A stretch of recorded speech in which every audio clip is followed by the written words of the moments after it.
Welcome in. It is the Rick and Bubba Show. Helmsy here, 8 minutes after the hour. It is the kickoff hour. We'll kick things off. The boys will join us at the top of the hour. Chris Adler will jump in here, too, with all things TV. You can see us on YouTube right now, that wide shot, we think. A lot going on in the world of Rick and Bubba, especially today. We'll record another episode of Rick and Bubba University. Coach Rich Rodriguez from Jacksonville State will be joining us. That'll drop on Saturday morning for those of you that want to put that on your calendar. The Bible study is available right now from yesterday. Rick tackled chapter 21 of Genesis. You can find that on our YouTube channel and wherever you get your podcast. I believe the TuneIn channel is back up and running today. Sorry about that, but for some reason that is out of our hands, and we really just can't do anything but wait on them to resolve it, and I believe they have. Well, without further ado, Greg Burgess here. How are you, sir? I'm good.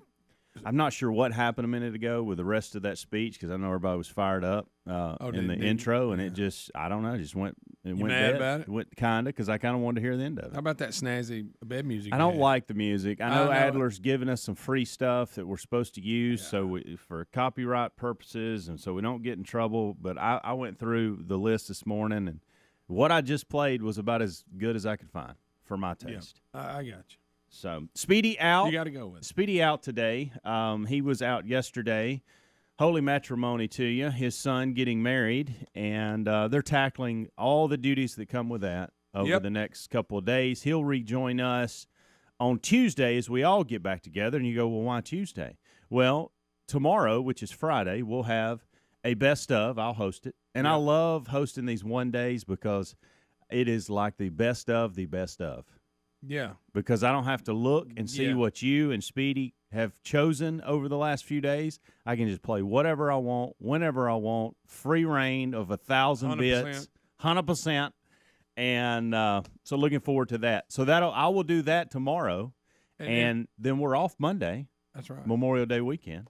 You know, and we'll all be back together Tuesday. Playing the best ofs. When it is a week's worth, when we do have to look, if we repeat one, it's not the end of the world, y'all. Calm down. Because I'll get email. You know what I'm saying? Yeah. Hey, I'm sorry, but especially during Christmas, where you're talking 2 weeks, we're going to mess up and repeat one. Yeah. Okay, calm down. Not a big deal. I I usually play at least one that y'all have already played. Oh, I do it every time. I mean, a lot of times, though, what happens is you may have it rare. Yeah. On the CD, it has one title, and then on the server, the title's slightly different. It is. So you don't really catch it. Yeah. Or I just blatantly miss it, which is the majority, 99% of the time. And I do. I'm sure you and Speedy do the same. Speedy plays a lot of things off of CDs. Yeah, we try to. Usually if we repeat, it's you and I repeating. Yeah. It's not Speedy. And the reason is he plays a lot off of these CDs from these older things. And he's the only one that knows what it means when it's labeled. Yeah. Some of that stuff won't even work. And that's why we don't play it. Yeah, that's true. So. Yeah. Well, I have so many things to get off my chest this hour. I'm evidently out of the loop on several fronts. Had an interesting conversation with my daughter yesterday in regards to the stickers on the fruit. We'll tackle that. I'm gonna be honest with you. It irritates me to have to stop and get them off, and when I'm washing my fruit. Well, that's okay. So that'll be part of the discussion. I got a list of a few things that you may not know, Greg. I know we did a couple of what ifs yesterday. I doubt that. Not what ifs, would you rathers, and but I've got a couple of. I get this email every day, and I don't know who this person is. I wish they would email me separate because it's always a group message, and honestly, a lot of the stuff that I just it's not my taste. You don't give it much. But the title of this was A Few Things You May Not Have Known. And you know me, I like a good trivia question or historical fact. And so I got to reading through it, and I thought, wait a minute, this has got Greg Burgess written all over it. So I like facts. Want to go through that. Like and it. Like it. And there's an interesting email I got over the night. We get those too. It was after I went to bed, and I thought, what in the world have I done to these particular group of people? This guy's frustrated with me. Somebody mad at you? He just wants me to take something more serious, and I didn't know. We'll be the judge of that. Well, so I want to read that at some point. Yeah. So that's really it for the day. Of course, Rick and Bubba will join us. We got updates on the horrific tragedy in Texas. Things coming out of that, unbelievable. I know, that's horrible. Yeah, it really is. Again, well, there's so much you can say. I know. His mother made this statement. Get this, his mother, that he could get mad and be aggressive sometime, but he's not a monster. No, he is. Yeah. Evidently, if you based on the evidence we're looking at, no, he is a monster. Yeah. Or worse. He is. That was a dumb statement. Yeah. But anyway, look, and this is so far out of left field, but I'm throwing it out anyway. You know how we do. It's nothing new that's come out, but I finally saw the Kurt Warner movie that the Irwin brothers did yesterday. Have you seen that? It's pretty good. Sorry, I took a big sip of coffee. And I know the Kurt Warner story. We do, but I forgot how you talk about coming from nowhere. No, I didn't realize how long he was out of the game before he even. And if he don't go to the Arena League, we don't have Kurt Warner. I know. And he almost didn't go. He thought it was a joke. Well, I got to ask this: what made you on a Wednesday afternoon go? I got to watch this movie. There was nothing on, and me and Lisa were sitting there, and I went to my Fire Stick. And I got to clicking through because a lot of times, especially if we got a series we're watching, we'll watch an episode or something. Yeah. It was just that time of day. And I said, hey, you know what? And because I got to looking, I said, can I stay awake, not fall asleep before it's over because it's getting, bumping up to my bedtime. Yeah. And we said, let's watch it. I said, I heard this is really good, and the Irwin brothers and our friend Danny Vincent, who's got a pretty big part in it. Yeah, He's got a lot of lines in this. But anyway, really good. And again, I forgot. I know the Kurt Warner story, and Greg, this is coming out of left field. This is nothing new. That it ain't like the movie just got released. Okay, I'm sorry. I'm late to the game. Yeah. I've known his story. Coming up on a couple years. I didn't realize how him ended up where he ended up is just ridiculous. Well, all right. From where he came from. He only started 1 year. He went to a small college and only started 1 year there. He sat on the bench and then started his senior year. Speaking of TV, I think after today, you and Speedy will have TV envy of me because I am going to make the attempt of mounting the TV in my office on my wall. We all have TVs now. I don't know if you've even paid attention. That. I didn't know who put that in there. Our engineer Scruggs got us a few TVs. We requested that months ago. Are we gonna have? What do we have? And he said, Helms, just dial it back. I got you taken care of. Well, for a while I had about 5 or 6 TVs in there because they were using my office as a storage for old TVs. Well, now you have one. I saw it to hang up in your office, and so I brought my little Roku device today to hook up to it, and I gotta have a tool to mount it, but I'll take care of that. Well, he's off. Oh, you're talking about when you said you had to have Speedy's off today. He's gonna come in TV envy on Tuesday. Rick and Bubba. Hair loss can be tough. You see it in pictures. Your barber points it out, and now you're shopping for baseball caps. So what are you going to do about it? If your plan is to buzz cut it, shave it, hey, don't do that. Don't shave it. Save it with Keeps. Keeps.com/Bubba has clinically proven, FDA-approved hair treatments online. It's easy with no waiting rooms or pharmacy visits. Keeps is delivered straight to your door at about half the cost, too, guys. If those balding jokes are wearing thin, join thousands of guys who saved their hair.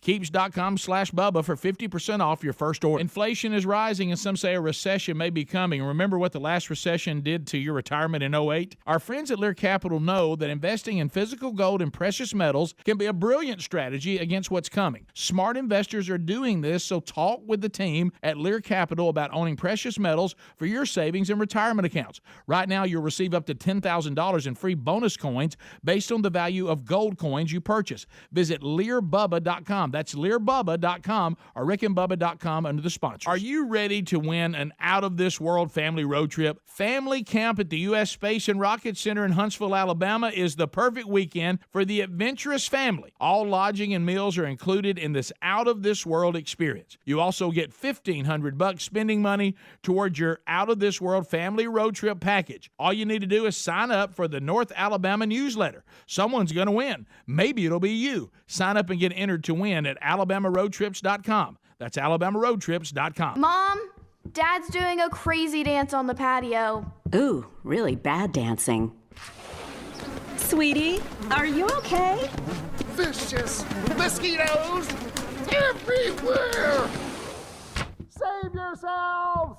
I'll call cooks before you pull a muscle. You don't have to live with mosquitoes. Get proven protection from Cook's Pest Control. Call or go online for a free quote. Cook's Pest Control. Prices have gone up on almost everything. That's why it's great to use GoodRx right now. With GoodRx, you can instantly compare prescription prices at local pharmacies and find discounts that can save you up to 80%. GoodRx is free, easy to use, and it works whether you do or do not have insurance. Find out more at goodrx.com/Bubba. That's goodrx.com/Bubba or rickandbubba.com under the sponsors. GoodRx is not insurance but can be used in place of insurance, Medicare, and Medicaid. In 2021, GoodRx users saved up to 81% on retail prescription prices. Terry was at her daughter's wedding for the weekend when she got a call from Simply Safe. Simply Safe had detected water in her basement just moments after the leak started. Protecting against floods is one of the reasons more than 4 million people trust their home protection to Simply Safe. With Simply Safe's 24/7 professional monitoring, you always have someone looking out for you. Go to simplysafebubba.com and claim a free indoor security camera, plus get $20 off with interactive monitoring. simplysafebubba.com or visit rickandbubba.com. This summer, enjoy more time in the sunshine and less time in the checkout line with HelloFresh.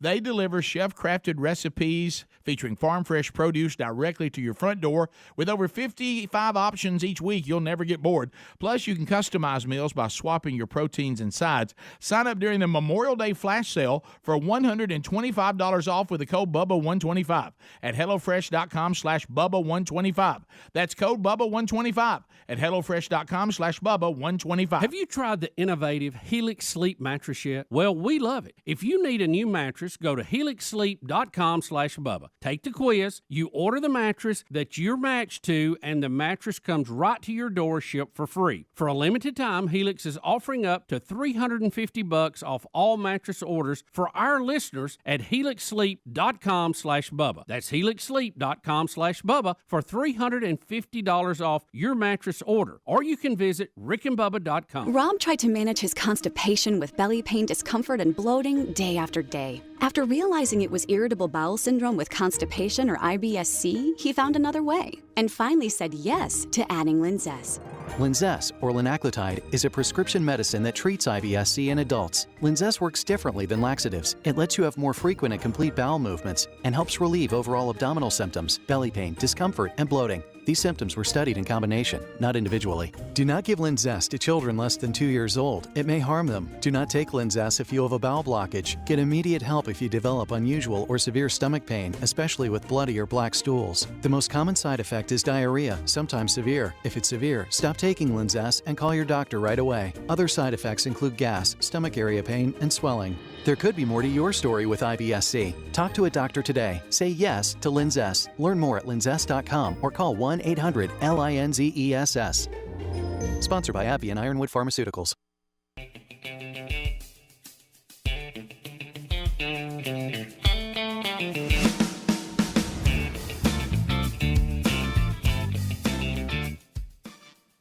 Established in 1994 and continuing to offer the perfect balance of inspiring hope, unwavering truth, and a touch of goofiness. The Rick and Bubba Show. Goofiness indeed. 21 after the hour, it is the kickoff hour on the Rick and Bubba Show. Helmsy alongside Greg Burgess, and we are doing just that. We are kicking things off for the day. Greg, I have found myself out of the loop on several things over the last 24 hours, but I am concerned in regards and evidently it's on me, and I want to be perfectly clear on that. This is probably on me. But I want to read an email that I got over the night. And I think what started this email was, or why this happened over the middle of the night, is I believe the University of Kentucky beat Auburn last night in the SEC baseball tournament, which is taking place here in Birmingham, Alabama at the Hoover Met. All right. By the way, Speedy, for some reason, keeps putting Instagram reels on his profile account of JC in the stands that he's seeing as he sees him on TV. So evidently he knows where he's sitting, and every time they flash that way, he's putting it out. It's funny. Here's the email, okay? And I won't call the guy by his name. We'll just know him as Jim. All right, Jim. Jimmy. Kudos to the University of Kentucky beating number 5 seed Auburn.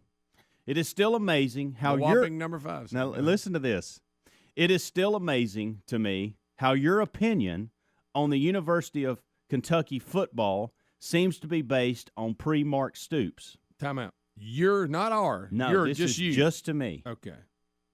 This is a whole new ball game.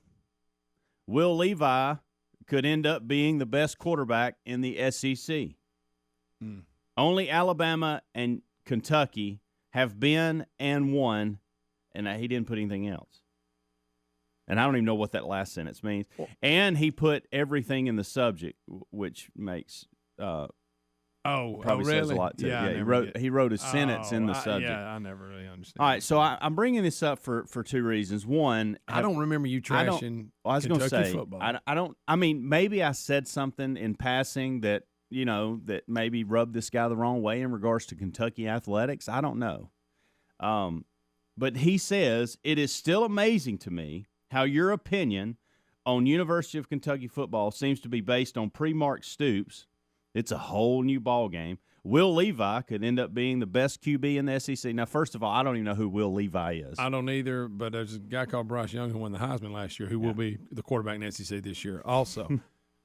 Now, look, Jim, I don't know why he singled you out, but I'll tell you what I think of Kentucky football, if that matters, to get it off of you. Because, first of all, I don't know why what your problem is in Kentucky. Maybe I said something and I don't remember it. Yeah, but he's right. Mark Stoops has done an outstanding job. But, okay, he's established that we can win, have a good winning season, and beat teams that we've never beat before. But we're doing that consistently. So, which I got to have from you next. If you want me to go, wow, really look at them, you got to play for the division, at least for the division, and then maybe go to the SEC championship. You're to that point. That's the only thing you haven't done, and until you do, you're not to now. You're right. Mark Stoops has done an outstanding job. But you see what I'm saying? Well, the first year they won like 9 or 10 games or whatever. Oh wow, but now I kind of expect that from you. I want to see you take the next step. So help me out here. I know they had a tremendous year last year. They won, I think, 10 games, lost 3, won a big bowl game against a ranked opponent. I think, okay. But up until that, I think you're still losing 4 and 5 ball games a year. Yeah. I mean, I don't. But again, I don't know why I have said anything. I don't know. Evidently, you don't like Kentucky. Evidently, I've run down Kentucky. Now, here's what I would tell Jim. Okay, Jim. First of all, okay, if I was going to even care about college football, I wouldn't start with Kentucky. That's a good point. So when I do start caring about college football in general, then I'll put Kentucky on my radar. But I 3 years can't ago find the when time to work good, that into my world. When he started getting results, but okay, now what? Are you going to go the next step? That's all I'm saying. I don't know, Greg. 100%. Evidently, I'm out of the loop so you on hate several things, and I saw this yesterday. Any time that we're in this position where Speedy's out or somebody's out, and we have to kind of grab the duties of the others. And that one of those things is show prep and just finding stories and you got to get a good mix of entertainment, serious, political, sports, and we try. Yeah, exactly.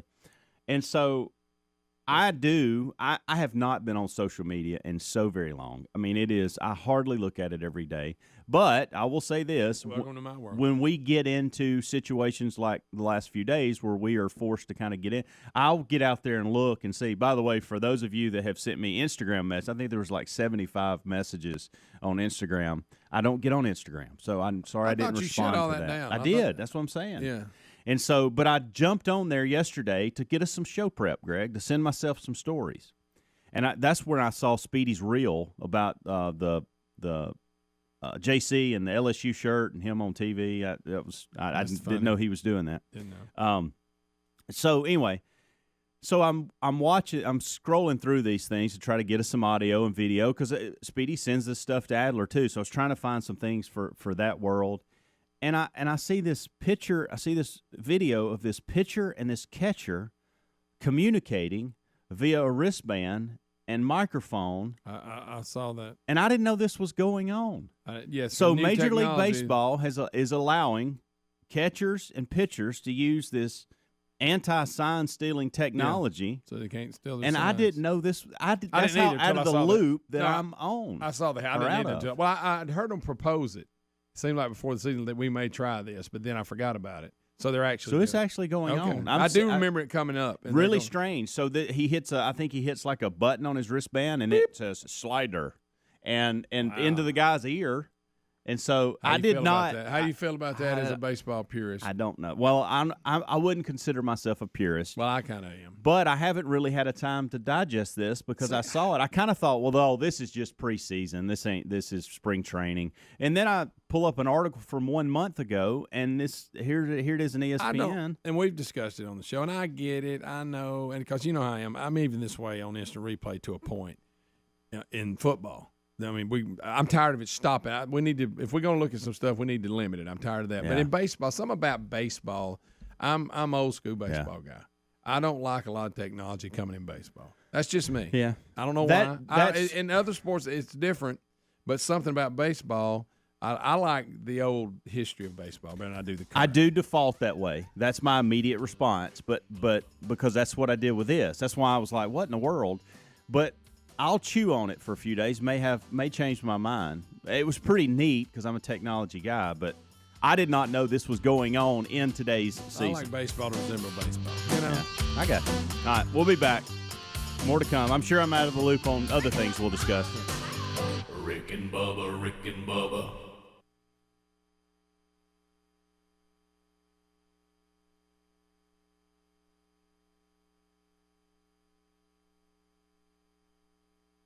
Guys, anyone listening tired of those bald spots? Did you know 2 out of 3 guys experience hair loss before they're 35? Do you really want to gamble with your hair? Well, you can flip the odds in your favor and save your hair with our friends at Keeps. Keeps has clinically proven FDA-approved hair treatments available online. Whether you're looking to prevent hair loss, stimulate hair growth, or take care of the hair you have, your Keeps physician will help you select the right products and develop a personalized hair-saving routine that works for you. It's easy with no waiting rooms or pharmacy visits. Keeps is delivered straight to your door at about half the cost, too, guys. And if you have questions, you can message your Keeps doctor 24/7. So, guys, if those balding jokes are wearing thin, join thousands of other guys who saved their hair. Visit Keeps.com/Bubba for 50% off your first order. That's Keeps.com/Bubba, KEEPS.com/Bubba. Inflation is rising, COVID hurt the economy, and some say a recession may be coming. Remember what the last recession did in 2008 to your retirement? Yikes, I think we all do. A Federal Reserve survey broke some bad news dating back to the 50s. Whenever inflation and unemployment have hit today's levels, history suggests a recession may be near. Well, our friends at Lear Capital know that investing in physical gold and precious metals can be a brilliant strategy against what's possibly coming. Smart investors all over are investing in gold and precious metals, and they're doing it for 2 reasons. One is that gold can be a great hedge during a recession. The second reason is that the closer a recession gets, the more your gold could be worth. So talk with the team at Lear Capital about owning precious metals for your savings and retirement accounts. And right now you'll receive up to $10,000 in free bonus coins based on the value of the gold coins you purchase. Visit LearBubba.com. That's LearBubba.com or RickandBubba.com. God's been too good to me, and because of that, I've got to make a choice at this Gridiron Man Conference. Phil Waldrop Ministries presents the 2022 Gridiron Men's Conference. 2 dynamic days, June 17 and 18, Probst Arena in Huntsville, Alabama, featuring Fred Luter and Tim Tebow. How many people can we love in the name of Jesus? How many people can we help in the name of Jesus? That's the goal. Nothing else is the goal. Nothing else matters. The 2022 Gridiron Men's Conference. Hear dynamic speakers like Phil Waldrop and Kirk Cameron. If I can try to get my part right, maybe I will be used as sort of a vessel to bring about change in my spouse over time. Maybe I can lead by example, and that'll bring some sort of transformation to my relationship if I'm patient. Don't miss the Gridiron Men's Conference, Huntsville, Alabama, June 17 and 18. Register today at gridironmen.org. That's gridironmen.org. Presented by Phil Waldrop Ministries. With spring in the air, it's a time of renewal and growth, personally and professionally. As your small business grows, LinkedIn Jobs is here to make it easier to find the people you want to talk to faster and for free. Create a free job post in minutes on linkedin.com/Bubba to reach your network and beyond to the world's largest professional network of over 810 million people. Then add your job and the purple hashtag hiring frame to your LinkedIn profile to spread the word that you're hiring so your network can help you find the right people to hire. Simple tools like screening questions make it easy to focus on candidates with just the right skills and experience so you can quickly prioritize who you'd like to actually interview and hire. LinkedIn Jobs helps you find the candidates worth interviewing faster. Did you know every week nearly 40 million job seekers visit LinkedIn? Post your job for free at linkedin.com/Bubba. That's linkedin.com/Bubba, or head to rickandbubba.com under the sponsors for a link. Terms and conditions apply. In life, you can count on three things: death, taxes, and your car breaking down. We can't do anything about the first two. Now, as for your car breaking down, well, that's why there's CarShield. CarShield offers protection plans for around $100 a month that cover more parts than ever before. Whether your car has 5,000 or 150,000 miles, when you need a repair, you don't have to deal with the paperwork or the headaches.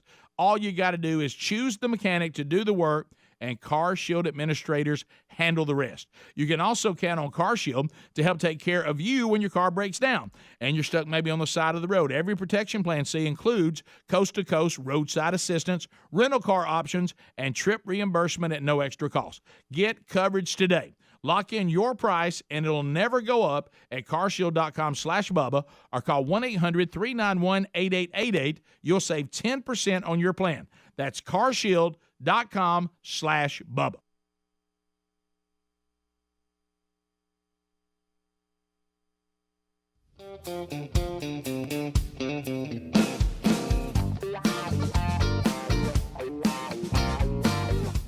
You're listening to The Rick and Bubba Show, the two sexiest fat men alive. Yes, you are, and yes, they are. 35 minutes after the hour, it is The Rick and Bubba Show. It's the kickoff hour. Helmsy alongside Greg Burgess. What's up, buddy? How about this portion of The Rick and Bubba Show is sponsored by our friends at AlabamaRoadTrips.com. Here we go. It's your chance to win the out-of-this-world family road trip vacation that's worth $3,500, by the way. Now, who doesn't love a good old-fashioned road trip? I know I do. Are you looking for a fun family vacation? Whether you enjoy our show near or far from our home state of Alabama, this is a great place to travel around. And thanks to our friends at AlabamaRoadTrips.com, you can now enter to win. This trip is a perfect getaway for adventurous families. How about that? All lodging and meals are included. Plus, they're going to hand you $1,500 spending money to customize the trip however you want. It all starts at a family camp located at the U.S. Space and Rocket Center in Huntsville. Your family will be able to launch into a mission to space or an aerial combat in authentic training simulators. That'll be pretty awesome. We'll be announcing the winner on Friday, July 1st, right here on the show. So go enter to win out of this world family road trip today at AlabamaRoadTrips.com. That's AlabamaRoadTrips.com, or go to RickandBubba.com under the sponsors. How about that? How about that road trip? I like a good road trip. I'm getting ready to go on a road trip here in a couple of weeks with the fam. How about that? It'll be fun. You know, our road trips are nothing more than just going to the beach. Yeah. Pretty simple, folks. But you're on the road, so therefore it's a road trip. Eat it. Greg, I'd like to take this time because, listen, you're a wealth of knowledge over there. Yeah, you know. You educate people every day. You educate myself on many things, Sure. historic, musical, sports. Stuff. You call it useful information. I call it wisdom. There you go. But I got an email yesterday. It's fading fast. A few things you may not have known. And I got to reading through it, and I thought, that's the title? Oh, yes. And this is, I mean, you get these things sometimes, and you read, and some people sharing them on social media and all this. And I get an email from this person every day. Don't know who this is. And some of the stuff, quite frankly, is I just not interested in it. So I delete it. Don't even read it. But I look at the first couple lines, and I think, okay, wait a minute. May have something here. So I'm going to throw out a few things, and I want to see if you maybe know the origin. Have you heard of these before? Okay. Do you know where, let's start here. Do you know where a shot of whiskey came from? A shot of whiskey, the term a shot of whiskey. Are you talking about to determine how much is considered a Correct. shot? I do not. Proudly, I don't know that one. Okay. How about in the Old West, a .45 cartridge for a 6 gun cost 12 cents. so did a glass of whiskey. Okay. If a cowhand, listen to this, if a cowhand was low on cash, he would often give the bartender a cartridge in exchange for a drink. How about that? And that's where we get the shot of whiskey. I didn't know That's that. where it comes from. So when people say they're doing shots, that's where it originated. Okay. I This didn't one- know that. This one a little tough, pull on the heartstrings a little bit. Oh, wow. Buying the farm. Hey, you bought the farm. Doesn't that mean you went on in? It does. But do you know where it came from? No, I don't. So this is synonymous with dying, as you just said. But during World War I, soldiers were given life insurance policies worth about $5,000. Okay. This was about the price of an average farm. So if you died, you bought the farm. Got it. For your survivors. Didn't know that. So essentially, the same cost that they would get would buy them a farm. Well, how about that? So if hey, you hear about so and so, he bought the farm. Yep. That meant gone. Riffraff. Mm. Because you'll say riffraff sometimes. Yeah, riffraff is like annoying a little bit, stirring stuff up in my mind. Now, I don't know where it originated. The Mississippi River, Greg, was the main way of traveling from north to south. Sure. So river boats carried passengers and freight, but they were expensive, so most people used rafts. Yes. Tom Sawyer did. Everything had the right-of-way over rafts, which were considered cheap. The steering oar on the rafts was called a riff. And this transposed into the riffraff, meaning low class. Okay. Riffraff. That Low riffraff, class, that yeah. bunch over there. That's yeah. it. I got That's you. it. I got you. So the upper class had the boats. That's it. Lower class Yeah. had the raft. Adler, he's a wealth of knowledge as well. Sure he is. Are you sure about that Riff Raff one? I thought it was based on this white boy rapper named Riff Raff. No, I don't know about him. Get a look at him. All right, let's see. Hey! He is the most ridiculous dude. He's wow. got like cornrows and big fake teeth. This is real? It's real. That's a real rapper named Riff Raff. It goes back to his definition of lower class. So there you go. Yeah. Is he actually good He's at not. what he does? He's Okay. not. No. He can't be. No. Riff Raff. Hey, where you going? I'm going to concert and I'm going to see Riff Raff. And he's the most ridiculous looking person you've ever seen in your life. I think this next one everybody has said from time to time: sleep tight. Sleep tight. Don't let the bed bugs bite. Have you ever said sleep tight? I have. You know what it means? I do not. Early beds I were thought it made. just meant go to sleep. I did too. Early beds were made with a wooden frame. Ropes were tied across the frame in a crisscross pattern. A straw mattress was then put on top of the ropes. Over time, the ropes stretched, causing the bed to sag. The owner would then tighten the ropes to get a better night's sleep. Sleep tight. Yep, that's so where if it you're came sleeping from. tight, you were going to get a better night's Yeah, well, because you had to adjust it. You had to adjust the ropes. And we added you had to don't- tighten the ropes. We in added order don't to, let the bed bugs bite. We did. We did. And I don't have anything on that.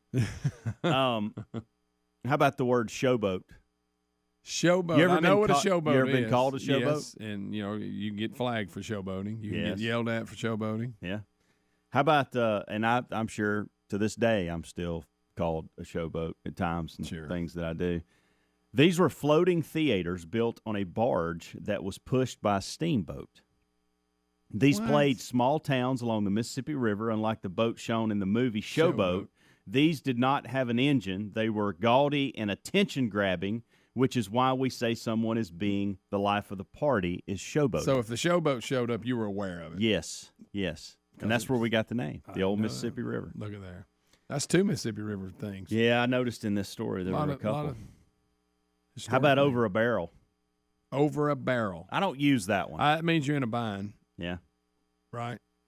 A lot of times financially. That's the way I've heard it. But Yeah. I know this is not one that I use a lot of times. Yeah, I haven't. I've heard it. Well, here's where it came from.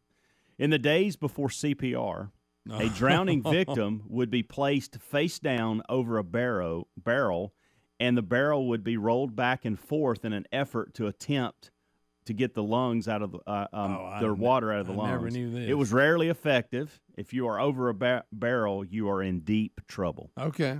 But that's where it came. So, by the way, before we had CPR, over we a would barrel on we that. would lay people down and roll a barrel over. It them. didn't work. I wonder who came Struggling up with that. saying barrel for some reason. Barrels, yeah. I wonder who came up and said, you know what, I think may help these people if we'll get a barrel. Yeah. and rolling on. Somebody thought he was sharp. I guess that rarely worked. Don't try this at home. You might as well try. Do not try this. We've come a long way since that, so we have other methods you might want to be trained on. How about hogwash? That's hogwash. You'll say hogwash. Oh, no, I use hogwash a lot. I heard you use it yesterday. Yep, because you know why? It's a bunch of hogwash around here. All right, so you'll love this. Do you know? You have no idea. I don't. I know it's something about washing a hog. Steamboats. Here we're back on boats. Well, a lot of things happen on boats I tell back you then, that Greg. back the Mississippi was just a happening place. Well, steamboats carried both people and animals. Yeah. Okay. Since pigs smelled so bad, they would be washed before being put on board. The mud and the other filth that was washed off were considered useless hogwash. Okay. How about that? I'll have that visual now every time I use the word hogwash. That's hogwash. I like Will you hogwash. remember any of these? Yeah. Do you like knowing the origin of these things? Yes, I do, because now when people ask me, I can tell them. Well, that's the thing. I like to be able to tell them. I'm batting 0 on this, but.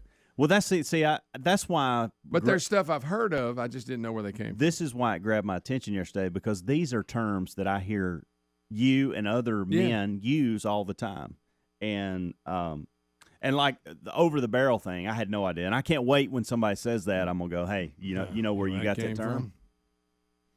How about hot off the press? Hot off the press. We've heard that many times.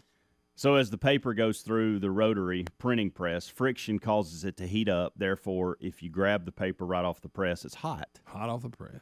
The expression means it's just now happening. The expression means to get immediate information. Yep. Hot off the press, guys. When you grabbed it, it was actually hot. Have you ever had like your hands cold in here and you go in there when you print stuff, you can still it'll heat your hands up. I think what we just did. I think the water cooler today, break rooms all across America are going to be hopping. People are smarter because of this. I do. Or more aware. I don't know if you consider it smart. But I like that because those are a lot of terms I use. Hogwash, I got it now. In my mind, I picture that old dirty water where they wash the hog. Sure. Hogs will stink. Yeah. They like to lay in the mud. When we get back, I want to ask you one more thing. Nope. This has nothing to do with this, but I got to ask you about the stickers that are on fruit.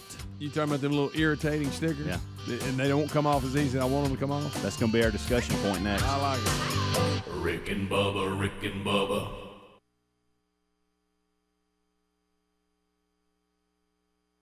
I always wanted to learn Spanish, but I never thought I'd have the time. Then I discovered Babbel. Me llamo Sean. Babbel's lessons are fun. They only take like 10 or 15 minutes, and in 3 weeks, presto, you're speaking another language. Like magic. I love that Babbel's lessons aren't just robots talking. They're voiced by native speakers, so you get the pronunciation just right.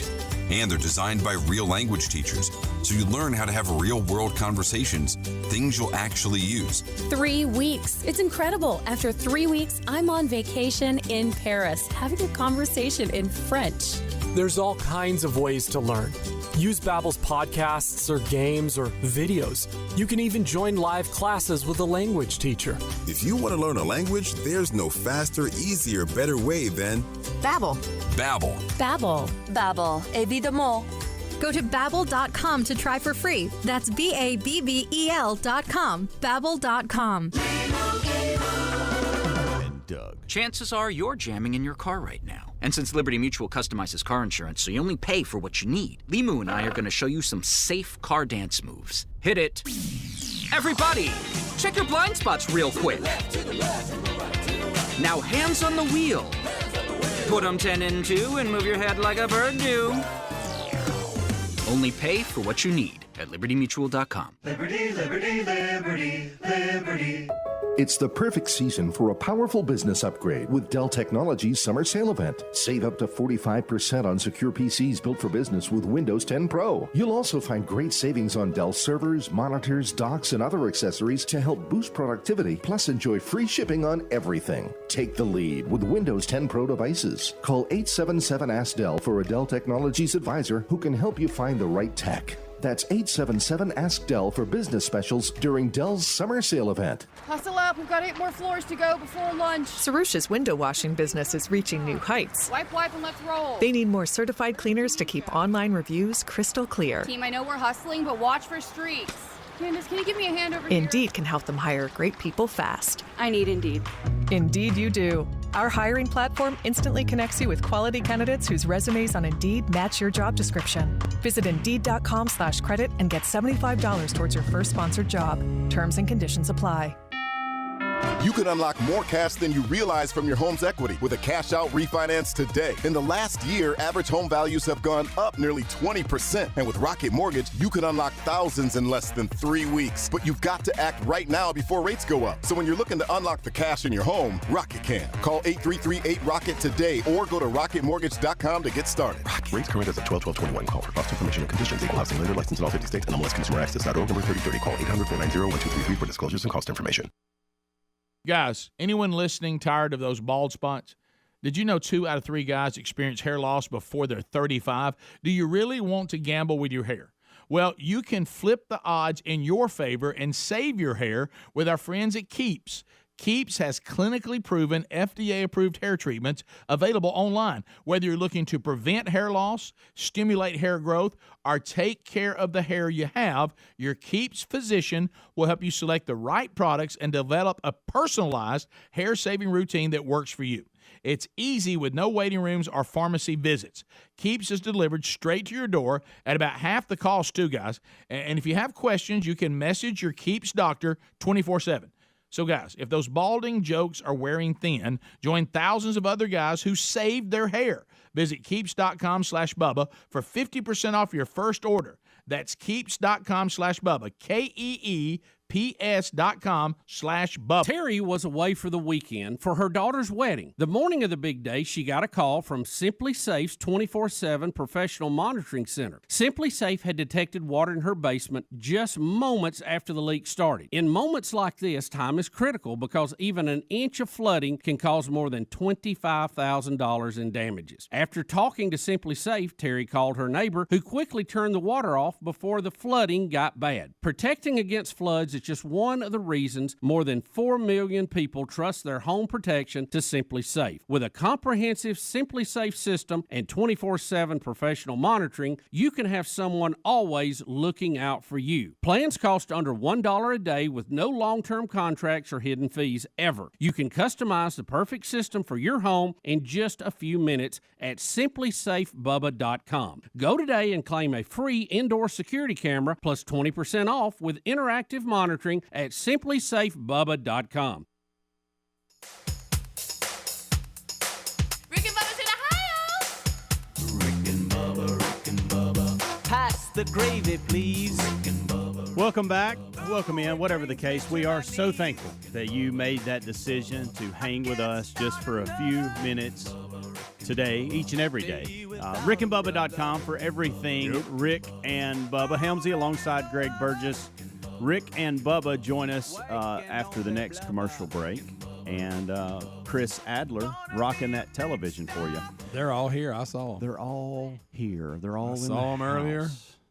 So you didn't. What's funny is Bubba walked in, had a conversation with us, and then I had an uncomfortable moment when I went to the printer, and you were asking Bubba when he got here. Yeah, I missed that. I guess I was staring at my computer. That was strange. I didn't even see him come through. He's stealth like that. I'm calling this summer the summer of Maddie. Yeah. I have a 9-year-old that is Madeline, goes by Maddie, a.k.a. the boss. Oh, yeah. And so in an interesting point in our life where Braden and Caroline are 16 and 15, and they're kind of doing their own thing. You know, they make their plans and they go to tennis practice, and they've kind of outgrown Dad to a certain point, and still there for them, of course, and we hang they're out. Out of gas, but they'll be there. Sure. And when they need me to fill that tank up, fill that tank up and add to that green light account, buddy, they'll come calling. Sure. But so then that brings up, okay, well, summer's here and the kids are out of school and it's the summer of Maddie. And so yesterday started that. And so we were hanging out and we were just in the car. We were headed to a tennis clinic that she does. And she takes a pop off her water and all of a sudden she goes, "Hey, Dad, did you know you can eat the stickers on fruit?" You can eat it? They're edible. And I said, "Nah, I don't think so, Somebody's man." old greasy finger put them on there or something, or machine, maybe. I don't know. I said, "Maddie, I don't know that I'd be eating stickers off fruit." I mean, you could get away with it, but I don't know if I She would goes, want to. "No, Dad, they're edible. You can eat them; they won't hurt you." And I thought, "What is this? Do I need to do a public service announcement tomorrow that somebody's telling kids they can eat stickers off fruit?" While you're What's going cleaning the on? fruit, you might as well get the sticker off of it, which tells me you're not cleaning it. She was so confident about it. I didn't tell her this, but later on I Googled, "Are fruit stickers edible?" And it turns out they are. Did you know this? No. Now, I'm not saying you should eat it on purpose. Yeah, I mean, I didn't think that it would hurt you if you ate it, Yeah. but I didn't know that it was. Well, What that's- determines if it's edible? I mean, I can eat a stick. if I actually want have to. the answer to this. You Greg. know? Fruit stickers are edible. Not that you would want to do this on purpose, as I just said. If you did, though, there will be no harm in it because the stickers are edible and controlled by the FDA. The stickers would be only harmful if the label printer that produced the stickers did not follow the FDA guidelines and regulations.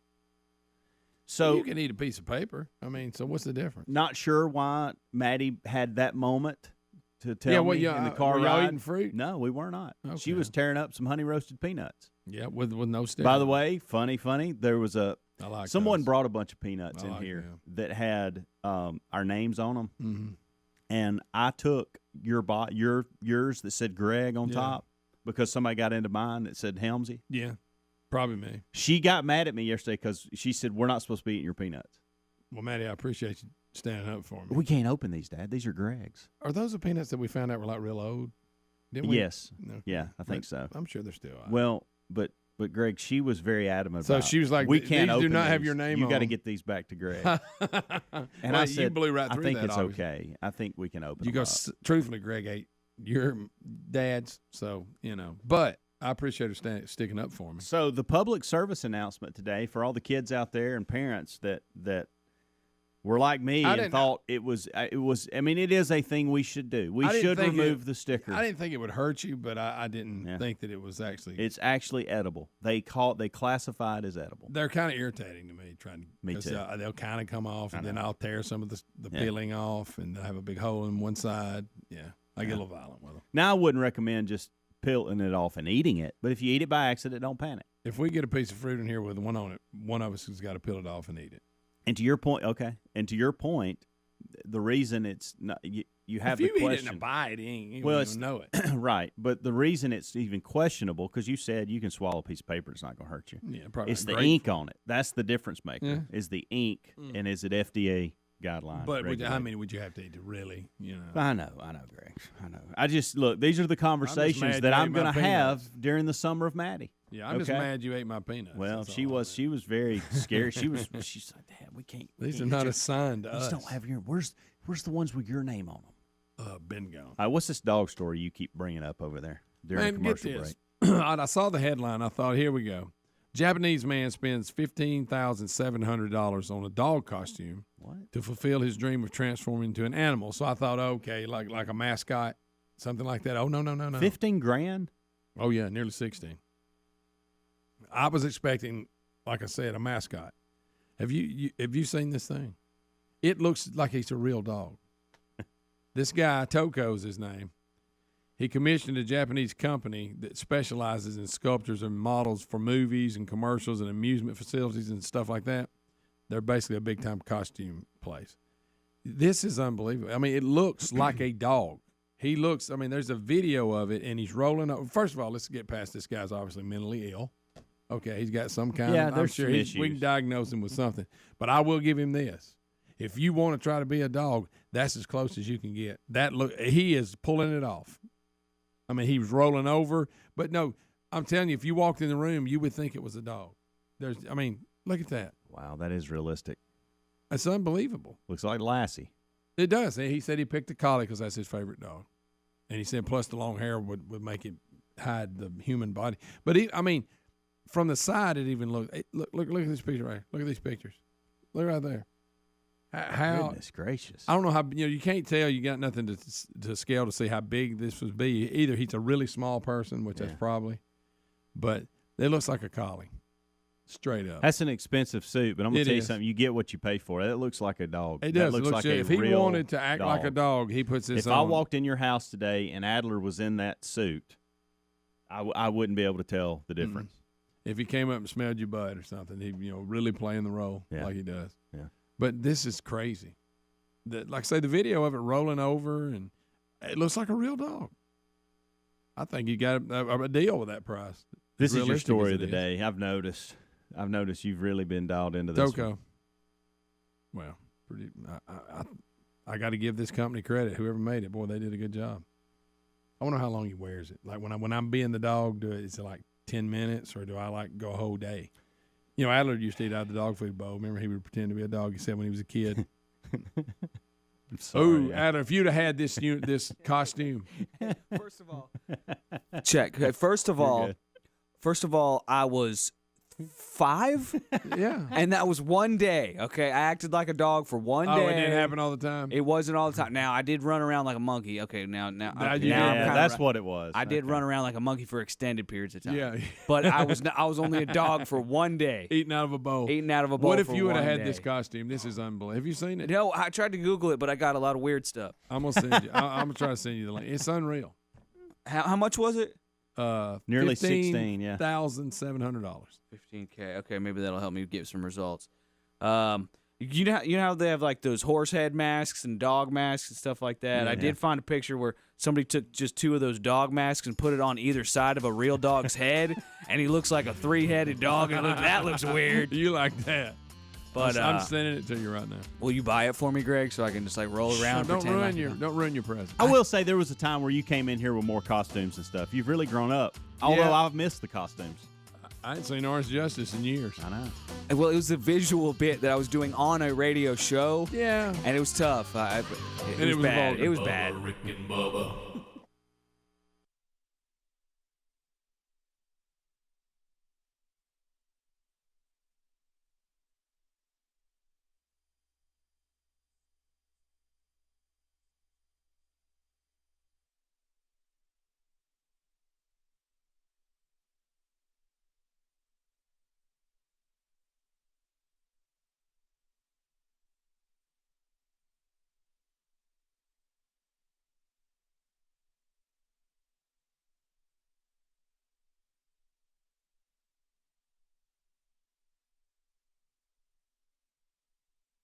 Yeah, they'll wander out in the game. You know, the small ones want to play, and you try to tell them it's probably not the best idea. Yeah. And when like a big giant thigh knocks one into the rock wall. Yeah, I mean, just end over end. You're right. It was just a horrible scene. Yeah, And sounded like somebody took a baseball bat and hit a tree with it. Yeah, that's bad.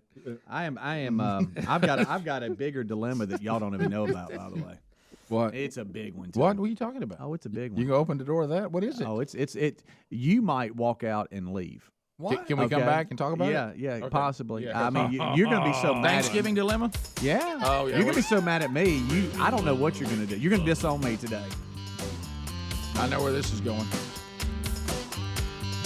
If you, I'm just telling you. I know what's about to I don't happen. know what to do. That's that question that I tell everybody I know. about, and I said that nobody thinks about this question. Oh, no, I know what it is. Including, sadly. But we'll, you know what? Gosh, you're so much smarter than that. And I told you to wait till this is over. Rick and Bubba.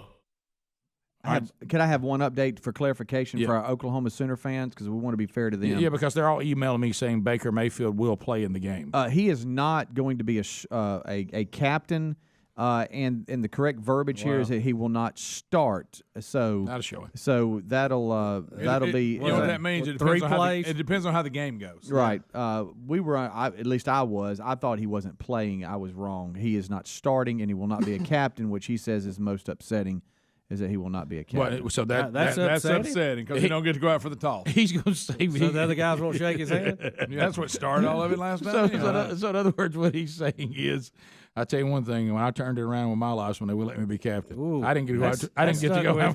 I didn't get to go out for the coin toss or anything. Yeah. He Sit said the not bench starting didn't is bother one thing, but not being a captain is totally different. No, yeah, actually, not starting's worse. Yeah. Not according to him. Well, he's not being truthful. He's saying it because it sounds sharp.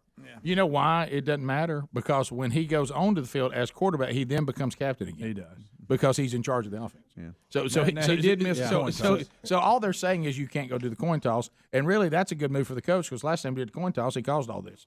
You're not buying this thing that he's more upset about. No, not at all. What a ridiculous comment. I've seen his comments running up and down the sideline. Right. Boy, I'm telling you. We talked about Oklahoma, Nebraska. That used to be like one of the best football games of the year. Loved it every year. Another one that I hate they don't play each other, unless I'm mistaken, is A&M and Texas. That used to be a good game. No, that's again, we're mad again. You know, a lot of times left the conference. A lot of times that when you leave the conference, they try to punish you by not giving you that rivalry everybody loves. Oh yeah. But all we gets punished is the fans. Yeah, I know. That was a direct result from that move. Do you think Sumlin's gone? How many wins does A&M have this year? I don't know. What's their record? No, they haven't had. They're bowl eligible. Remember, they were horrible. Then they had a little run. Then they've gone back horrible again. Yeah. The Texas A&M. They're looking at 8 wins, right?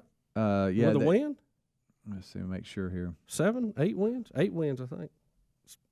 But lost a lot of real important games. Right. Well, look. The kind of games they're 7-4. No, it's 4-5. Let's see. They're 7-4, 4-3 in the SEC. They're not where they want to be. Understood. I think that job is one that a lot of people would want because of the money they spend on the program, as opposed to some places that does not spend that kind of money, like Florida State. And so I don't know. But look, you live in that Western Conference of the SEC meat grinder. Man, it is tough. It is tough out there. And, I keep going back to Tennessee, what they did. They pulled the trigger either, depending on how you want to look at it, one season too early or one season too late on Philip Fulmer, and they are still paying for it dearly today. Yeah. So if you had 4 jobs, and I know we're sports heavy here, that might be boring some, but if you have 4 jobs that you're offered, 4, which one do you pick? Me? Florida, Texas A&M, Tennessee, or Arkansas? Hit me those again. Florida, Texas A&M, Tennessee, Arkansas. You've been offered all 4 jobs. As a coach, which one do you take? I think, when it comes to money that they spend on the program, Texas A&M is very – was that one of my choices? You ran them pretty quick. Florida, Texas A&M, Tennessee, Arkansas. I think you could make a quicker turnaround at Tennessee because the East has been so weak lately. Now, Georgia is back good again. That's going to be a problem. Florida's still out. So I'm going to Florida, and I'm going to win big. Florida, I think. Your hands are... Well, I was going to Tennessee till I realized I'm in the West. I got not in the West, but I got to cross over and play Alabama every year, and that's my big third weekend in October crap. I don't want to deal with that. Yeah, you know what I mean? I think the Florida, just because of the natural athletes you have that are going to be there. I'm going to Florida, and I'm winning big. I think if you do something wild and crazy at Florida, throw the ball all over the field, you can create some headlines. I live and throw UCLA in there too. Now I'm gonna go to. The weather would definitely win there, but I'm gonna go. I can't pay the taxes; there'll be less money. I'm gonna go to Florida. Doesn't have any state taxes, so you make more money. But y'all got to let now. For 2 years, I'm putting everybody in shock, and y'all gonna wonder if we have any players. Right. Because I tell you what, I'm going down there. I'm going Saban. You remember Saban arrived at Alabama, and they looked ridiculous. And he arrived and said, "We have average players here that don't play hard."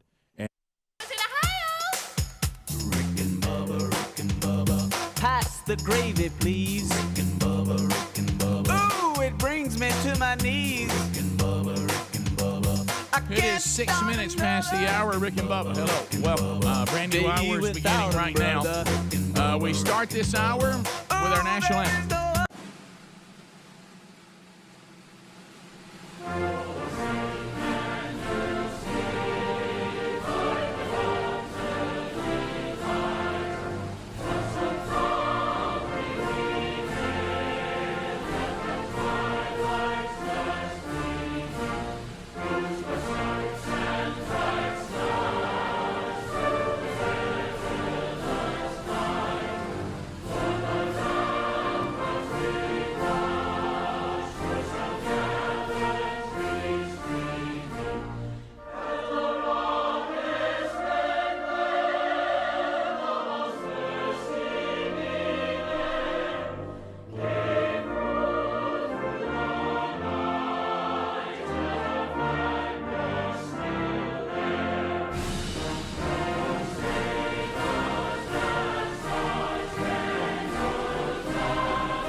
8.5 minutes past the hour of the Rick and Bubba Show. 866-WE-BE-BIG is our number. Thanks for being with us. Speedy on vacation. Helmsy Greg gave you a kickoff hour. Adler joins us on the YouTube option. Those of you that are watching around the world, we're glad that you're here. However you're getting the Rick and Bubba Show, whether that be America's boldest radio stations on the Rick and Bubba Radio Network, maybe you're listening on an app, either the TuneIn app, iHeartRadio apps, watching us on YouTube, listening to us live, or listening to us archived, watching us live or watching us archived. We don't care. We're glad that you're here, and we'll continue to unpack another day on the Rick and Bubba Show. Tomorrow, a best of Rick and Bubba. And then on Monday, a Rick and Bubba replay as we all enjoy Memorial Day and remember those that have paid the ultimate price for the freedoms that, though they're being taken away every time we turn around, the freedom that we have experienced so far. They paid the ultimate lease for us to continue because, as we have said many times, it's never fully paid for. We must continue to pay for it. Well, there he sits, the pride of Cedar Springs, Alabama. Most of you probably know him best as the silver-tongued one, the man with a golden voice, professional lunch eaters man of the year, the inventor of pizza and a cup, Shakespeare's worst nightmare, and the master of the King's English. Ladies and gentlemen, put your hands together for Bill Bubba Bussey!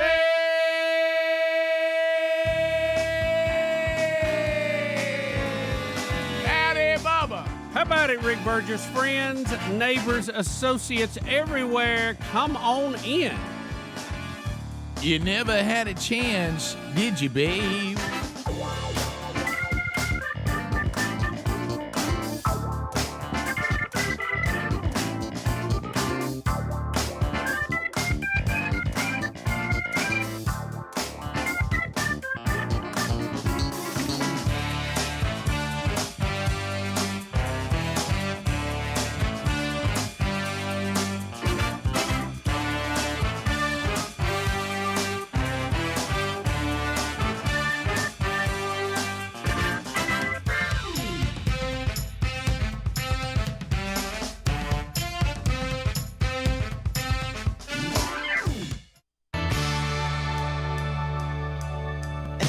My love, travel with you everywhere.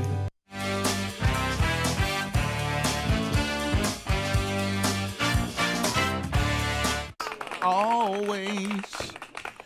Bubba, how are you? I'm good, sir. How are you? Well, I like I say, I had kind of an active day yesterday. Haven't been around the news, and I asked you, I said, how's the world acted since the last time we were with them? And I'm sure it's a doozy. Oh, yeah, it's a doozy. It's a doozy. I don't really know. I don't know what has happened, but we can we got it all out here. We'll work through it together. We'll work through it. We'll see what's going on. I'm sure that we're continuing to face our problems and keep throwing solutions that never work. But for some reason, we think if we say it emotionally enough, it'll work this time. That's right. If we're just passionate enough about it, right, somehow it'll work out. Can I just let everybody know something? It's a little lesson that we all need to learn. The quicker, the better. You can be passionately wrong. Yeah. Absolutely, you can. So it's this just because there's a lot of passion and emotion doesn't mean what you're saying is right or that we should listen to it. No. So we will unpack some of that. Your phone calls will be part of it, and we do need to chat a good bit because heck, we're not going to see y'all for a few days. We're going to have a little long weekend coming up, and I hope a lot of you get a chance to enjoy that. And spend some time maybe off work yourselves and some time with family and friends. Or maybe the way for you to rest is to not have to deal with your family and friends. Whatever it is, we hope that you, whatever you call rest. Yes, and remember it being Memorial Day, those who have given the ultimate gift for our freedom, and hope you get to reflect on that a little bit. I know I'm wearing this out. Of course, they'll get a day, but they won't get a month. You're right. But I understand. I know I'm wearing that out. Yeah. But it's something. No, it's true. It's something. It's important to point out. Yeah, it really does bother me a lot. You know how some things bother you? There's some things that bother you, and they should bother you, but they bother you at about the right rate. Yeah. Then there's things that should bother you that don't for some reason. Right. You know? And then there's things that shouldn't bother you that do. But then there's things that bother you, and they should bother you, and it bothers you so much you can't stop talking about it. You mean like people mispronouncing Warner von Braun's name? Yeah, there you go. See what I'm talking about? Yeah. And I just try to not waste energy on the ones that I need to work on are things that bother me that shouldn't. You know? Yeah. Oh, I know. I got you. Right. I feel your pain. I finally have addressed the things in my life that didn't bother me that should. But I just now if I can just remove the ones that bother me that shouldn't. Right. And then there's the ones that are sweet. They bother me and they should bother me and they have always bothered me. And probably always will. Right. And that one's a biggie if you think about it. And so, but if I get too, I don't want to get negative and be jaded. So I won't spend too much time there. We don't want jadedness today. No. Can't imagine what it's like to watch all that if you have a loved one who actually did die in the line of duty. But all right, so we'll there we go. We got some email. I had a busy email day yesterday. With everything going on, the school shooting in Texas, Top Gun, all that. Got a lot of email. We'll share a little of that with you today. This Maverick thing, I don't know what to do with it. People just going crazy over Maverick. I've got one negative yet. It's like hearing the Supreme Court voted 9-0 on anything. I haven't even heard anything like somebody will give you, hey, here's the strengths of it, and then here's a little weakness. I haven't even got a little weakness. Watch it. I haven't had. Well, I'll say There's this. no way it can live. I haven't had one person say to me, because our audience usually is very good about protecting us. Because if you've been here a while, you've kind of dialed in our personalities. I haven't had one person say, "No, let me tell you something you're not gonna like." Yeah, I know. Well, I got my ticket for tomorrow night. We haven't heard it's good, but no, we have not heard the but. No, we haven't. Which is a smelly subject. It is very smelly, very smelly. I know we had some more people saw it last night, so I'm expecting some reviews today. Yeah, and it opens just about everywhere tonight, doesn't it? It really starts cranking down. I think there's quite a few shows. Yeah. All right, we'll be back 15 minutes past the hour. 866-WE-BE-BIG is our number. More Rick and Bubba coming up right after this. Rick and Bubba, Rick and Bubba. I'm gonna find you somewhere to transfer, but I got to free up some scholarships. You people can't play for me. And it was a nasty little transition, but oh baby, when it changed, when the concrete dried after that change, it all was. I'm gonna go down there and burn. I'm gonna do controlled burn. I'm gonna burn that thing to the ground, and then we're gonna start all over, and we're gonna be the Florida of the '90s. Outside the SEC, you cannot pick an SEC team. What do you think a dream job is? Outside the SEC? Outside the SEC, you can't pick him. Now, what are we talking about? Money-wise, or team, or you put it all together, or what? Probably Ohio State. I mean, you don't really have a lot of tough. You don't have a tough schedule. You're always in the mix. You know what I mean? Are you talking about? I'm talking about. I'm making a lot of money. I'm gonna win a lot. Rick, I'm gonna tell you one that I think it ought to be an easier road back than what they're having is Texas. Yeah, that's right. Something's wrong there. But I don't know if I can go out. Can you fix it though? Well, who you got? Oklahoma to deal with? Yeah. I don't know. Oklahoma's a good job. UCLA. I don't. You always gonna have USC on the other side. Yeah, I don't want to go out there. Greg wants to go to Notre Dame. Sure. We'll be back. Rick and Bubba, Rick and Bubba. We have you talking about rivals, and it doesn't get any bigger than this. It is Dip and Dan, and is this Dickie Nadmeyer? Is this Dickie? Roll Tide. Dickie Nadmeyer, let me be fair. Hang on. Is this Dip and Dan? This is Dip and Dan. I thought I had my own segment. Speedy said my own segment. I don't want to be on there with that other guy. Oh, no. I got them both together. We've conferenced them in, Greg. So Dan said he's out. Guys, can we get along here? Well, I'd like for Dan to speak when spoken to. Look, I ain't going to put up with that crap. Okay. Well, how y'all feeling about this weekend? It's probably one of the more hyped Iron Bowls in a few years. Well, I'll tell you what, Speedy, I'm excited because I'm going to win that Rick and Bubba challenge. You got a sign? You got your sign up, well, huh? Edna is putting a sign, my lovely wife Edna is putting a sign right across her butt. Because it's the biggest thing we could find to put one on. How about you and Phyllis there, Dickie? Well, we're glad that we're playing, that we're glad we're playing over at the Jordan Air because you guess you saw the news. Phyllis got tossed out of Bright Dilly for smoking. What? I saw that. I saw it. She didn't cooperate. She's handing him the cigarette. I don't know what the problem was. Rose, here's a cig. You asked for it, and they threw it out. Right. Yeah. Cuffed her. Yeah. Well, Speedy, I'm going to tell you, I'm just excited. Wait, hold on just a second. Uh-huh. I'm excited because all my family is going to the game first time in years. Oh, really? Yeah, I am so glad all my boys are coming back. Pat, Terry, Tommy, Gene, and little Gus are all going to get to go. And so we're really excited. And of course, my daughter, Sissy. Who's that? Your daughter who? My daughter is Sissy. It's Sissy? Sissy, yeah. Is this phone not working? No, I just wanted to clarify. You said Sissy.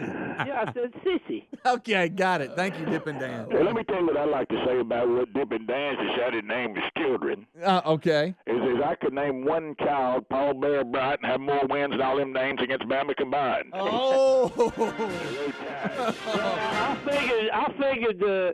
I figured you'd name all your kids the same name. That figures. Well, we'd handle it with one name. I mean, Auburn is one of Iron Bow Hill there, either on some bizarre or either having some cheating scandal. And I'm going to tell you, Auburn fans enjoy the Gus bus because it's going to drive to Arkansas as soon as we're done, Road Tide. Y'all remember Dickie's face on that highlight when Auburn run that kick back? You remember him standing there with that look on his face? Wasn't that precious? Clearly out of bounds. Wasn't even a real play. Oh, Dickie. Clearly out of bounds. Yeah, good well and tough. You could read it, but you can't read. What was that, Dippin'? I said it's in the book. It's already in the book, and Dickie would know it if he could read. Oh, if he could read, I got it. Yeah, he can't read. Speaking, you not here? Well, I just had to clarify that again. Well, if somehow Auburn loses the game, it won't matter. Hope I like the Times will give them another national championship. Well, I think if you look in the book, it ain't Auburn that counts all the Opelika times they won it. There we go again. We got to.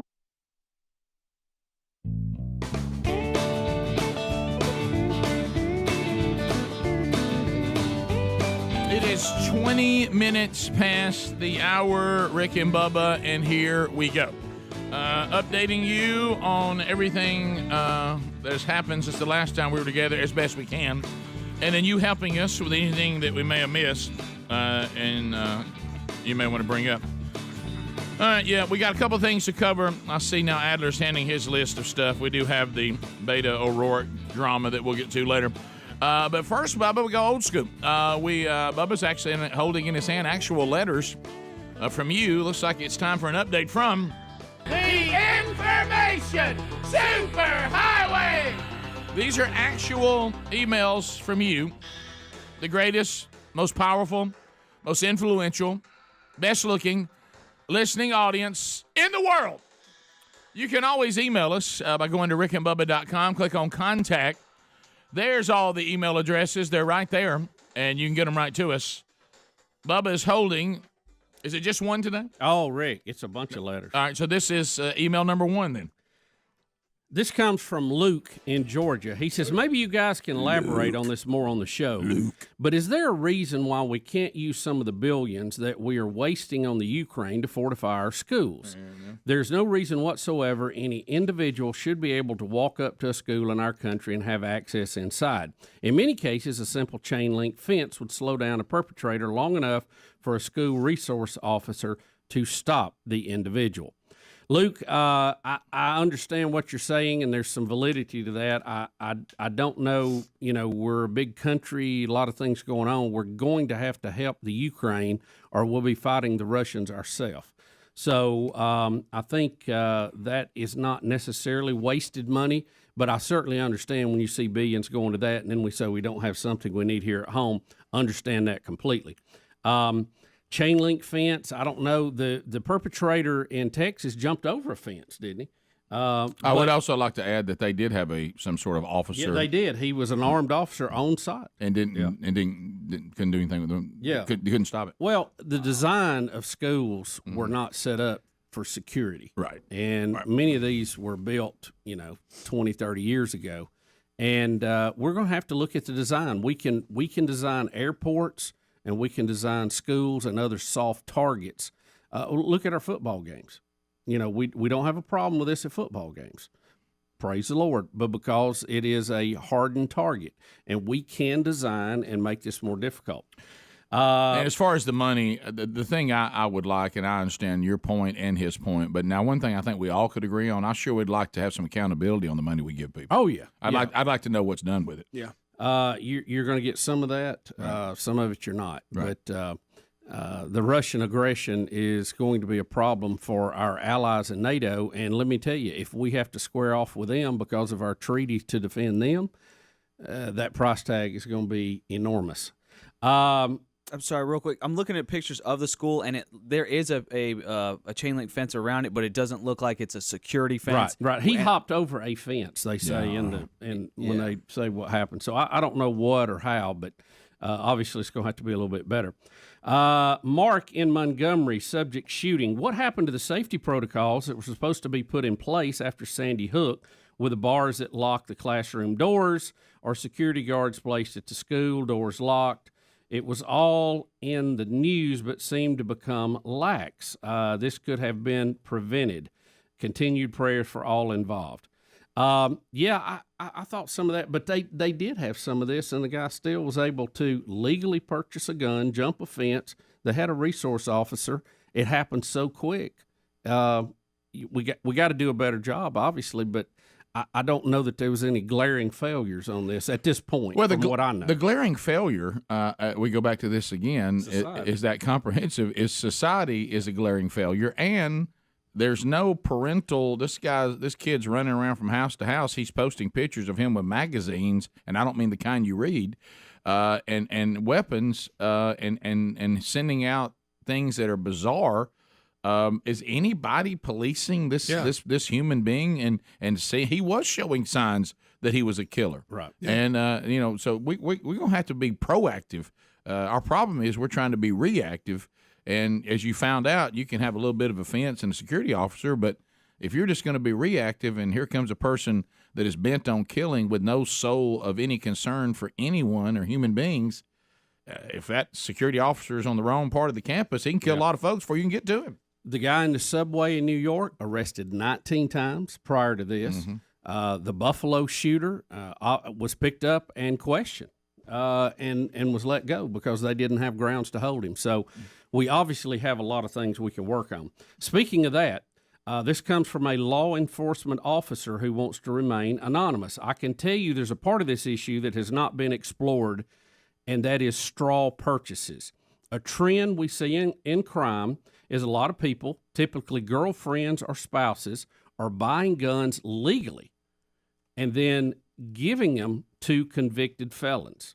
As you know, we have a convicted felon in possession of a firearm charge, but until states start charging these people who pass these firearms to convicted felons, it will remain an issue. He said time and time again, we pick up offenders, and then after a few months, they get another bond hearing, a different judge who lowers their bond and releases them. He says there's so many problems with our justice system right now that he said we're just scraping the surface with this.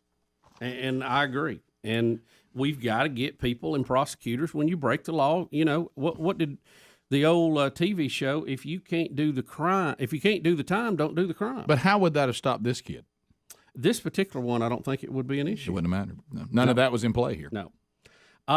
Gentlemen, school shooting, Bruce from the great state of Georgia. Joe Biden magnified his hypocrisy by saying how hurt he is for all the children killed at the school, while he never publicly acknowledges the children killed in the womb every day. Amen. Yeah, we're going to have to be honest with ourselves if we're going to get to any answers. On a lighter topic, subject Top Gun. Didn't know if you heard what happened at a theater near the studio last night. Oh, wow. The movie started, then went blank after 15 minutes. No. It restarted again, got to the same spot in the movie, and stopped again. Somebody was panicking up there running it. They cut on the lights and announced that the server wasn't working properly. Uh-oh. And the movie could not be shown. What? Line formed for refunds. So we went. We saw 15 minutes, but we didn't get to see the rest of the movie. What they think of those 15 minutes? Though? This is from Barry in Vestavia. Hey, first mistake you made is you thought you could have some Maverick. Rick, I heard the first 15 minutes were so good they didn't care. They just keep their money. They said that's it. Greg, That's but I it. would like to give a review on the first 15 minutes. Yes. It was probably the best first 15 minutes I've ever seen. I was completely satisfied with those 15 minutes. Oh, I know. Well, Rick, that will end our update from The Information Superhighway. drop us an email. We do read them, and you can do that at rickandbubba.com under contact. Sometimes if it's really important, it's best to kind of throw a big net and send it to everybody. Yep. Usually one or two of us will find it, and you might end up on the next update. So we'll see. We'll come back. 866-WE-BE-BIG's our number. Speaking of that website, it's Rick and Bubba, spell out the word and.com. Have you registered your Little League football team to win a VIP trip to the USFL?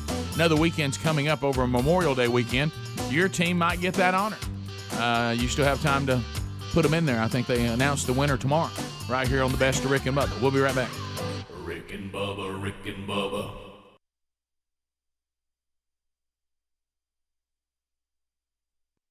Now, so all that stuff's over. That's right. It's over, baby. So how, we'll solve it on the field. We'll leave our trees along this time you come down there. They go about the tree. Dan got a little tickle. No, that was tears. I was emotional. Okay, got it. So, are either of you nervous going into this weekend, or are you confident? Are you asking a Bama fan if they nervous? Well, I know you got a lot of entries, Dickie, to the linebacker corps. Well, I'm gonna tell you, we still got one MFA linebacker, though, Mika Fitzpatrick. Hey, Dickie. Hey, Dickie, do you even worry about the game? You know you're going to win all of them before it even starts. Are you even worried about it? I ain't worried about it at all. Now, I am a little concerned because anytime Auburn can be troubles when they've taken some convict from another team, and I see you done that again. Well, look, we got our quarterbacks however we can get them. We're not bad. I mean, you had Scam Newton, you had some Georgia jailbird, and now he left. What was he? Was he running a brothel over in Baylor? Yeah, he got out of that. Thank goodness. I tell you, he's about the only one that did. Roll Tide.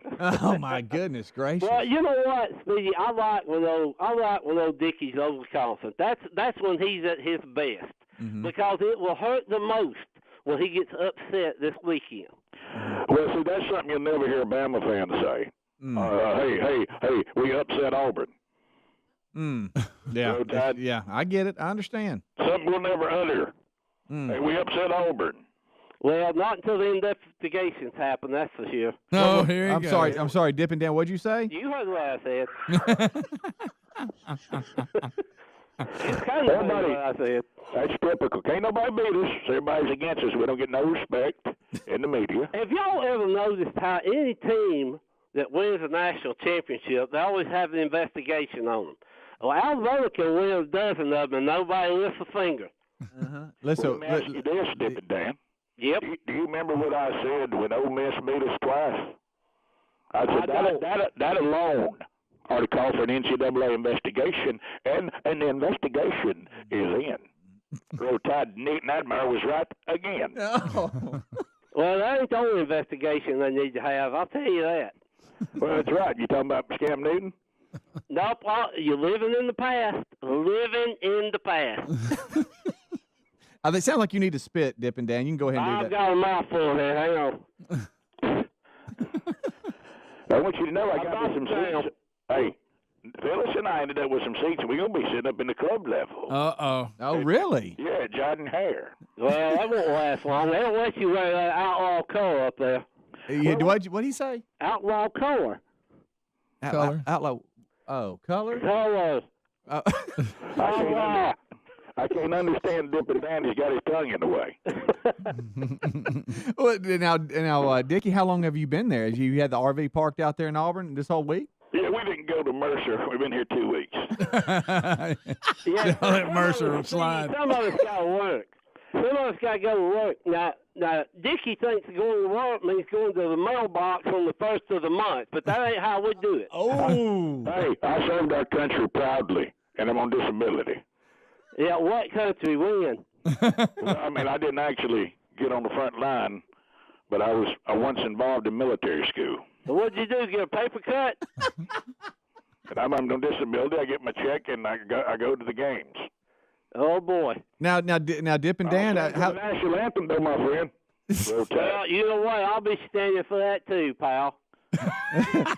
Dippin' Dan, how are your co-workers? Everybody at the dock? I mean, is The everybody? loading dock, it's about 50-50 down here. Really? Any arguments? I mean, you got some bammers there on you? Well, we have a few friendly bets placed on the game. Some what now? Friendly bets. Okay, friendly bets. Got it. I should have practiced this earlier, got in shape. But, yeah, your mouth hurt. Friendly bets.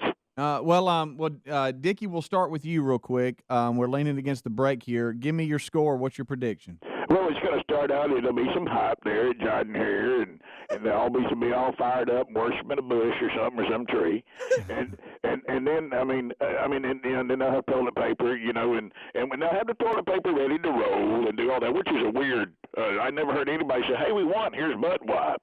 But what's going to happen is the toilet paper will be used for tears.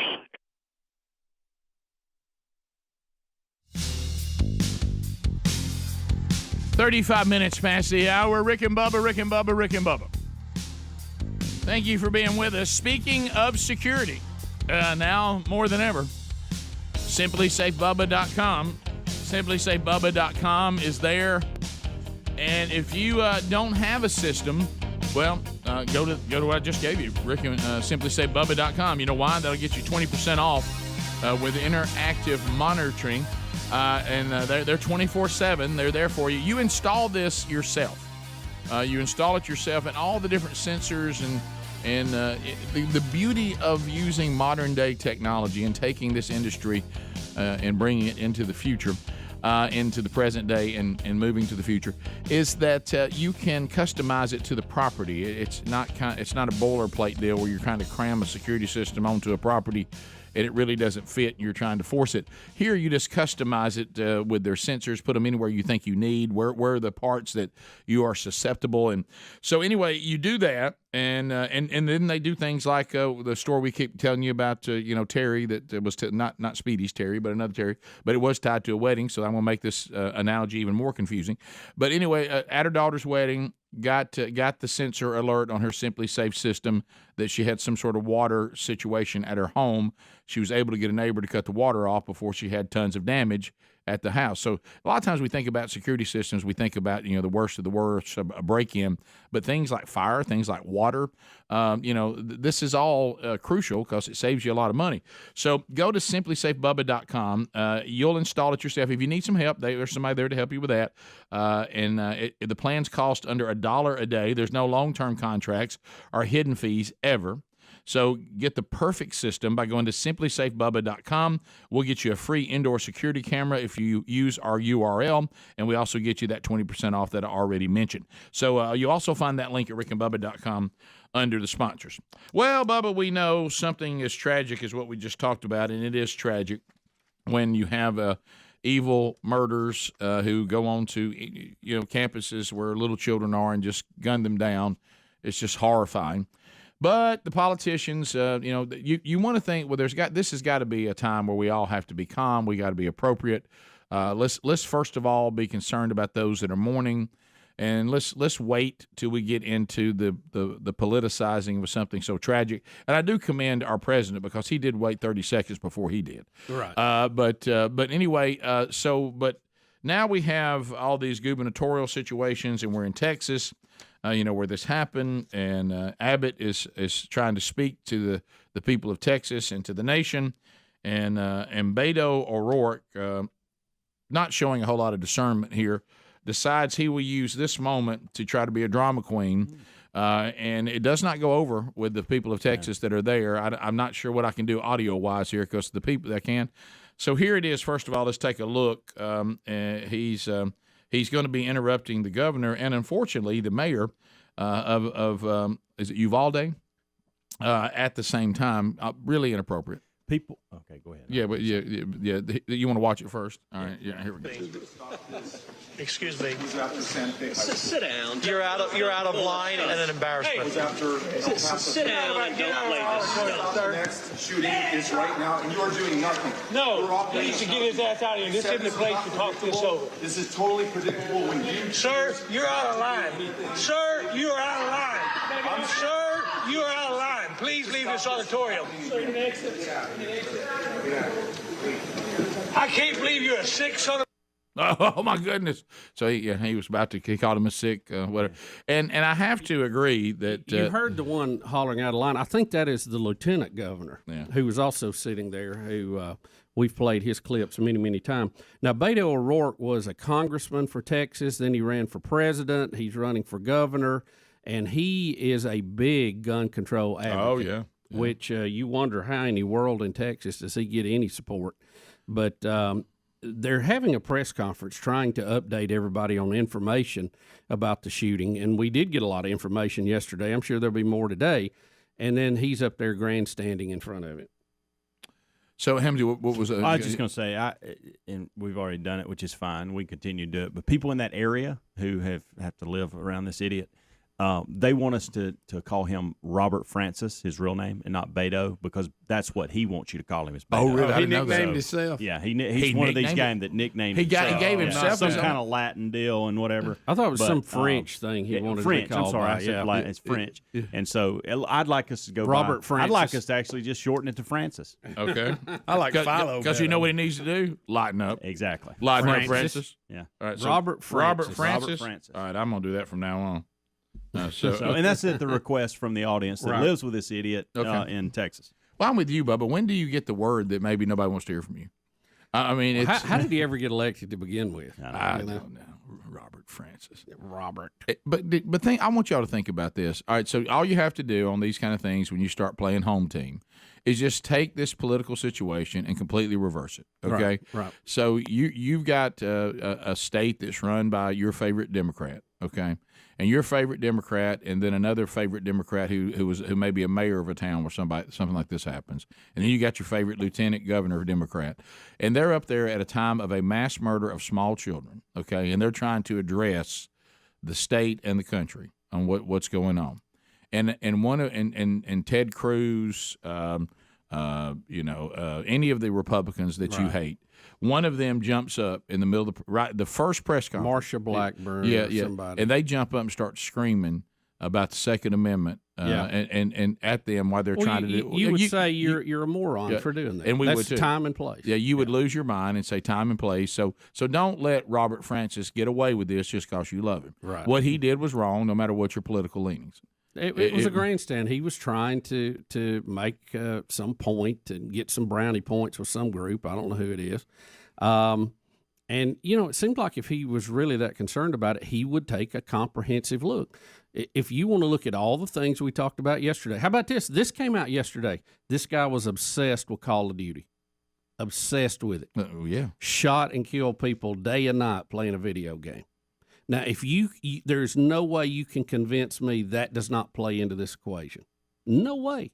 No way. Well, that's what Greg was talking about. When you spin the wheel of sanity, there may be people that play these games. It doesn't affect them in any way, shape, or form. Right, majority. They're level-headed people. But when these things fall into the hands of freak jobs like this, and you don't know. Well, you see this formula. We've seen it time and time again.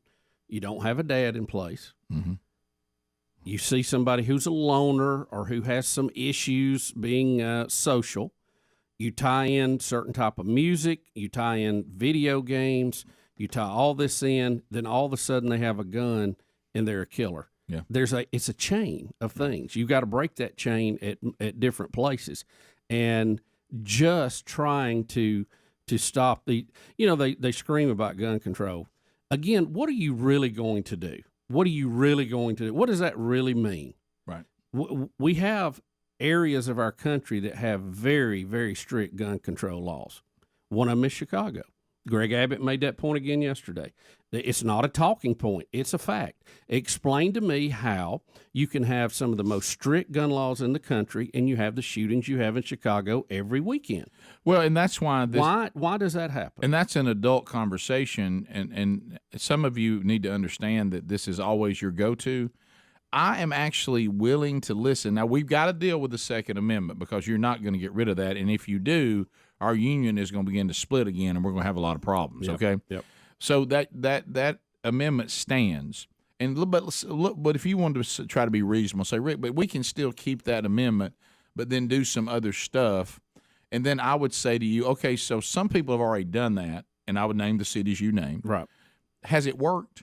And then if you were being honest, you would have to come back and say, well, no, Rick, it didn't. So then I would say, well, let's take that off the table then, because that idea has actually been tried on the state and city level, and it has not produced the result that you seem to desire.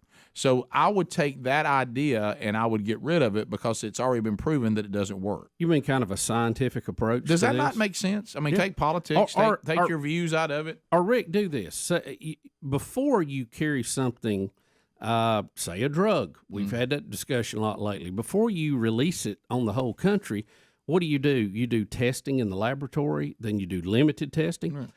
Let's take a place and you put in all the gun controls you want to and see if it actually makes a difference. It hasn't. You test it, and then we can also test some of these other theories. But there's a point where it doesn't matter what all of us think or what we would like or how passionate we are about it. We've got this little problem called the Constitution that guarantees certain rights, and you can't trample over that. Period. That road is a ridiculous road to be on because it's never going to work. You're not going to remove guns, even if you were able to pull off removing guns from all law-abiding citizens and they're not allowed to have them. You're just going to have people who can't defend themselves against criminals and a government that still has guns. I mean, it's that plan is no good. So if we want to go into more of a comprehensive plan of what in the world is wrong with our sick, twisted society. Guns are a symptom, not the root cause. No. And we've got to get to the root cause if you really, really want to make a difference. Now, if you just want political points and grandstand, scream gun control. We'll be back. Rick and Bubba, Rick and Bubba.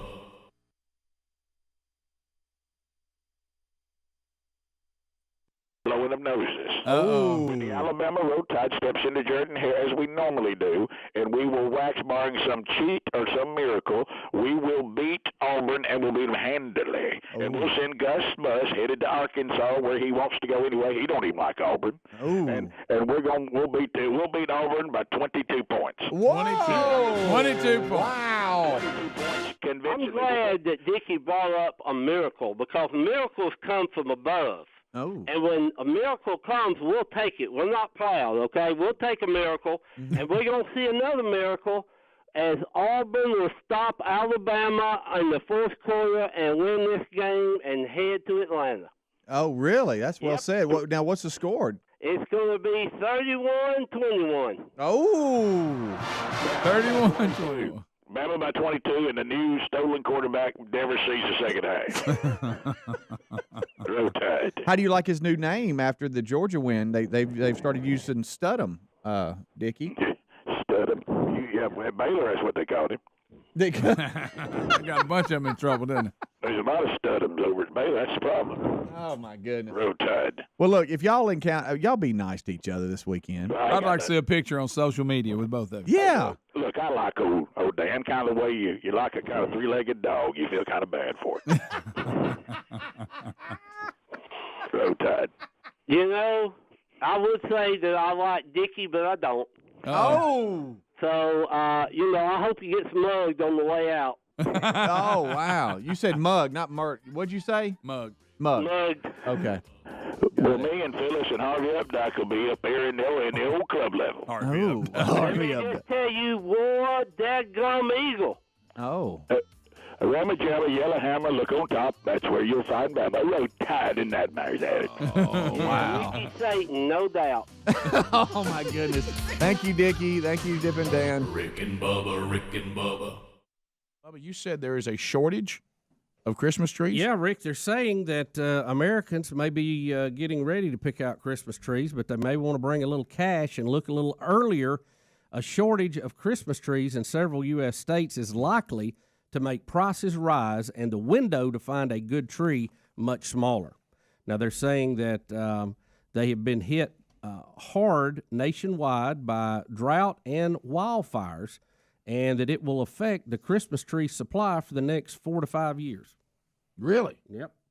So these fires, if you're going, but we're going to drive the price up on Christmas trees now. They said it'll be pretty out also, there. They said also there was a drop in the number of Christmas trees planted across the country, that it's dropped dramatically from 5.6 million back in 2010 to just 3.7 million in 2015. Are we allowed to call them Christmas trees? That's what they're calling them in this. Okay, good. What is a Christmas tree, by the way? What do you call what? Well, there are different kinds. type of tree? There's different kinds. Some kind of spruce or something, right? There are different kinds of them. Yeah, you got all kinds and different prices and all that. But I wonder how hard. I know being any kind of farmer is hard because, I mean, you got a lot of factors that go into what kind of year you're going to have. You know what I mean? Like we just talked about it, fires and drought and all Would that. love to see Speedy farming Christmas trees. Wonder how a Christmas tree farmer, I mean, is it worth it? Well, the one that I buy mine from every year seems to be doing well. Yeah. And I wonder what their situation is this year. And I've already got mine ready to arrive November 30th. Sure, but I mean, already ready to go. Yeah, but I don't know.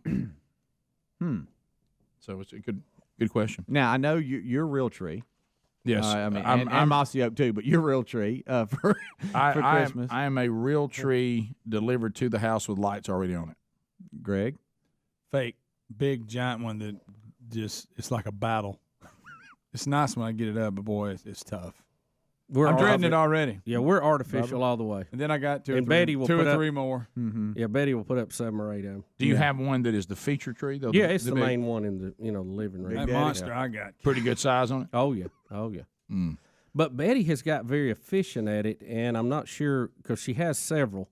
But I know we got one in the garage. It's got wheels on it and a cover over it. Boy, she just pulls it out and pulls the cover off, and hey, you're ready to go. Oh, really? Like yeah, that's very efficient. You're over my camp now. You're over my camp now. Yeah, I like that. Yeah. Mm-hmm. Mine comes in, lights on it. We decorate it. When we're done, take decorations off, back out. I get that big giant box out of the attic and nearly fall through again and struggle to get it. It's a hassle. I showed my butt. It's a hassle. I showed my butt a little this year, and I had to apologize. You already got yours up? And that, well, yeah, we were just getting stuff out of the attic. Right. I got a little frustrated and threw a Rubbermaid box.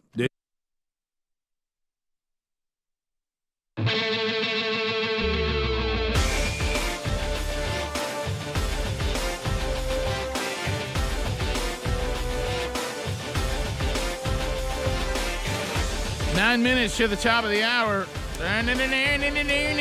You got the Rick and Bubba Show. 866 We Be Big.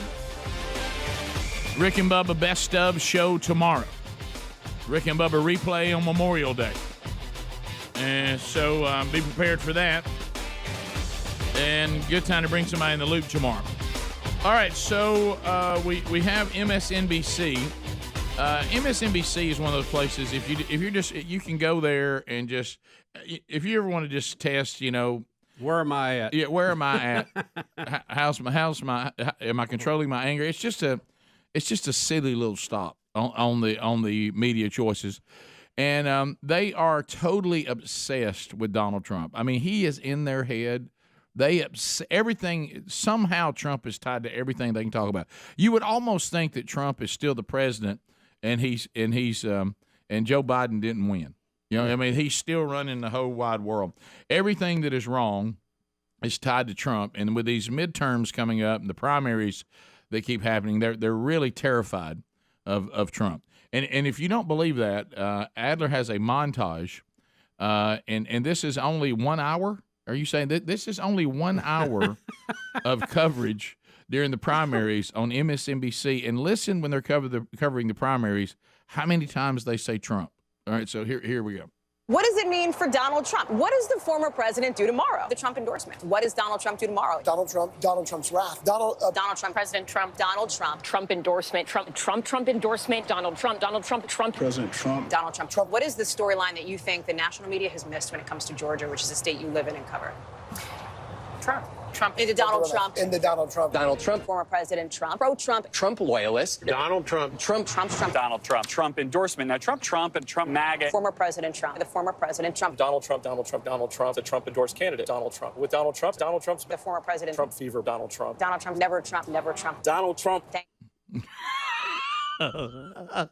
Is this part of Trump derangement syndrome? No, I mean, to be fair, I think it was 3 hours, but still. He did endorse some candidates, but I mean, there seems to be still a lot of focus on President Trump.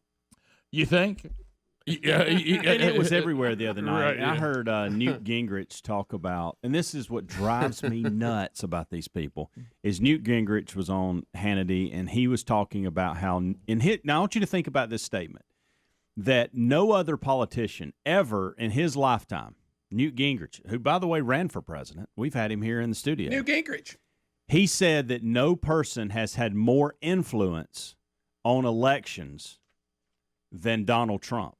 And all you've heard the last 2 days is Georgia this, Georgia that. No one's talking about the powerful influence that won elections all across the country. Yeah. They're not bringing that up. It would be like talking about the Patriots the year they lost one game. Correct. And all you talked Exactly. about was them losing. And the that's Super Bowl. all you're seeing. And it's ridiculous. You know, Trump is active politically, and I think that's something that you don't usually see from Republicans. I mean, usually when they leave office, you never hear from them again. J.C. Watts, Fred Thompson was that way. W. Bush, you don't hear a lot out of him. And so it is kind of unique how active he's been in the political process.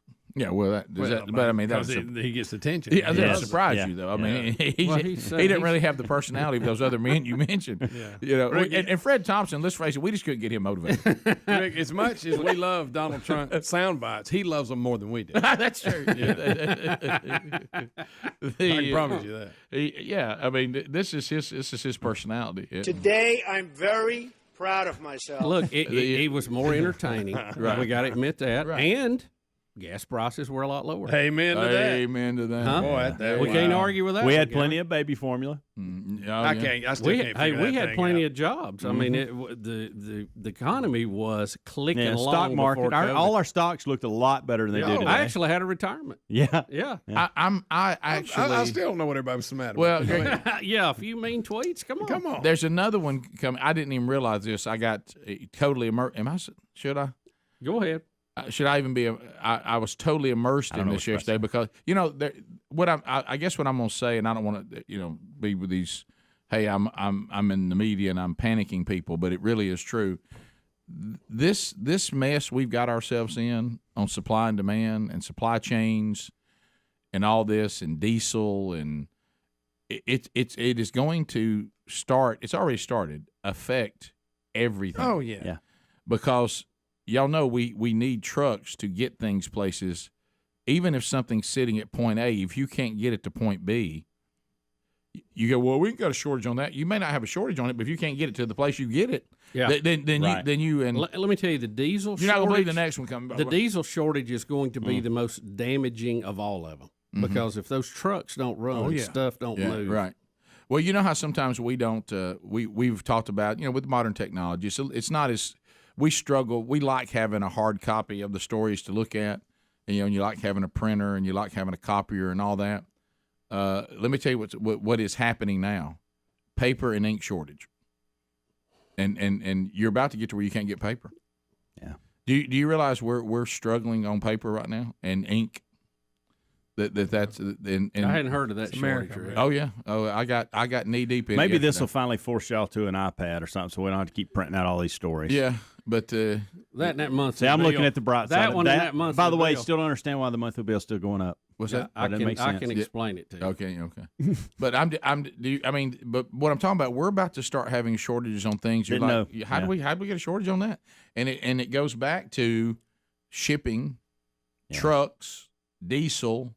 We're talking. We may have a diesel shortage. That is, see, the shipping part of it and the trucks and the diesel is the common denominator in everything. It is. I mean, everything. Yeah.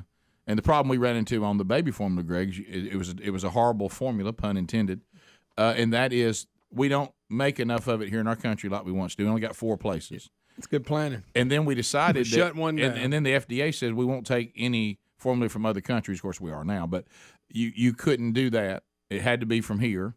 98% of it's done here. One of the plants got in a bind and could not and shut down. So we didn't have enough supply for the demand. Again, bad planning. Yeah, it's awful planning. Well, when we become more and more dependent on the rest of the world, and the rest of the world, either you don't trust what they're sending you or they cut you off, you're in a bind. It's not or bad. You decide to do an embargo against them and they say, well, here's one back. It's not bad planning. There's no planning at all. Government is reactive on everything. You're talking about shoot ready aim? Right. There's no proactive approach to government. That's why we get everything that we get when it comes to government. Right. Well, think about, like we said, with these horrible shootings. We got one in that church in Texas that happened a few years ago simply because the stupid government didn't get the paperwork done on the guy's not supposed to be able to get guns. Yeah. That's right. That was the southern, the church shooting in Sutherland, Texas, right? Yeah. You talk about a bunch of just a monolith of slow incompetence and bureaucracy, and we want to keep giving them more responsibility, more stuff. I mean, I don't even understand the logic of that. Top of the hour, 866 We Be Big is the number. We shall return. More of the Rick and Bubba Show coming up right after this. Rick and Bubba, Rick and Bubba.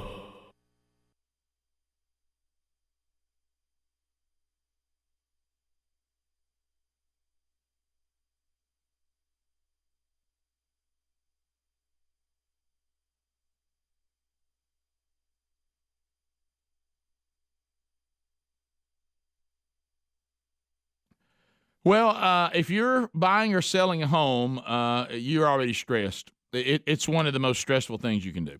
But why don't we see what we can do, working together, you, the audience, us, the show. Let's work together to see if we can, at least downgrade the anxiety and the stress by making sure that you have an agent that has been vetted out, that's the best in their field. They know what they're doing, and you can rest easy that the process is being done right. You can rest easy knowing you're getting the most for the home you're selling, and you're getting the best deal for the home that you're buying.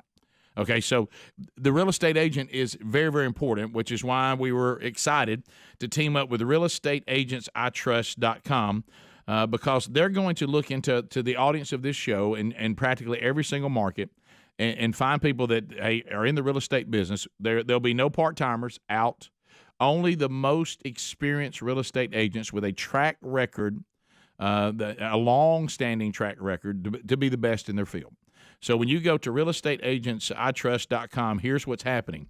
You're going to be assigned a real estate agent in the market that you need, and that real estate agent has already been vetted out, and they're the best sellers in their field, and then you go and start working with them. All we need from you is for you to go to realestateagentsitrust.com, provide us with some basic info, then we'll get the team with you. They'll contact you, make the introduction to our preferred agent in your town, and there you go. And then you start working with one of the best of the best. And we have them in practically every single place where you're going to be selling or buying. So go now, realestateagentsitrust.com. I know this can be a stressful process, but with the right real estate agent, it'll be a lot less stressful.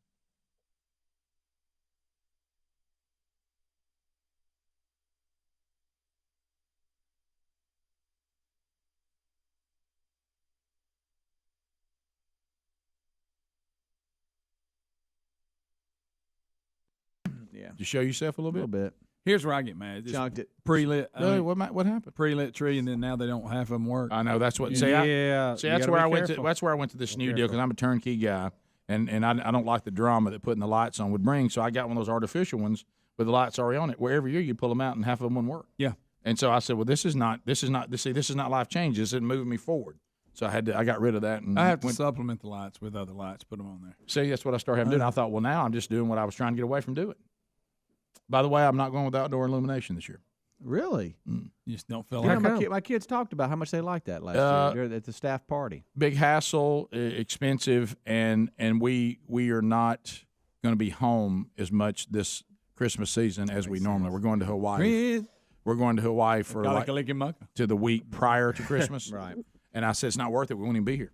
So I'm going to have them shut off for a whole week. Yeah, that makes sense. And so we just said this year wasn't the year to do it. We do it most every year. We did not do it this year because of that. If we were going to be home, then we would do it. How are you with? I know how you're low hassle.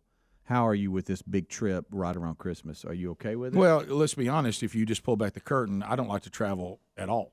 So any time of year for any reason, but I do it for reasons that are beyond that. Sure. And this is Brooks' senior trip with the family. Us going off taking a trip together, and we've never been to Hawaii. Really, of all the places we've been, we've never been to Hawaii. So it'll be fun. It's something we want to do, and when I get there, and I'll have a blast. Yeah. But as far as I bet it'll be beautiful for Christmas. yeah, but as far as me, a little known fact about me: as much as I have traveled, I'm a person who doesn't like to travel. Listen, when we were kids, if the family went on vacation, he was mad. He'd get all mad about it. I'm a homebody. I mean, if I'm left to myself, but Yeah, it's not yeah. about me. Right. And I've got to experience some incredible things because I got out of what I want to do. Yeah. And I've done got to see some incredible things and had some incredible moments. You ready for the bike ride down the mountain? I am. I'm at the weight I'm supposed to be at. Okay, so you made the weight. That's I did. good. I'm right. If I got to hold it though. What So about is the that helicopter ride? They have a limit for Yeah. the bike ride? Yeah. Yeah, you remember we did a whole segment on what you had to be and all that. You got to be below 260. Wow. Good job, buddy. So I'm down. So do you think will they weigh you or just No, take your I asked word somebody on it? about that, and they just said no. They're telling you that so if you crash and you're a big old tub of goo, they say he lied to us and said he was below 260. You know what I mean? So they probably, CYA. yeah. So they give you that motivation for yourself. Rick and Bubba. Can we talk about your other brother? I mean, it was out. Yeah. My younger brother Jake actually proposed this week. Wow. Married Yeah. Wow. Big Wow. times in the family. There's a lot going on. I saw your brother, a picture of him asking his fiance now to marry him. Then when I got home, Sherry showed me another friend of ours' son had just done the same thing, and then talked to another friend of mine who said his son is about to ask. And I'm like, wow, well, this is... It's a great time of year because you see all your family and you get to show them the ring and break the news to them, If you do it in, like, April, you may not even see them for almost a year, Unless it's hot outside, you know.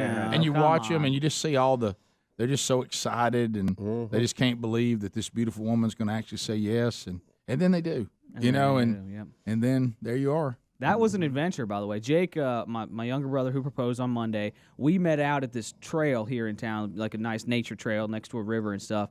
We walked down the trail real quick. He has his ukulele with him. Excuse me?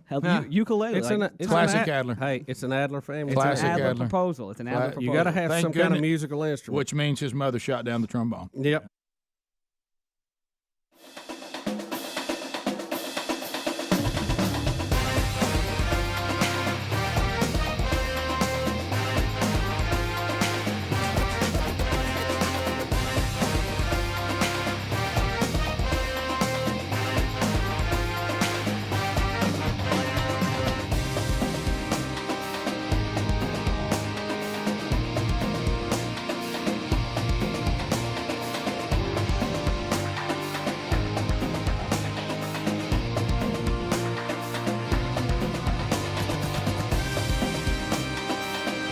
Hey, let's go.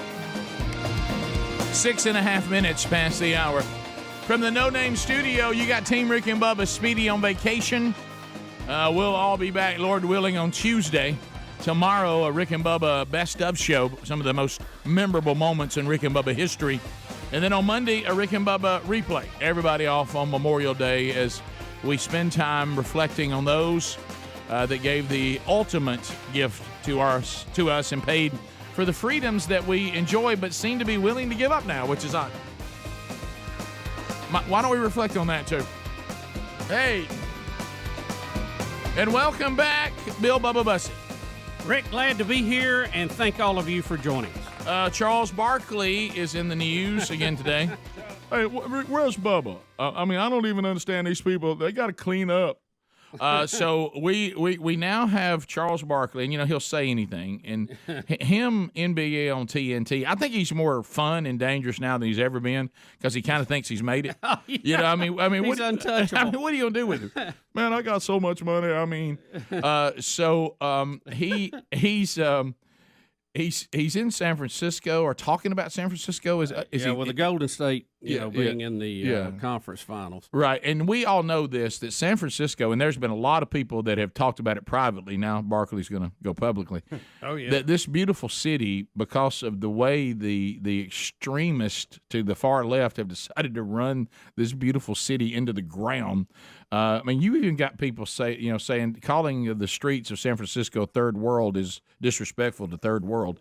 L.A. the same way, and it's just a mess. And you remember when we went that time? Yeah, it was one of my favorite places I've ever seen. I was going to say the exact same thing. I really enjoyed our trip to San Francisco. Oh, yeah. Now, you have to, dodge a lot of flags there that are hanging everywhere. But sure, you get through that. It really is a beautiful place. I enjoyed touring, and I wanted to go back. I really did. It was one of the most fun stops. Well, we've got human waste and everything piling up on the streets. Home of the pink Newcastle. Yeah, yes. Right.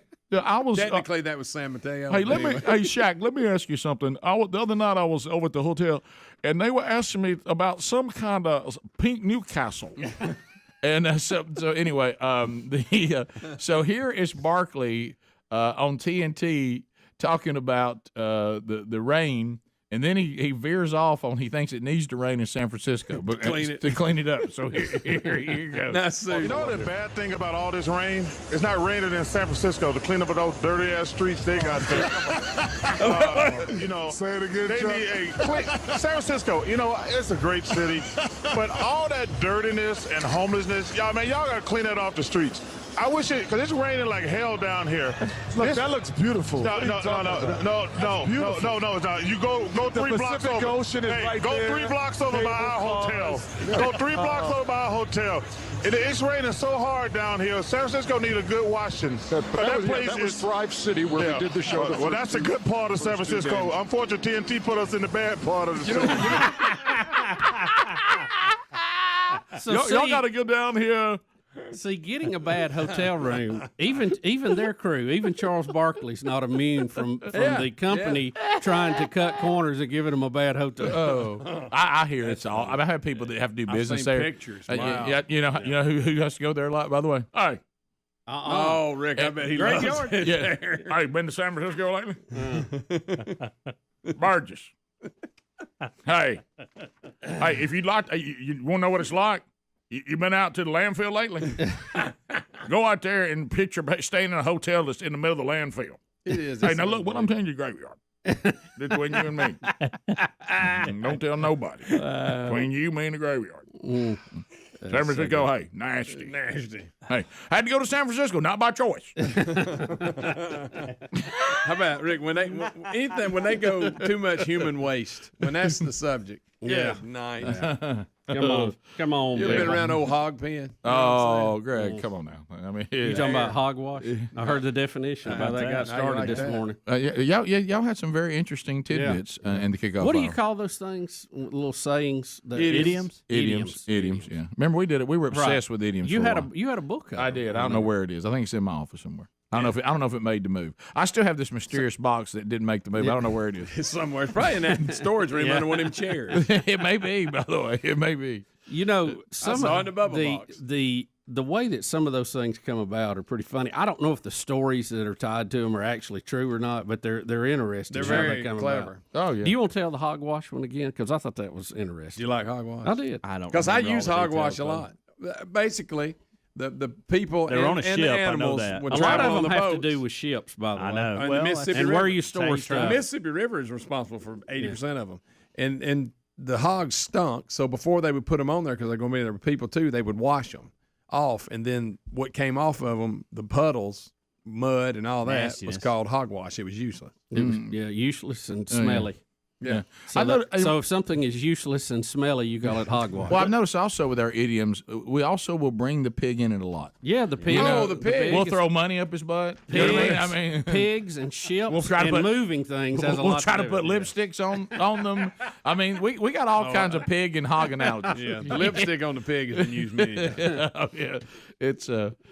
I told you. And where didn't I? you store things on a ship's important. Right. Apparently. Yes, apparently. Yes. And that one really stuck. You talking about high transit? Yeah, it really stuck. That one did stick. It really did, and stink. But I was talking. Who was I talking to? And they were talking about the difficulty of when you're trying to take a hog to market versus cows. Yeah. And they said if something goes south and you can't get the hog to market, then like, hey, it's not going to be open by the time we get there. Whatever they said, they will just throw hay and food inside the trailer. They will not unload the hog and load him again. Yeah. Well, that's the process. Yeah, they said now cows you can take out, put back in, but hey, what it takes to get a hog in that trailer? Once you got him in there, you're just done with And it. you do. I mean, hogs are very intelligent. Yeah, they are. See, everybody always has to do that, and I knew you were going to do it. I was waiting. I thought Bubba was going to be the You're one to not tell us. allowed to talk about pigs and hogs without somebody They're saying, intelligent. they're You're quite right. intelligent. They are, Rick. Yeah. They're right there. You can potty train them and everything. Yeah, but Greg, you're the kind of person that doesn't like that people bring stuff like that. I like all the time. when they also You're like all to over point that. Rick. They also like to point out that they don't sweat. So we say sweating like a pig is actually Yeah, incorrect. there's always a person's got to weigh in on that. Yeah. It's almost like you hand out the who's going to say they're smart and who's going to say they don't sweat. They're extremely intelligent. You know what's not? I will a turkey. Say, I will say this: for them to be as intelligent as we're told they are, I don't see them doing a lot of tricks. I saw one reading a book. Do you? I mean, you never see one playing a horn or balancing a ball on its. You know what I mean? I mean, all the tricks that we're always amazed by. If you ask me, Greg, who is more intelligent, a hog or a seal? I would go with a seal. I would too. I would go far as showmanship. The seal does all blows it kinds of away. cool stuff. And look, they can play "Mary Had a Little Lamb" with horns. Ain't no hog done that. I'll tell you, I have never. Maybe seen, that's not how you measure. I've never intelligence. seen a hog play any instrument and have carry a tune with it. Hog may be too smart to go, you know what, I ain't messing with this. That's Y'all a a good bunch of point. idiots. Yeah, you think y'all I'm ain't going to have me entertaining y'all? balancing a ball on my nose. Right. True. I ain't no dancing bear. That's right. Yeah. Well, I mean, how You you can have going to me show how wrestling intelligent you are, though? Well, that I don't know. Everything for a pig, though, the way they're shaped and everything's a little more difficult. You know, I mean, look at And that hoof. Yeah, you know, that's what I'm talking. And look at Porky. I mean, once he got that vest on, he's like, forget the pants. Right. I mean, it's He too needs much some to do. slacks. But you know what he's talking about? Yeah, look at how I'm shaped. Look at me. Guys, I'm reading something right now that says, according to research, a middle-aged pig can be as smart as a 3-year-old human being. Oh, yes. And they know how to adapt to complex environmental situations. What, by laying in mud? Yeah. Well, that's they don't sweat. Can I tell you what? Can I tell you what I've they never are? seen one build a nest. They were Have like, y'all? we don't sweat, so I need to cool off. Well, there's some mud. Have you ever seen one build anything? Can I tell you this? A What it is, beaver Bubba? can build a dam. You know, Again, if you ask me who's the most intelligent, I'd go with beaver. If you put pig versus beaver, I'd They're go like beaver. engineers. Oh, guys, yeah. you know what we have here? The hog, pig / that whatever your size you're talking about. That animal is the animal kingdom's ultimate underachiever. It really He's got so is. much potential. For all of its smart. He's so smart, he gets out of doing anything. This is interesting. Look, different IQs of That's Now, very insects guys, and animals. Now listen, you can't measure the IQ of an ant. What about a hamster? You can Yeah, put you them in a can. maze. You can put them in a maze. You or ever something. watched ants, you Greg? could. I always want. They're amazing. I always wanted a hamster. Chicken is a 4? No way. he's We're a way hog. low. We're way low on the scale here. Look at the koala, 5.1. All right, we'll be back. More Rick and Bubba next. Rick and Bubba, Rick and Bubba. This.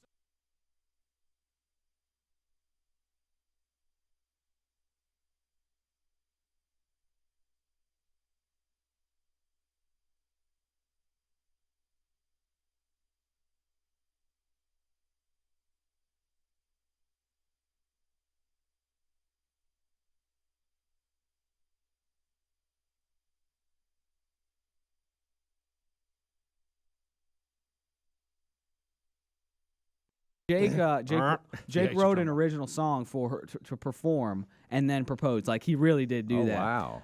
And just like me. And you like, hid in the woods and videoed it, right? And I hid in the woods and videoed it. And so we scope out the area. He leaves his ukulele and then goes and picks up his girlfriend to walk back down the trail while I'm setting up cameras. So I'm setting up GoPros in the crotch of trees and stuff, and putting leaves on them and stuff, and like putting cameras and stuff everywhere. Well, it looks kind of. And then I go further down the trail, and I'm like hiding behind a tree.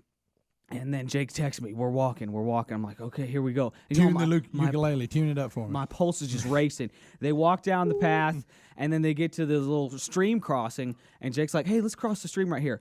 Reaches down, picks up his uke from behind the boulder, and she's like, what in the world? What? That looks like yours, is what she said, because she couldn't believe it. Right. He sings this song. It's really wonderful. Was it a good song? I'm in the woods, shooting pictures, and like I realized that she's hiding behind a tree, and her back is to me. So as Jake is performing, I'm darting from tree to tree in the background of his vision, and like you Adlers, that is wacky funny. Adlers. And so we got it done. It's like normal guys. It is. He asked, and she said yes, and I was like, man, this was pretty cool. Awesome. This was fun. She's a great lady too. She is, but it made me, realize, hey, this might be something that I could do as like a side gig. No, here we go. Hide in the woods. You're gonna end up hating it like you did DJ. Yeah, proposal videos. But use the drone. Yeah, use the drone. Aaron and I were thinking though, because it's going to be a surprise for the female, she's not going to be involved and make it all complicated. I'm just going to be dealing with just dudes. That's a good point. And it's quick. Yeah, I just hide in the woods for like an hour. That's really maybe Unless better. it's a same-sex marriage, Greg, that is a possibility. That's a good. I'm glad you brought that up, Greg. Thank you.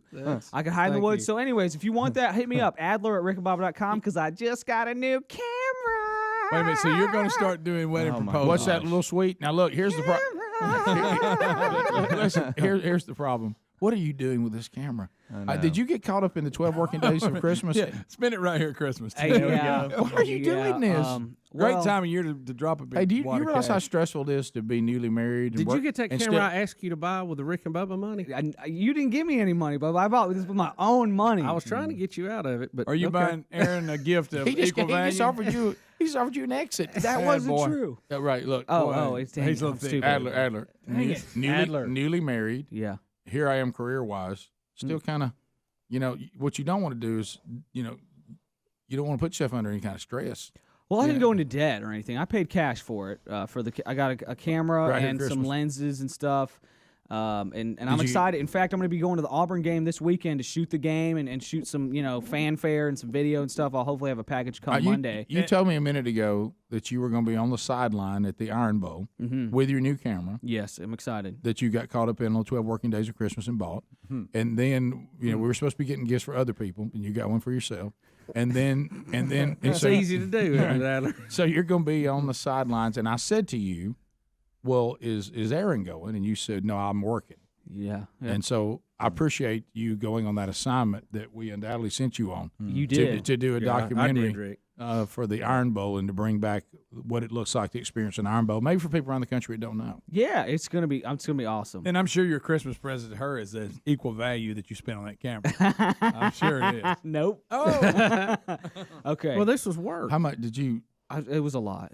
But it's a pro grade camera. Y'all realize that everything I've made here for the show so far, I've done with kind of crappy cameras. I hate to. Yes, my own. I supply my own gear. I don't know even Rick and Bubba if you guys even know that cameras cost money. I've bought them with my own money. Okay. Yeah. Anyways, like I've never had even a camera that you can detach lenses and change out lenses, and that's a really big deal to add style and that nice cinematic look and stuff like that. So it's an investment into your company. It is an investment into my company for sure. Also, you see how quickly we just become. It's almost like we're the ones that did it. We know how to help him. We're such veterans. We immediately go into the. You talk about the investment in your country. Well, that's because he's an independent contractor. Also, I bought the camera and all the lenses yesterday, and it's just a coincidence that Aaron and I are going to the bank today to combine bank accounts. Oh wow! I'm not kidding. That's cool.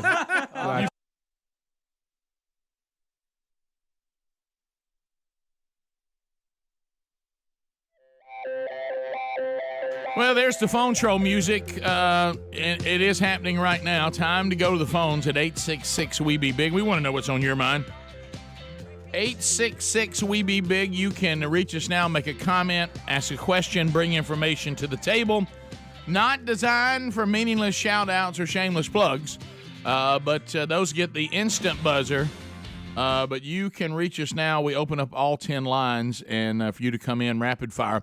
Bubba and Helms each have a timeout, and they can give it to you if they so desire as you get lined up and ready to go. We were watching the different intelligence of the animals in the break, and Adler, can you put that back up? I don't buy that a raven is smarter than a chimpanzee. I do not either. Look, they might be impressive, but have they ever produced their own tools? No, they have not. I've never seen a monkey run from a scarecrow. Thank you. A monkey doesn't think a scarecrow's a person. No. And a raven and a crow are not exactly the same, but they're in the same world, aren't they? It's two different birds, but they're in the same world, right? Oh wait, they have crows way down the list here. Oh, do they? There we go. So raven and crow, not the same thing. Yeah. So raven's almost twice as smart as I crows. don't buy saying a crow is one of the most intelligent birds of the whole group. Yeah. And also clarification why the sheep is higher than you think it would be. I heard this get clarified in a message one time. It was true why Christ uses sheep as the analogy for us. They say everybody thinks that they're not saying that he's not saying sheep are stupid because they're not. They're helpless. Okay. Yeah. And that's a big difference. They really have no way to defend themselves. They don't have any type of defense mechanism, right? I mean, even a fainting goat has that. Yeah, right? it says so. A lot of people say they're stupid. It's not that they're stupid; they're helpless. Okay. To Garrett, I don't know about falcons either. You put a hood on them and they just sit there. You know, that's got to hurt. Yeah, I would think that if you put a bag over their head, they just sit there like nothing's happening. Dog ranked very high on the list. They're 43 IQ. Yeah. But a squirrel's higher than a cat? I don't think so. Well, I've seen them go through. Oh, that's nuts. I've seen them go through some obstacle courses that people set up in their yards that are amazing. But I've seen a lot of cats chewing on squirrels. Yeah. That's a great point. I think that's the ultimate test. I've never seen a squirrel chewing on a cat. Garrett's in Alabama. 30 seconds, buddy. Go ahead. Hey, good morning, guys. Hey. Hey, two things. I just want to know if y'all got the invitation to my wedding yet. Invitation to your wedding? Didn't we get an invitation to a wedding? I'm not sure. Was it mailed here? Yeah. I don't think I have seen it. If you did, yeah. If you did, we haven't noticed it. Okay, well, but congratulations. Thanks. Whoever's running the best of tomorrow, I really want y'all to play the bit where Speedy gets in the altercation with Joe they call Paul Farnbaum. The what bit did you say? Speedy, something about Paul Feinbaum? Was it? What was that? I think there's a guy that Speedy email us, sir. Got into it with over the in regards to a comment that the guy made on Paul Feinbaum's show. I could have had that I don't completely recall wrong. that right off I the top don't of really my head. either, but I do remember something going on. Okay. And I don't think it was. He said it was Speedy. I thought it was somebody else. That's why it confused me. I hope he didn't write on the back. Probably not going to play that bit tomorrow because I don't know what he's talking about. Yeah. Send another email to Helms. Are you doing it tomorrow? Are you the guy? I am. Yeah, I am. Helms He's the is. Yeah. Jack. It'll be hey, star-studded lineup tomorrow because I ain't got to worry about what everybody else has played. Oh, you got it all to I yourself. got thousands of bits to myself. Well, that'd be a big It's going one to be tomorrow. a fun day. Jack and Coleman, go ahead. It's the best stuff. I wanted to know if you guys have heard what Michael Moore said yesterday about, in the wake of this shooting, what he has said about the Second Amendment. It would scare you to death. Well, I know he's a communist just by the way that he says things like this. I did hear somebody saying he was shouting about the Second Amendment. I couldn't care less what Michael Moore thinks because I'm going to love Michael Moore enough to be an American that will save Michael Moore from his stupid self. Right. Because the way Michael Moore wants this country to be, he would regret it big time if it ever actually happened. So, but the fact that he doesn't have to live the way he claims he wants us all to live is actually quite a blessing for Michael Moore. So the rest of us will protect the Michael Moores of the world that want us to turn toward communism. You're welcome. Yeah. So Michael, I couldn't. There's a lot of people that I would say I don't really care what they say. There's some people I'm like I care sometimes what they say. Michael Moore is in a category that I really have no concern whatsoever what he's saying or desire to listen to it. His comments and the way he sees things, it's meaningless to me. I put no weight in it. A pun intended. Let's go to Joseph in Gadsden, Z93. Go ahead, Joseph. Hey, I got 4 small words for you this morning: Green Acres and Donald Trump. Thanks for the call. Let's go to Adam in Dothan, News Talk 1039. Adam, 30 seconds, go. Hey, y'all, I agree with Bubba about the crow. The crow is very smart. Have y'all ever seen crows dead in the road? I have, actually. Yeah, a raven, I think, is very smart, but I actually have. It wasn't easy to hit it, but I have. Let's go to Karen in Alabama. Karen, 30 seconds, go. Karen. It's a tough year for somebody named Karen. It really is. I know you were distracted because you were probably telling on somebody, but go ahead. It's been a rough 2 years for me. I bet it has. I wanted to talk about pigs. I've had mini pigs, and as in little pigs, they are very intelligent, and they do build a nest.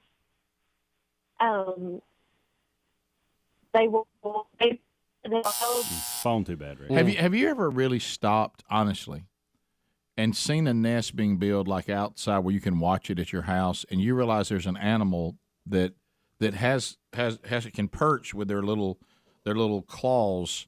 Their wings are not hands. There's no fingers. And to watch that thing build a nest. Oh, I know. It's amazing. It really is. I've never, and I don't mean to take issue with what the young lady said, but I've never seen a hog nest. I've never heard the term hog nest by anybody. Have y'all? No. Nobody's wandered out to the barn and threw open the door and said, well, I'll be darned. Look at the complicated hog nest we got in here. Well, the hogs are making a nest again on the cardboard.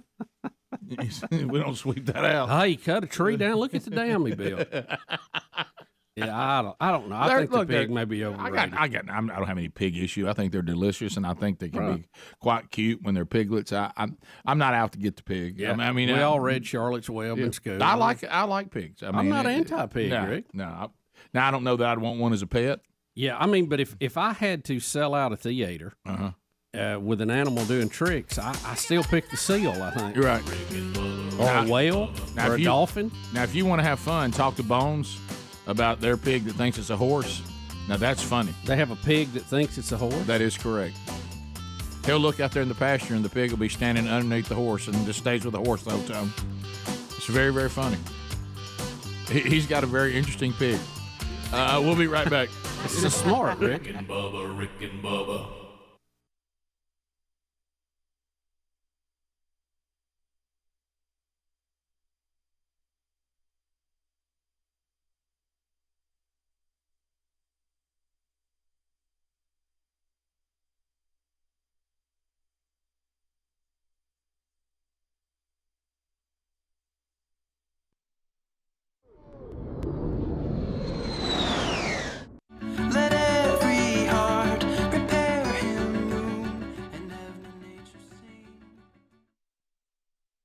You whenever you deem appropriate. Do you agree? I mean, I've even seen it out on social media today. We must hear from Dip and Dan and Dickie Nabmeyer. Is it too soon? I'm sure that both of those characters are wound up. Yeah, and had a lot going on this weekend. Yeah. Could be too soon. We have Adler Christmas today. Yeah. We have to discuss the Rick and Bubba challenge. Yeah, I've worked through my email enough to. I've seen two of the signs. I know there were more. Because I was alerted, but far as documenting it, got some great PR there. The whole game day experience in Auburn was at a different location than it usually is, and it was it was a mess. Well, trying to get around where it was. Yeah, well, the thing first of all on the Rick and Bubba challenge, if your sign never made it on TV, it's already out. Right. It doesn't matter how cool it was or great it was. If it didn't get on TV, then it can't be considered. Now, all the ones that got on TV, then we go down to now the best sign. Right. I know of three that got on TV. Well, here's what I'm still working through some of the emails. Yeah, I'm confused by this. I am too. I had someone at church tell me that one of the Rick and Bubba signs won ESPN's best sign. Really? And then he told me it was one, and then Bubba said he heard it was another one. So I can somebody confirm? Well, and here's something even. I don't know. We've never had this before, okay? I watched most of College Game Day. And one of the signs that was prominent, I did not know it was a Rick and Bubba sign until after the fact when you send it in and document it. Right. So it was out there. Maybe but it was the pink sign that The we hot have. pink one. And it was all. If you go back and watch College Game Day, it was all over. But you couldn't see Rick and Bubba I on didn't know it was. You may could, but I didn't recognize it. Was that the Hey Bama need linebackers? I'm not sure. Yeah, it is. Probably. Right there. Yeah. Is that it? Yeah, that's it. Yeah. It was all over College Game Day, and I did not know that it was a Rick and Bubba sign. Yeah, because that's a nice play on linebackers and pounds. Right, So LBs. It's all good. But again, could you tell it was Rick and Bubba though why it was up there? Well, we'll have to look at all of them. And I think just cast some votes. Yeah, on it. and can somebody clarify whether one of the Rick and Bubba signs got an ESPN sign of the day? Because I think what you're discussing is the one that we sent out. They were highlighting some of the better signs, and that was one of them. I didn't ever see anyone officially win the best sign. I Well, don't know. I was told. You know how these church people are. I was told the one that won the game day sign, the official winner, did not say Rick and Bubba, but was a former Rick and Bubba intern that was holding it, and maybe that's where some of the confusion Good came from. night. Okay, this person couldn't have been confused by that because they wouldn't have known it was an intern. They claimed that it was that, and he even described the sign to me. He told me it was the one that had all the different directions, all the different arrows, and had Rick and Bubba down in the corner. Then Bubba and I had our face where you hold the sign. Mm-hmm. He claimed it was that sign. But again, you could have the one that won the best sign and then one that got listed as some good signs. It's very confusing. Yeah, it's confusing.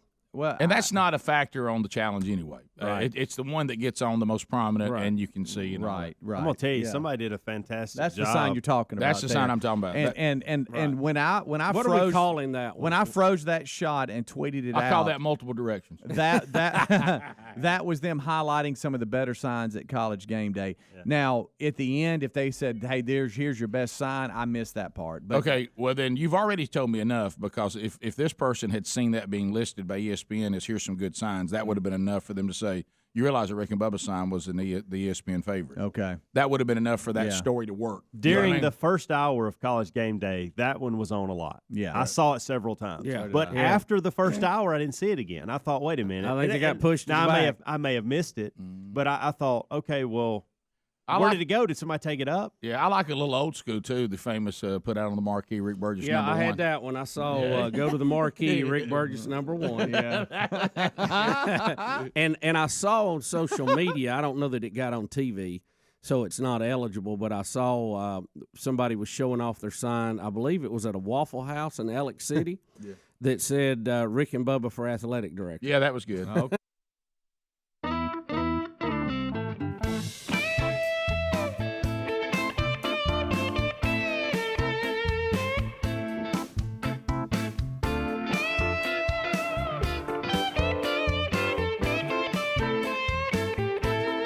$35 minutes past the hour. The Rick and Bubba Show. 866-WE-BE-BIG is our number. LinkedIn.com/Bubba. LinkedIn.com/Bubba. Boy, this is good. If you're looking to make a good hire out there, you need to put that opportunity on LinkedIn.com/Bubba. Your job post will be free because of the show. So use LinkedIn.com/Bubba. Also a link at rickandbubba.com under the sponsors. Everybody likes free. So it's going to make it easier to find the people that you want to talk to faster and for free. Create a free job post in minutes. Reach your network and beyond to the world's largest professional network of over 810 million people. And then add your job in the purple hashtag hiring frame to your profile to spread the word that you're hiring so your network can help you find the right people to hire. And then they have these simple tools like some screening questions, make it easy to focus on candidates with just the right skills and experience so you can quickly prioritize who you'd like to interview and hire. So go to linkedin.com/Bubba or find a link at rickandbubba.com under the sponsors and let them go to work for you, and you can make a good hire that'll enhance your company without wasting time interviewing people that really don't have the basic qualifications you're looking for. All right, so Bub, we have you know that you remember Post Malone, not the artist but the doctor, right? You know, now I must warn all of you that watch archives. Warning, there's certain people that shows aren't allowed to interview. And Dr. Malone has been on those lists sometimes. And now, Rick, who is Dr. Malone? He actually helps or has part of the patent that created the mRNA technology we're using in the COVID shots. He's one of the founders of that. So you remember him saying that it certainly served a purpose. He was not a big fan of giving these vaccines to small children that are not at risk of really of any consequence. That maybe that would not be the wise thing to do. He basically said it was a great idea for those that are sitting in the category of, hey, if I get COVID, I got some bad comorbidities that might make it more likely that I will die. So you definitely want to give yourself as much protection as you can. But he thought we were being a little haphazard with the technology, especially involving small children. So that got him banned. He wasn't allowed to say that. But now he's talking about, and we all had it. We started talking about it when we came on the show a couple of weeks ago. The new monkeypox thing. Monkeypox. And Dr. Robert Malone is going to give us concrete facts about how much risk you really are at involving monkeypox. And he's going to talk about this is a new thing that our media sources, some of them more than others, seem to be obsessed with. And it's a new phrase that he has come up with. And we'll just let him speak in his own words. This is courtesy of Real America's Voice. Here he is. Getting on to your question, is monkeypox related to smallpox? Yes. So is cowpox, which is used to vaccinate against smallpox historically. This was Edward Jenner. So is camelpox. There are a number of these pox viruses that are absolutely not lethal in humans. The mortality rate in humans is less than 1%. This is only spread by close contact. All the cases so far have been, let's say, gently men who have sex with men. And monkeypox has been endemic in Central Africa for probably the history of humankind because it resides in a number of animal species. And of the two clades of monkeypox, the one that's circulating right now, calling it circulating is a gross overstatement. The one that has had a few scattered cases is the least of the two in terms of its disease. So is this more fear porn? And that is the title of my Substack for today, Monkeypox, Truth versus Fear Porn. My assessment is it is absolutely another case of the media and the government cooperating to spin up more fear that is absolutely unfounded. Well, that was pretty straightforward. So we all can take a deep breath on monkeypox. He's like, don't let these people that are putting out what he's called fear porn, meaning there's some people just obsess over fear, and I got to put out all the fear content I can personally put out. And he's saying here are the facts on monkeypox. There's a very, very tiny percentage of people that should be, first of all, concerned about monkeypox at all. What's that on Adler's arm? Remember when we were talking about my grace burn? Before things get crazy. I heard them qualifications going on. Before things get crazy and they start trying to do lockdowns and all that kind of stuff. This is a grace burn. Everybody be careful. Lay the chicken away from you. Don't let it and don't drop it either. Okay. Right. All right. Thanks, Greg. Okay, monkeypox. Thanks for the opportunity to clarify, buddy. Yeah. So, but he does bring up a point. Look, everybody, don't let some of these media sources, don't let these people keep you terrified all the time. He's saying, can I just put out just a word here? Don't live your life in morbid fear of monkeypox. And it just come on. I don't even understand the transition to monkeypox. Are we upset because the latest variants of COVID are not lethal enough? Has the media gotten bored with everybody testing positive for COVID and surviving? Rick, is it just upsetting them? Here's the problem with the media. They have to be trying to scare you. I carry you back to the great Christmas movie Scrooged. Oh, yeah. Yeah, they've always got to have a terror because that's what they feel like drives ratings. If they come on the newscast and say, we're having a great day, everybody's getting along, traffic's good, weather's good, They feel like they got no story. They got no show. No way David Muir could open a show up like that. No. He's always the world's ending every time he comes up. We watch the opening of ABC News so we can laugh at it. Right. Because it's usually the same. It doesn't matter what's going on.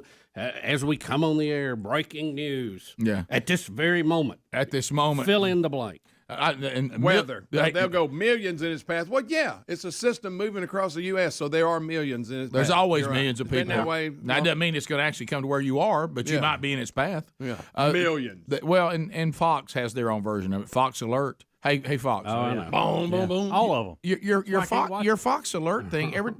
When y'all first started using it, I thought, oh my gosh, something's happened. Y'all Fox Alert every single story. Yeah. You can't do Fox Alert when the two anchors prior to your show ran the same story you're running. Right. Breaking news. Yeah, I mean, it's not an alert. Every show has to restart the hype. Yeah. Oh yeah. Do you ever watch like on these news and all of them, including Fox?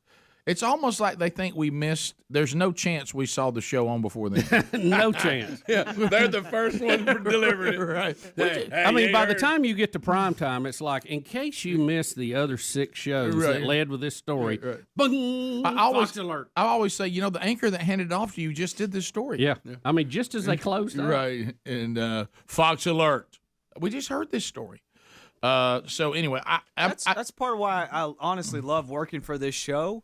Because if I had to work for just a straight news program, it's just goodness. It is that term that Dr. Malone said, and it's just waving and screaming and look at us. You have to panic, and fear drives viewership, and it's just a sad, terrible state that our media is in. Yeah. Well, we have a story today that says really, that's talking about heart disease. I mean, I'm thinking to myself that. I think a lot of us, it would really do us all some good to turn the news off. Yeah. Yes. I mean, just turn it off. I mean, I guess I can't. On the monkeypox scare, all I can think of is: are they thinking that the latest variants and subvariants of the COVID virus, the COVID-19 virus, are they thinking we just don't know that it can hold its own? For us to do the thing where nobody has to identify themselves. Well, the fear to vote. factor's burning out. I mean, you go out now, you still see a person with a mask or two, and that's fine if they want to wear it. Of course, but the general public, I think, is so far beyond that. I don't think we'll ever go back, frankly. And I think it's really hurt us when something comes along that really could be deadly higher than 1%. Yeah. Across the board. Yeah, the subvariants, do you think it's now like, man, this just looks like people are getting sick like of all the other stuff, and then they get better? I don't know. We can't. This doesn't seem to. We can't scare people anymore with this. Which we keep throwing out hotspot and surges, and they've ignored us the last 2 times we've done that. Because it seems to kind of have a rise and fall that does its own thing, and the good news is it looks like that we're getting better at treating it, and it's getting weaker with its as far as it being lethal. What's wrong with saying that?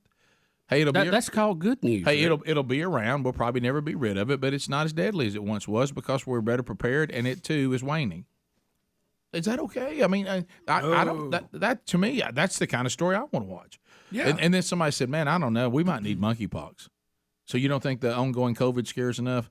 I don't think so. I think we're losing everybody's attention. We need something else that they're not familiar with. They're kind of getting educated on the COVID thing. Yeah. We need some new mysterious thing that they don't know how to talk about it. Yeah, you know what they probably said? All right, anybody got any scary pictures of monkeypox? Oh, yeah, we got some scary ones. Oh, yeah. Okay, all right. And this is the sound of it. It doesn't have some science word that you can't pronounce. Monkey. Everybody can say monkeypox. Yeah. Everybody. Hey, you heard what happened to Billy, didn't you? Monkeypox. Monkeypox. As a matter of fact, some of the first stories that came out, they were using pictures that they were trying to show monkeypox, and it wasn't even monkeypox. Right. It was smallpox. Yeah, it was smallpox. Yeah. They're related, but they were using exactly the same photograph. Here, I'll show my grease burn just for some viewership to help give us. This could happen to you. It's monkeypox. It's a grease burn. I promise. Yeah, whatever, buddy. I dropped the chicken in the grease. We might get burnt with grease. We need to be able to mail in our vote with no identification. We'll be back. More Rick and Bubba coming up. Rick and Bubba, Rick and Bubba. And I also saw both schools claim that Roy Moore graduated from both of them. That's good stuff. I don't know why I'm laughing at that, but I am. It is fun. You might as well laugh. 17 minutes past the hour. Here. We'll be back. That was the one I was told they highlighted on the air. Yeah, it could be. Yeah. We'll be back. More Rick and Bubba coming up right after this. Rick and Bubba, Rick and Bubba. And this is going to sound weird and it's going to upset some people, but I'm trying to look out for the greater good. You know how you have to look out for the greater good? Yeah. On behalf of every single person in the state of Alabama, I don't even want to entertain Auburn and Alabama both in the Final Four. This state could not take that. If that were to happen, the state of Alabama may cease to exist. I mean, I think it may implode on itself, and it would be shattered into millions of pieces. This state cannot take those two teams playing each other more than once a year. We just can't. I mean, I just don't think it can happen. But would the nation love it? The Iron Bowl that happened this past Saturday was the highest-rated college football game of the season. Well, you saw the Wall Street Journal article. And I don't know if y'all saw it. It was a good one. He said, "Let's just cut out all the garbage. The only rivalry that matters is the Iron Bowl." It says, "Look, the rest of them are great, but it just keeps having implications that affects the entire nation. Usually, one of the teams, if not both of them, are in the mix." And they said this one, because of the unbelievable finishes, the crazy things that go on. Yeah. They said, now, I will tell you this. Here's what's odd watching the other rivalry games this past weekend. For that game, and it's always been weird, the players behave. Now, the fans don't. Now, in the other rivalries, I noticed the players did not behave. All right. In the other rivalries, I've never seen so many pregame fights in the game. And you go to the one that is the most fierce, Auburn versus Alabama, the players seem to handle it pretty well. Now, the fans don't. Right. But as far as the players on the field, the other rivalries, there were some major fights. Yeah. I mean, I'm talking about some fights in games that you thought, well, why are they fighting? I mean, it was. And this was in the pros. You see the Oakland Raiders fight? No, I'm talking about the rivalry games. I saw the Ole Miss Mississippi State. They fought throughout the entire pregame, all the way up to. They fought when they walked the field. They fought in pregame. They fought right before the toss. They fought during the toss. I mean, they fought during the game. Yeah. I mean, it was a nonstop fight. Louisville, Kentucky got into an all-out brawl. Oh yeah, they did at the goal line. I mean, all-out brawl. My gosh, I mean, it was an interesting weekend of rivalry games. So in the playoffs, you get down to this, and again, I do realize the unspoken, and that is that Auburn and Alabama could somehow be back in the Final Four. Please, guys, I don't know. I mean, I want everybody to be okay. Yeah. If the AP poll and the coaches poll have any indication of the college football rankings, which I'm not saying they will, it'll have Clemson 1, Oklahoma 2, Wisconsin 3, Auburn 4, Alabama 5, Georgia 6. Yeah, and then you got Miami, Ohio State, Penn State, and TCU. But what if Wisconsin gets beat by Ohio State? Which could happen. I'm just saying, but I'm just talking about this one, the one coming out this Tuesday. Week. Yeah, this is for this week. If you look ahead, if Auburn wins and Ohio State wins, I really think that they'll have to move Auburn. I think you'll watch Auburn move up even closer, and here's why. I'm thinking ahead here. They've got to either be 2 or 3 this week, and the reason I'm saying that, if Auburn was to win, they're going to have to put them in that top spot, okay, for the final poll, because there is no way that they would allow an Auburn-Alabama final. Right. So, in other words, if Alabama squeaks in, they'll be at number 4, right? Now, keep in mind, based on TV. Just you saw the Iron Bowl top rank. Would they want that again? But here, look, keep in mind, guys. My point is they will have to play a semifinal game. There is no way we would allow that. The rankings would have to be. They would have to be such that they would play the semifinal game and not the final. Trust me, if you watch the TV coverage of it, which I did, Gary could not say enough. Wow, it was his topic of the evening. That the committee can do whatever they want. Yeah. And they've gone completely away from the poll he was talking about with AP and coaches. Well, what I'm saying is this. We have now taken a very good Alabama team, and they've only lost one game in their rivalry game on the road, and now they just sit over here with one loss, and there's nothing that can happen to them other than hey, we've only lost one game. It's unbelievable. You know what I mean? So they're just sitting there. Yeah. I mean, they've only got one. So now everybody else is out there playing, but Alabama remains only a one-loss team. You know.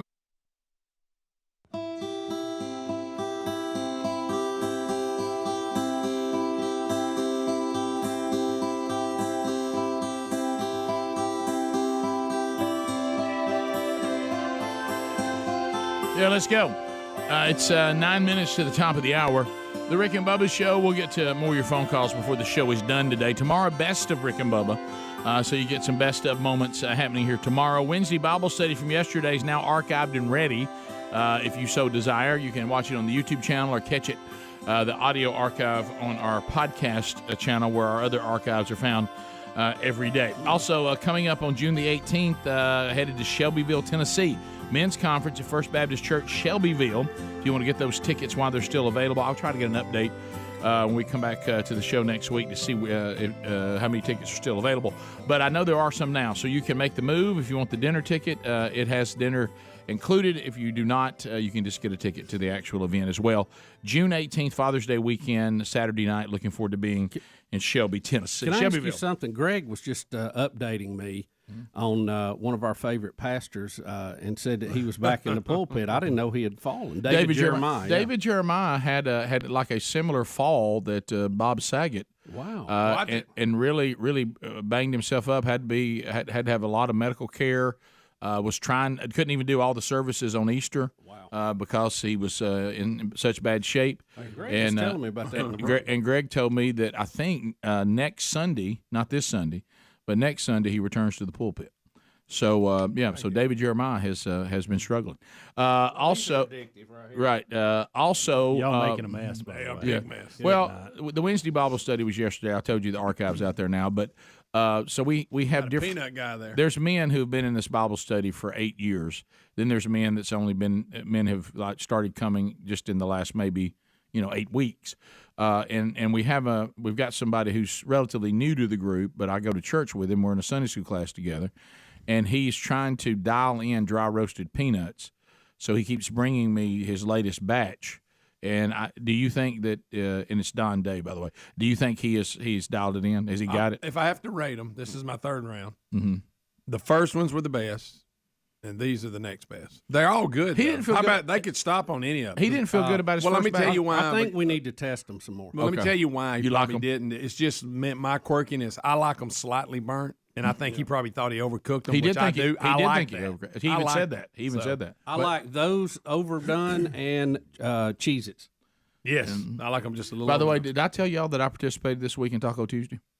No, but I'm going to next Tuesday. Here's what I would like to recommend, since you participated in it and are here that late on that particular day. Can you make an announcement for everybody to put everything in the refrigerator once they're done? Because Greg and I walked into wasteful tacos laying all over the place. We would have ate them if they'd been so fridge. disappointing. They are a little wasteful because they looked really delicious. Well, I never went back, so I didn't know, but I will pass that on. I'm trying to hit all the charity charges on Monday, but I have an opening on Tuesday. Well, there you go, Taco Tuesday. It doesn't get here at 12:30. It'd be tough. Ooh. Yeah. Speedy bumping not up against being nap here time. and the reminder earlier of, because he's our mail guy. He usually goes back and gets the mail. Yeah. And then so when the gentleman called earlier and said, Garrett. "Hey, did you get my wedding invitation?" I thought, you know what, probably need to go check the mail. Speedy hadn't been here. Garrett, There it is. we got it. Garrett, right we here. got it. And I got Hey. great news for Greg. Coolers are welcome. Hey, Okay, Garrett. boy, Garrett. Garrett, we Bring got you the cooler. wedding invitation. You don't get that at There many it is. weddings. Do y'all like open up the mail So here? he's not Baptist. And then, Well, he didn't say what you had to but put by in. the way, I mean, Speedy just hides this stuff. Well, from us according all to the time. according to the latest stuff that the Southern Baptist Convention's put out, that maybe there's a lot going on. That's a good point. That's not Rick. very bad. That's a very good point. Right? Yeah. we get all kinds of things in the mail. Yeah. We may have coolers now. Madison Gracie Ingram graduated from Southside High School. All right, Madison. And then we got this one. I don't know. I hadn't opened it yet. So I like doing this. Maybe I need to be the new mail guy. You seem more like the mail I guy like than to This me. open excites me packages. stuff. I don't care about the mail. You don't care about the mail? Who's this? This is Grace Ann Ingram. Another Ingram Graduated from Sparkman High School, so congratulations. Well, congratulations. I didn't know we get all these. She's going to be attending JSU, by the way. All right. And, Bubba, I put a bill in your bin Thank on you. your door. Yeah, Thank you. Sure. So, Bubba gets none that's of the where fun. the bills go. Bubba I gets get all none, the unhappy stuff. Bubba gets none of the fun. Well, put these out on a little desk somewhere. Greg, speaking of weddings. Speaking of weddings, Yeah. how about Put them on the hibachi. Chandler and my son-in-law Riley Jones?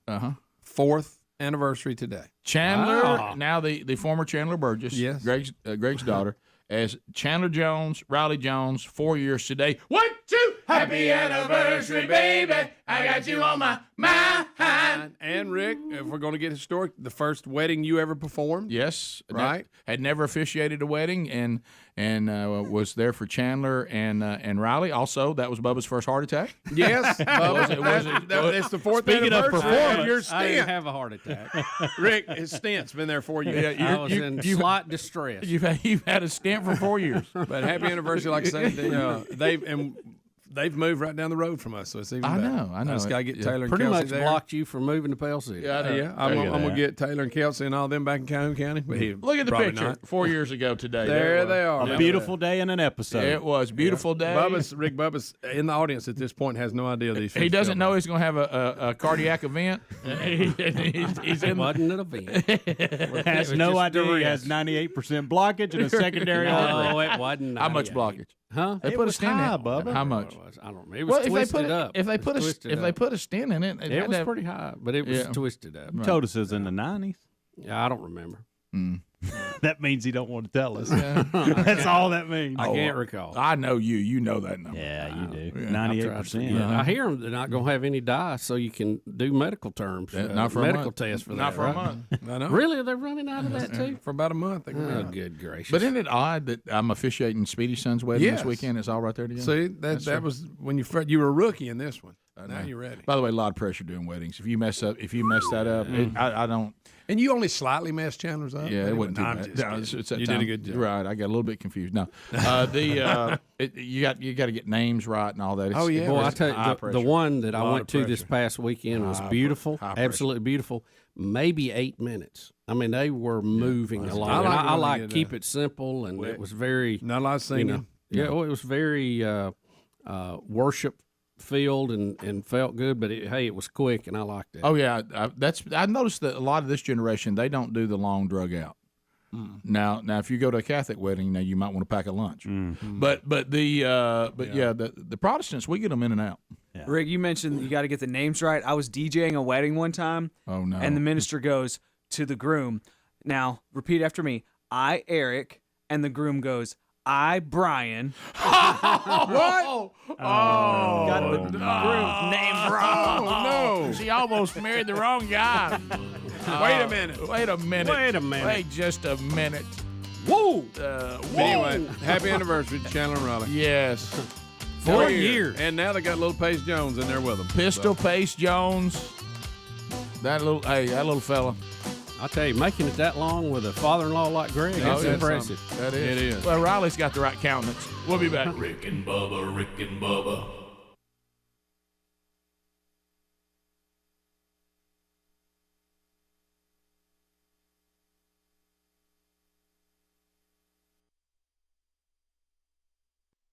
And really, now they had some moments in that game. They looked real bad. Yeah, they did. I've never seen Alabama look so bad. And look, Auburn and the stadium all that had a lot to do with that. I'm not taking away what Auburn did. Auburn has gotten better, and they're much better right now than they were mid-season, no question. However, I've never seen an Alabama team be given opportunities and not convert them like they did. I've never seen Alabama. I've never seen them roll snaps back to the quarterback on key plays. You just don't see that. Well, and don't forget, they roll one back there and get a huge break. Yeah, on the penalty. On the 12 men on the field, and one's reviewable and one's not because everybody in motion is See, not the people reviewable. in the stands did not understand that part. Right. Yeah. And they were not happy about that review. But in years past, if Alabama gets something like that was really an unbelievable opportunity, they converted. Yeah. And they didn't. And every time that Alabama in the past gets the opportunities they got, they get it done. Right. They were given opportunities to win that ball game and they didn't do it. Yeah. And that's not very Alabama like.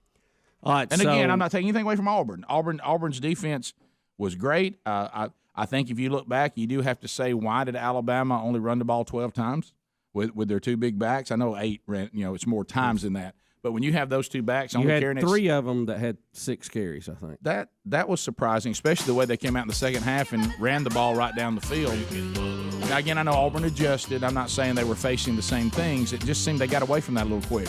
But again, Auburn's offense had a lot to do with that too by pressing them a little bit. Yeah. So it was an interesting game. But again, Alabama still sits there with 1 loss. That's it. Yeah. So who is in at this point? Do we know? Not until after conference winners. Who do you think? We'll be right back. Rick and Bubba. Well, guys, it's been years that we have been trying to make this happen. According to, don't be mad with me, the intern, Holly, the woman who wrote this song, Gobble, gobble, gobble, gobble. has finally called us. Now, we have tried to get her to call us for years. Yes. Years. And she is now on hold. Holly, welcome to the Rick and Bubba Show. How are you? Hey, how's it going? Oh, that's you. And bingo. All right, Holly. Welcome, Holly. Holly, do you, Hey, how are y'all? do you realize how many years we've been looking for you? No, sir, I don't. Yeah, we've. Do you remember sending us the Gobble Gobble song? Oh, I do, about a long, long, long time ago when I first wrote it. Do you still perform it? Yeah. Well, yeah, when people want me to. Really? So, like when All you, my family and stuff, huh? yeah. So did you do it this past Thanksgiving with your family? Yep. I pretty much every Thanksgiving I sing it to the people. Okay. Now, you do that before the big meal or after? How do y'all work that in? Well, heck, I don't know. We're just hanging out, and then there might be a couple people around, and then I don't know. Yeah. I don't know. I don't know. It's not like one of the. It's one of the spur in the moment kind of things, you know. Right. Well, it sounds that way. And did you know that it's become a big tradition on this show? No, not until James from Montevallo. He contacted me last year or so, and he last year I think it was, and he told me. I was like, what? I had no idea. He contacted me on Facebook. He said, did you write the Gobble Gobble song? And I texted him, and I Facebooked him back. I said, yep, sure did. Well, we left you messages and emailed you. Yeah, I guess that didn't get through to you. Well, I get a conundrum of emails, and I barely even look at my emails. Okay. And I did get your message the other day, but I got it like on my birthday, which was the 22nd, which is the day before Thanksgiving. Well, happy birthday. Oh, wow. Well, thank you. I appreciate that. Gobble, gobble. So, hey, I sent y'all my Christmas song and my email song too. Did y'all get those? I don't think we did. No, we did not get a Christmas song. How did Everybody, you I've check got a your email Christmas song quick. and an email song. Where did you send it? I sent it to y'all somewhere. I don't know. That could Well, be, Holly, could you studio go? Could you resend it? Yeah, I'll be glad to resend it to you. This Thanksgiving. With this, did you send it by mail or did you email I did. I sent it by mail, and I had my little picture there and everything. Oh, wow. You're still doing that. You're just not emailing? So that could have gone to an old studio guy.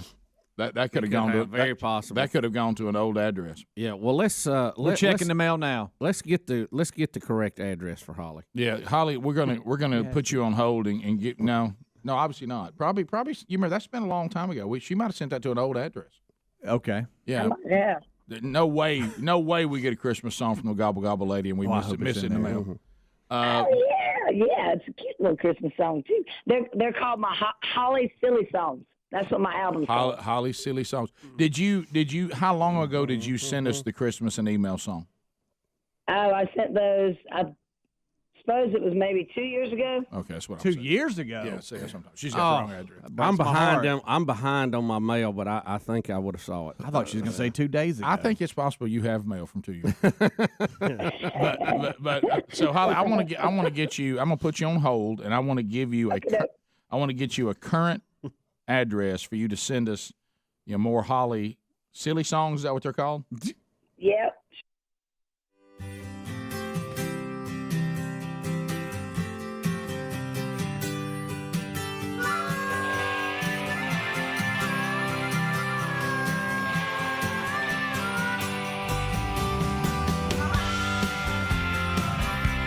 6 minutes now past the hour. The Rick and Bubba Show from the No Name Studio.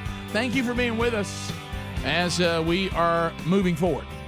We got Helmsy, we got the real Greg Burgess, we got Adler, and Speedy on vacation.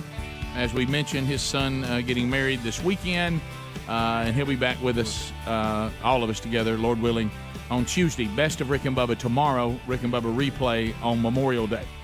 And thanks to all of you who have loved ones who gave the ultimate gift for the freedoms that we enjoy, but for some reason keep wanting to give up, as we look back on and remember those on Memorial Day. All right, so, Bubba, as we start this hour, we got a couple of dog stories that we can do. One of them, Adler has ready for us. There's video on this. Now, if you're a rat, and I mean the animal, and you're trying to figure out where you want to go, oh, boy, this rat makes a bad decision. I'm not a fan of rats. Boy, I can't stand them. This is a dog park in New York. Do I understand that right? If you're a rat, stay out of the dog park. The dogs look at you as a chew toy. A lot of people. Look how big this dog park is. Yeah, It's all dirt. They love a dog park. How do the dogs not fight? Because them old neighborhood dogs we have, if you get too many around each other. Look at the rat in the middle. Oh, my gosh, look at it. Down. Oh, but it is at the wrong now, place. that's a pretty big rat, It's too. a really big rat, and this guy needs to get away from it. As big as a billiard Well, that's a ball. New York rat. Those New York Why rats is that are guy trying to keep his dog from killing the rat? I do not know. Why probably would doesn't want to have some kind of disease. Disease? You think disease is Plus, the issue? the dogs will probably start fighting. That's true. There it is. Look at that rat. That rat's in a bind. They just wanted to Now, get that out of poodle, there. the rat's nearly as big as it. Good night. Look at that rat. At one time, I thought it was the mayor, but that's actually a rat. That French bulldog's about to get it. Yeah. The French guy. Look, do you notice the poodles didn't even give it a second No, look? no. They wanted nothing to do with it. And one guy wishes his dog would behave. I think the French the bulldog, collie- the French bulldog's leading the What charge. is that one right there? That orange one? What is that? It's a dingo. Got the rat. He's serious about it. well, that's your standard short-haired yellow dog. Yeah, every neighborhood. That's like the yellow dog that's in every neighborhood. I want you to look. Grab that bulldog twice. He was trying to get But I it. want you to look at Yellow Dog. Yellow Dog at first says, "I don't know." Then he says, "I think I should do something." Then he does, and he backs off. Says, "That wasn't great." Watch Yellow Dog. He's not. Now he says, "I'm gonna do something." Like, I don't know. That tastes gross. If you will people watch this clip, it may be better than the. Yeah, look at the guy controlling the dog. Look, one guy's got a man purse there. Oh my God! One guy's holding a kid up there. Oh my gosh. And it looks like a fat Speedy. There it is. And I looked for a video that had the real audio or the natural sound on it, but every single one that's posted online that I can find, it's all put underneath it, the music like, New York, New York, it's a heck of a town. You know, that kind of stuff. New York, New York. Well, won't somebody Rats stomp as the big thing? as Volkswagens. Speaking of dogs, I saw where we had this footage of a dog costume, and I thought, yeah. Till I went and I looked did at the it. same thing. Rick, unbelievable detail in this dog costume. It's a dog. $15,000 dog. That's a person in that, Rick. There's no person Yeah, in wait, that. wait it's till a you see real it move. person. Yeah. That's not a dog costume. Wait, he's going to roll over. It's got like weird feet, so he kind of has to move kind of weird too. Yeah. That's a person. Oh, wow. The only thing that the doesn't weirdest look thing I've ever real seen. is the feet. Why would we want this? I mean, what are we doing? Y'all with look it? at that. It's a Japanese man that bought it. He always and- wanted to live as an animal, he said. Are you being honest? No. Yeah. So this is not, is his story he's been all about all day. $16,000, by the way, for that suit. Yeah.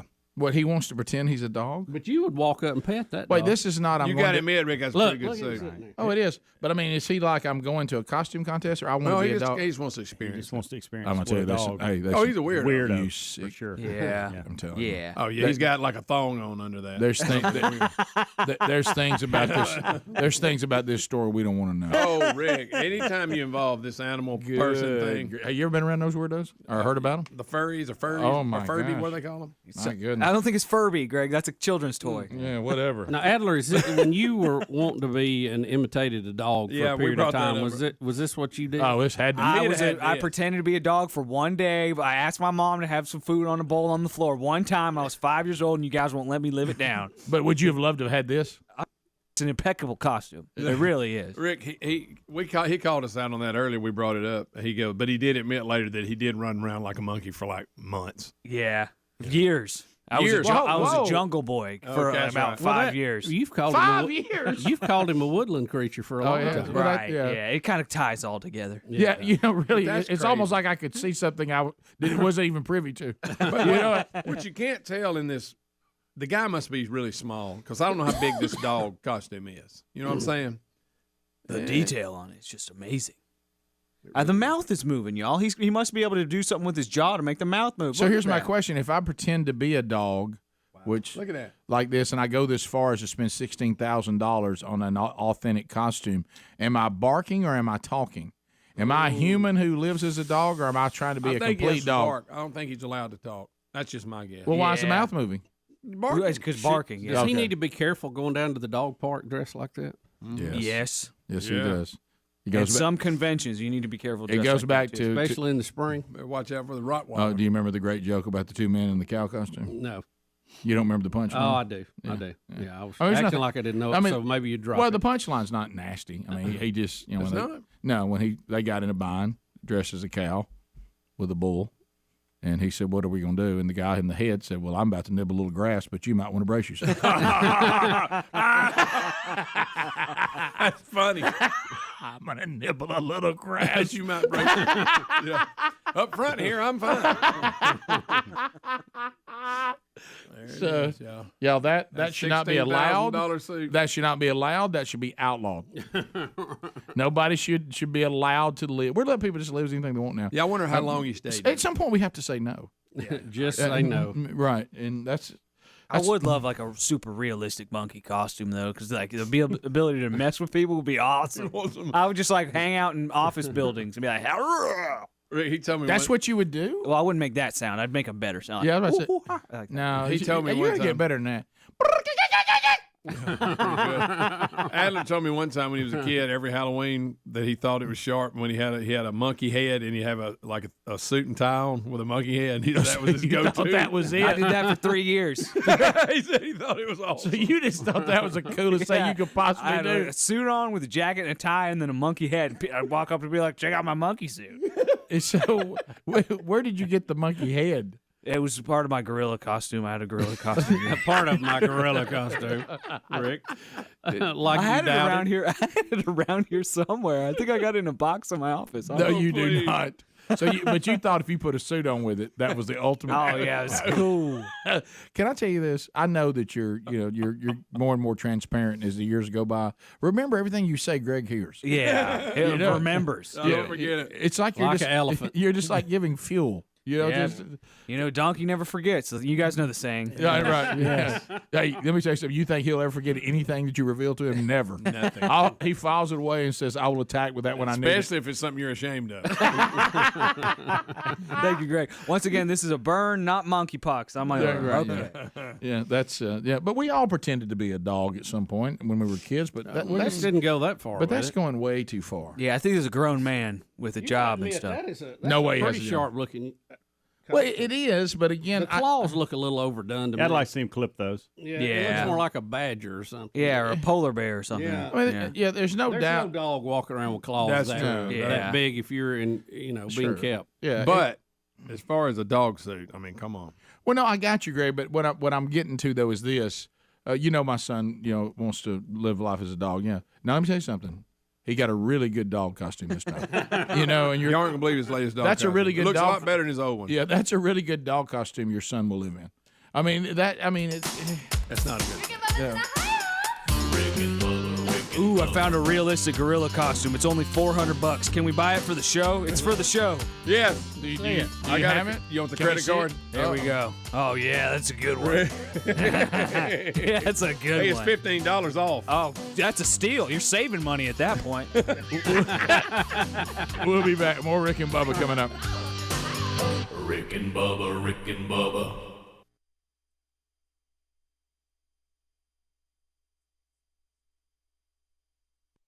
Can you give us one gobble gobble before we put you on hold?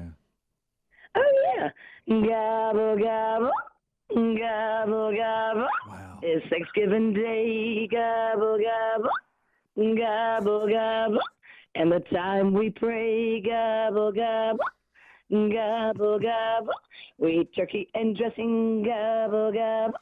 gobble, gobble, 'cause that's our blessing, gobble, gobble, gobble, gobble. And if you like ham, gobble, gobble, gobble, gobble. No, I'm not talking spam, gobble, gobble, gobble, gobble. Is that good? That's fantastic. Holly, I mean, it didn't get any better. right off the cuff, too. Well, hearing it live. I thought she was going to go to Not whispering, even with too. a pitch pipe. I mean, that's amazing. Could you give me one of the whisper gobble gobbles when you break it down at the end? Oh, yeah. Gobble, gobble, gobble, gobble.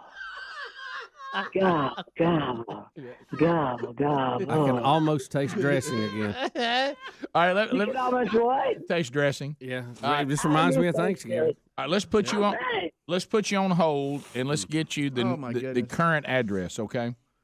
All right, perfect. All right. Thank you, Holly. Thanks for calling Thank us. you. All right, Hey, bye. I appreciate y'all. Thank y'all so much. I Well, appreciate everything. No, thank you. Don't mention Y'all it. are awesome. I'm leaving to go talk to her. Okay, thank you, Speedy. Speedy may need to just drive up there and hand deliver it.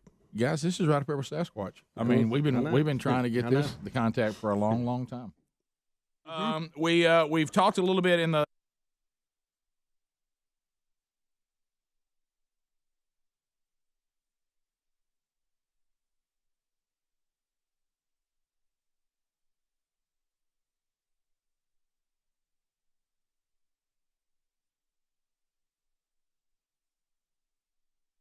In the first hour, we talked a little.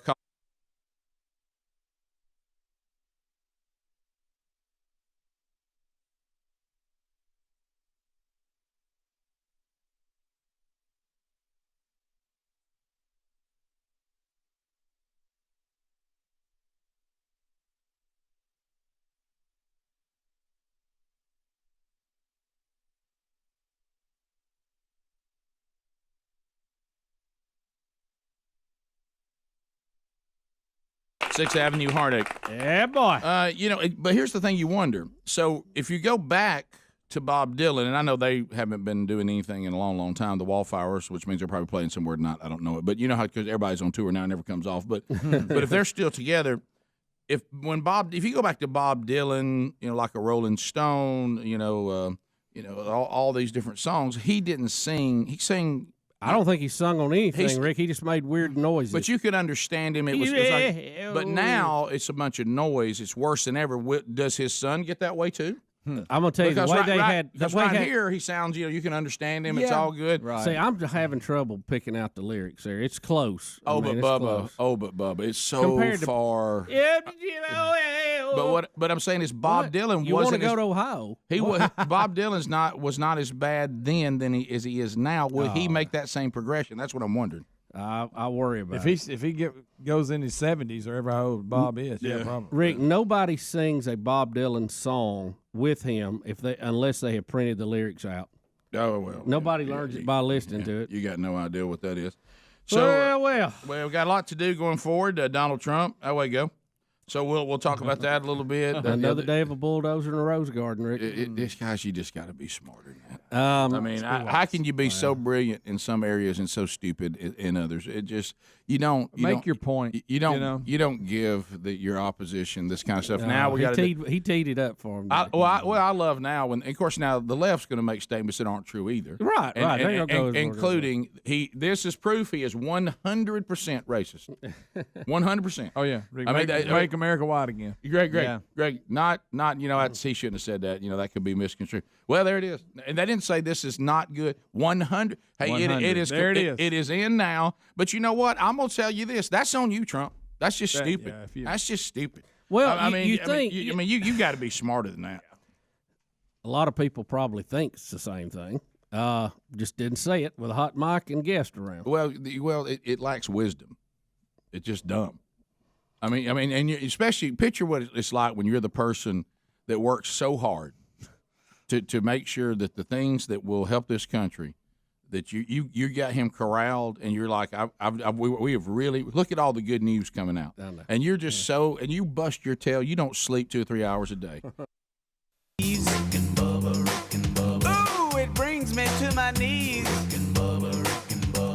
I can't start another. 21 minutes past the hour of the Rick and Bubba Show. We're back. 866 We Be Big is our number. We thank you for being with us. All right. So, taking a look at some stories that are out there today, the Cleveland Browns, Deshaun Watson, looks like they've agreed to a $230 million contract that is guaranteed. This has upset the two women who have accused Deshaun Watson of inappropriate conduct, and they have now come out and condemned the Cleveland Browns for giving the quarterback this NFL record $230 million guaranteed contract after trading for him. Well, that year off didn't seem to bother them, did it? Yeah, I thought the choice of words by one of them was not the best to HBO's Real Sports with Bryant Gumbel. I'm not even going to say it because it seems like she should have come up with a better phrase. Do you see the phrase, Bubba? No, I don't. Look right here. Paragraph 2. Now I want you to think about the Yeah, well, that's, probably not the best choice of words. I'd leave hardware out of it. Right. But anyway, Watson is facing 22 civil lawsuits from women who've accused him of inappropriate conduct during massage sessions. And 2 grand juries in Texas have declined to pursue criminal charges, and Watson has denied all wrongdoing. So the Browns are kind of rolling the dice here, right? That he doesn't get hung up in some of this. Well, they're actually rolling $230 million. Right. Yeah. And again, it's kind of like we were talking about the other day. I don't know how you go forward in these he said, she said things because you can't bring in. I mean, there's little way to prove it, and you have to go through due process. It's tragedy for those people who are abused, but that's one of those things you got to really be careful what kind of situation you put yourself in. How many women are accused him? 22 civil lawsuits. Okay, because you kind of wonder, out of the 22, let's say 50% are lying. Right. You still got a few.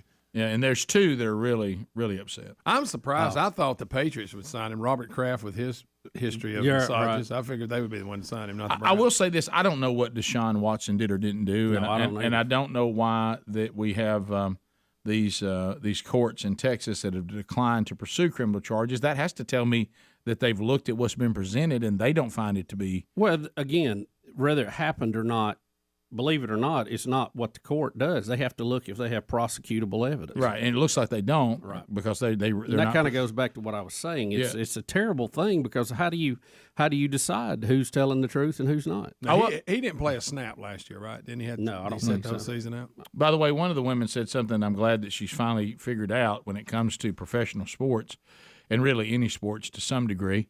It feels like they just don't care. As long as you can run and throw and pass, that's all they care about. Sadly, she is.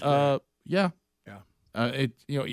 Especially if there's nothing that can be proven, they can always say after the latest win, well, I mean, there's been nothing brought against him. He's never been found guilty of anything. We can't deny him a contract and a chance to play if you haven't proven anything and he's been found guilty of anything. And there's some truth to that. I mean, I'm not saying I don't know what happened. And I'm with you. 22 civil lawsuits seems like a big number. Yeah, you would think. But, surely there's something here that can be prosecuted. But you don't know how many of them are bandwagon people and all that. You just don't. Is a pretty high number. It is a big number, but you got to fill out that you might get one. Right. Yeah. Well, but you also can be in his camp going, well, yeah, there's a lot of racket, but I mean, you would everybody I've ever got a massage from now they're on. Yeah. Well, and it doesn't. If you're in their camp, you go, all right. If there's so many accusations against me, you think one court would actually charge me? Well, that's a good point. Yeah. And it doesn't help that he's admitted 3 having activity per se with 3 of the 22 women. Right. But he's saying consensual. Absolutely. Yeah. But it doesn't help. But not saying it should have happened, but right. Still. Yeah. But how about this? The Browns seem to think that his side of the story is credible. Yeah, they're good with it. And they believe in it to the tune of $230 million. Because this could blow up. If one of them did actually able to get prosecutable evidence, then your investment's in big-time trouble. I'm sure they probably in the writing of the contract put something in for that, if where they would void it or reduce it greatly, and that if that situation came up, maybe. Yeah. The other one, a judge has denied the NFL's motions to dismiss Jon Gruden's lawsuit. Right. So it will move to arbitration. Well, now wait a minute. Look, Let's look at that again. I thought I'm the sorry. NFL I'm sorry. said they were wanted denied, it to go. Right. You're right. They were denied. They requested it go to arbitration. They have been denied that. Right. You And are see, correct. under the arbitration agreement, the commissioner would be in charge of that. Right. And he has appealed. Reckon how that would've went. He's filing a lawsuit to get into the courts out of arbitration, and the judge has let it go forward. Yeah, so it will go to the courts. Right. Yeah, these headlines are misleading. Yeah. But you are correct. So, yeah, the ruling that Gruden got in his favor is arbitration is not going to take place. It will go to the court. Apparently, Gruden feels like that if it gets to the court so that everything is public knowledge and they have the right to subpoena information, that it will bolster his case in this. And what his case is, Rick, he's alleging the NFL leaked these documents and these phone calls in an effort to discredit and destroy him. Yes. Right. And you remember the way they got that was in the document search they were doing. Was it for Daniel Snyder or somebody? Mm-hmm. Yeah, it was an associated thing. The whole Redskins organization. Right. For sexual harassment. And some of this became rose to the top in that, and then somehow it got out in public. And he's saying the way that this released to the public was illegal, and I've obviously been damaged. I've been fired. Yeah, he was. And he wants it to be all public. Of course, the NFL would like to have it in a closed room arbitration. So they lost, he won. So far. First big step. Right. Ricky Williams has changed his name. Okay. And I saw that, Rick. I don't understand that Is it at one of all. these weird, I read like- it twice, and I don't understand. It ain't like Meta World Peace and all that. No, it's Myron? Myron. So he just changed to a regular name? It'd be Ricky Williams. I'm sorry, Ricky Myron. His name. It's Myron. What does he not like about Williams? Miron. Yeah, it's very strange. Does he just not like his last name anymore? Well, here's the thing. His actual name is Eric Lynn Williams Jr., and they called him Ricky. He's now Eric Myron Williams Jr. Yeah, he didn't change his last name. Oh, it's his I other thought he name. changed Okay. his last He changed name. his first name. Yeah. Ricky was just a nickname. From Eric. Yes. So he wants to be called Myron? It was Myron Williams? He got rid of the word Lynn, his name Lynn, middle name Lynn, and now Myron. Now, I don't know what I thought he changed his last name. Ricky Williams, or whatever his name is now, has been a bird Or it may be since Eric he first come Myron. on the That's what it scene. Now, I don't remember him being so strange at Texas, Rick, but shortly after that, he couldn't do interviews. He'd sit there with his hand. He's had all kind of mental issues. To Greg's point, it's Eric Lynn Williams Jr. He's changed it to Eric Myron. So he's removed Lynn and Williams. Okay. And his last name is Myron. He's taken the last name of his wife. Okay, so that's what. So Williams is gone. I don't understand. Now he's going to go by his wife's last name. See He's how doing- confusing this Yeah, story you're is? right, Bubba. It is confusing. He's going the other way. He's going to, instead of her taking his name, he's taking hers. You're right. I'm looking at it. So when he got married, he took his wife's name. He So liked to can be we still referred to call him as Ricky? Eric Myron? So we don't call him Ricky anymore either. It's not Ricky Myron? It's No, Eric Myron. Eric Myron. He'll always be Ricky Williams to me. Yeah, he will. Yeah, I'm sorry, Ricky. You're not out there prominent enough for me to be concerned about Boy, he changing. could run the football, couldn't he? He could. You know, if he was still playing and you had to deal with it, I mean, who's calling him whatever Yeah. now? Your phone calls are next. Don't forget that. 866 We Be Big. Rick and Bubba, Rick and Bubba.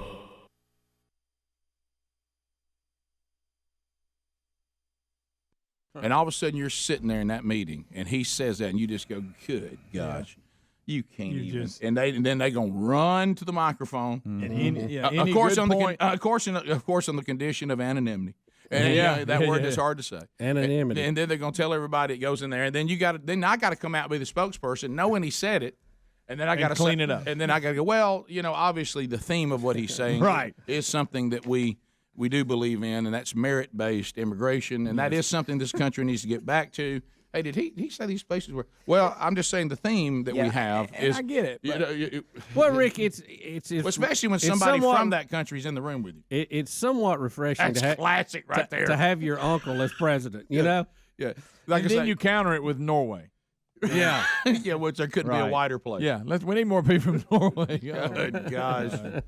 It's not wise. And it doesn't help anyway either, because a lot of the right wing radio folks are saying, well, Obama called Libya this or whatever. Well, that doesn't make this any better. It ain't gonna matter. He shouldn't. You say that all you want. I mean, yeah. Hey, y'all. Cooper Anderson was crying on That'd TV. be Anderson Cooper. Anderson Cooper. Sorry, Yeah, right. Was crying and on his TV. buddy. You know, he's got a cousin. Yeah. Cooper. He was crying on CNN, y'all. Straight up. Well, he remembered when he was in Haiti. Anderson needs to cry. He needs to cry about some other things too. And that was just grandstanding. Nobody thinks that that's the my earthquakes point, in though. Haiti weren't bad, and nobody's saying. But again, he gave him the opportunity. Greg, just like what Seal's trying to say about Oprah. Yeah. You guys, I'm not going to spend any time debating the sincerity of it or even the truth of it. That's not the point. It's a stupid thing to do because you just gave them a knife to stab you with. It's stupid. Well, we all hate coach speak, Rick. We've cut right through that, haven't we? It's not like that he don't know that people are looking for things either. I mean, the climate here. No, it wasn't like everything was peachy keen and all of a sudden I sleep. You know what I'm saying? Yeah. You should choose your words wisely, especially now for him. Right.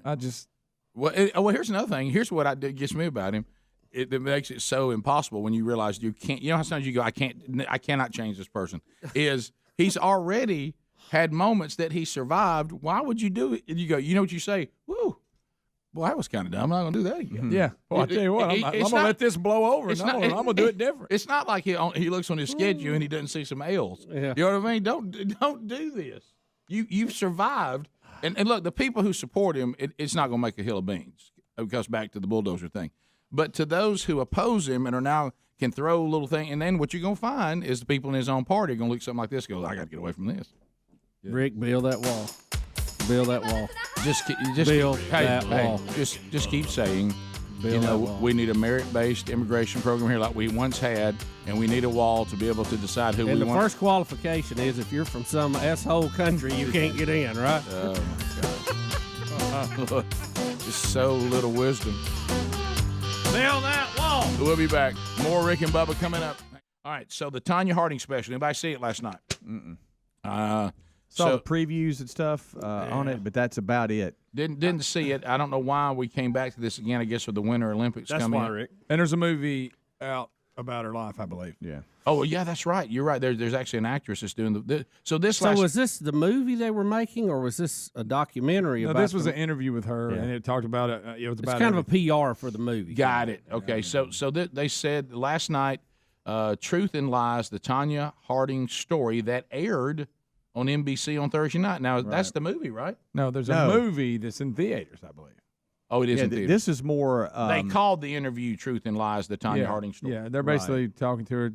I didn't get to watch it, but I think they interviewed her now, and then they, of course, showed the footage of everything that happened. Where's O'Galooly? Talked about her when she was a kid. See, her mother's portrayed in the movie not very well, and I think a lot of that they covered a lot of that. Yeah. So she said that she she denied that she knew anything about the plan from that her ex-husband Jeff Galooly. Bubba, I know you want to hear from him. Yeah, where is the Galooly now? Is he still in the pen? And then the friend in the old Stony Motel. I don't know where he is. Is he out now, Stony Lonesome? The Lonesome Stony. His friend Sean Eckert, He was the guy that clubbed her. That were behind the plot to attack Nancy Kerrigan. We remember the story. Tanya Harding. Tanya Harding says now that she was aware of it. She knew something was going on. She didn't know what. Yeah, she says, believe me, she didn't come clean. But no, what she's saying is, of course, for me to say I didn't know just meant that's the thing to say that is basically true. But it was my husband at the time. I was figuring out what he was doing. Right. And I could have stepped in, and I kind of thought to myself, well, that might not be so bad. She claims she heard him discussing something like that.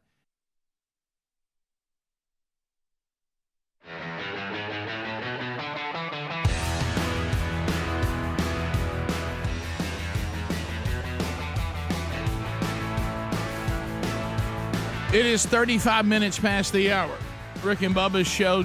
Phone calls coming in at 866-WE-BE-BIG.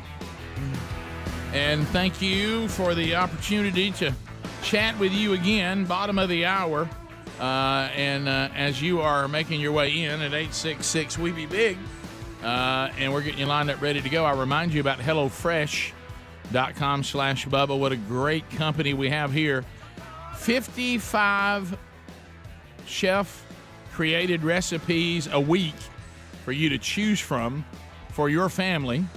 and you can pick from an incredible selection. Boy, if you're trying to eat better, this is good. Or maybe you just want some great meals and some variety, and you're tired of the grocery store line. Of course, you go there now, you can't find things on the shelf. Then you get there and try to figure out what recipe you want to do and what's in that recipe. Oh, we done that. Well, we already had that. I'm getting kind of tired of that. But anyway, so go to HelloFresh.com/Bubba125. Be sure and add the 125 now, because that's going to get you $125 off. So, boom, we're giving you $125 just by using the code Bubba125 at HelloFresh.com/Bubba125. They send you the meals that you pick. You can customize it. You can change it week to week. You can drop off a week. I mean, it's easy for you to work it with your schedule and take the anxiety of meal planning off the table, but also get the actual ingredients and the actual recipe as well, and you just knock them out. And right now, we get you $125 off. So use Bubba125 at HelloFresh.com/Bubba125, or go to rickandbubba.com. You'll find the link under the sponsors. To the phones we go. Paul, Birmingham, Alabama, standing by, listening to us on 104.7 WZZK. Paul, you got 30 seconds on Rick and Bubba. Go right ahead. Hey, Rick. So I was watching the local news. You know, we're talking about COVID and monkeypox. And anyway, the newscaster said that the main symptoms of the new strains of COVID, the symptoms are a sore throat and a runny nose. And if you don't go get tested, you might never know that you've had COVID. You might just think you have an allergy. What world are we living in? What world are we living in? You know, and then you go, well, you might give it to somebody else. You talking about I might give them a runny nose and sore throat? I mean, what in the world are we talking about? Look out. Hey. So, Spartanburg, South Carolina, Robert standing by. Robert, 30 seconds and go. I just wanted to see if I could get an anniversary shout out to my wife, Meredith. 20 years yesterday. 1, 2, happy anniversary, baby. I got you on my mind. There you go, buddy. Montgomery, Alabama, I-92, WLWI. Go ahead. Mike.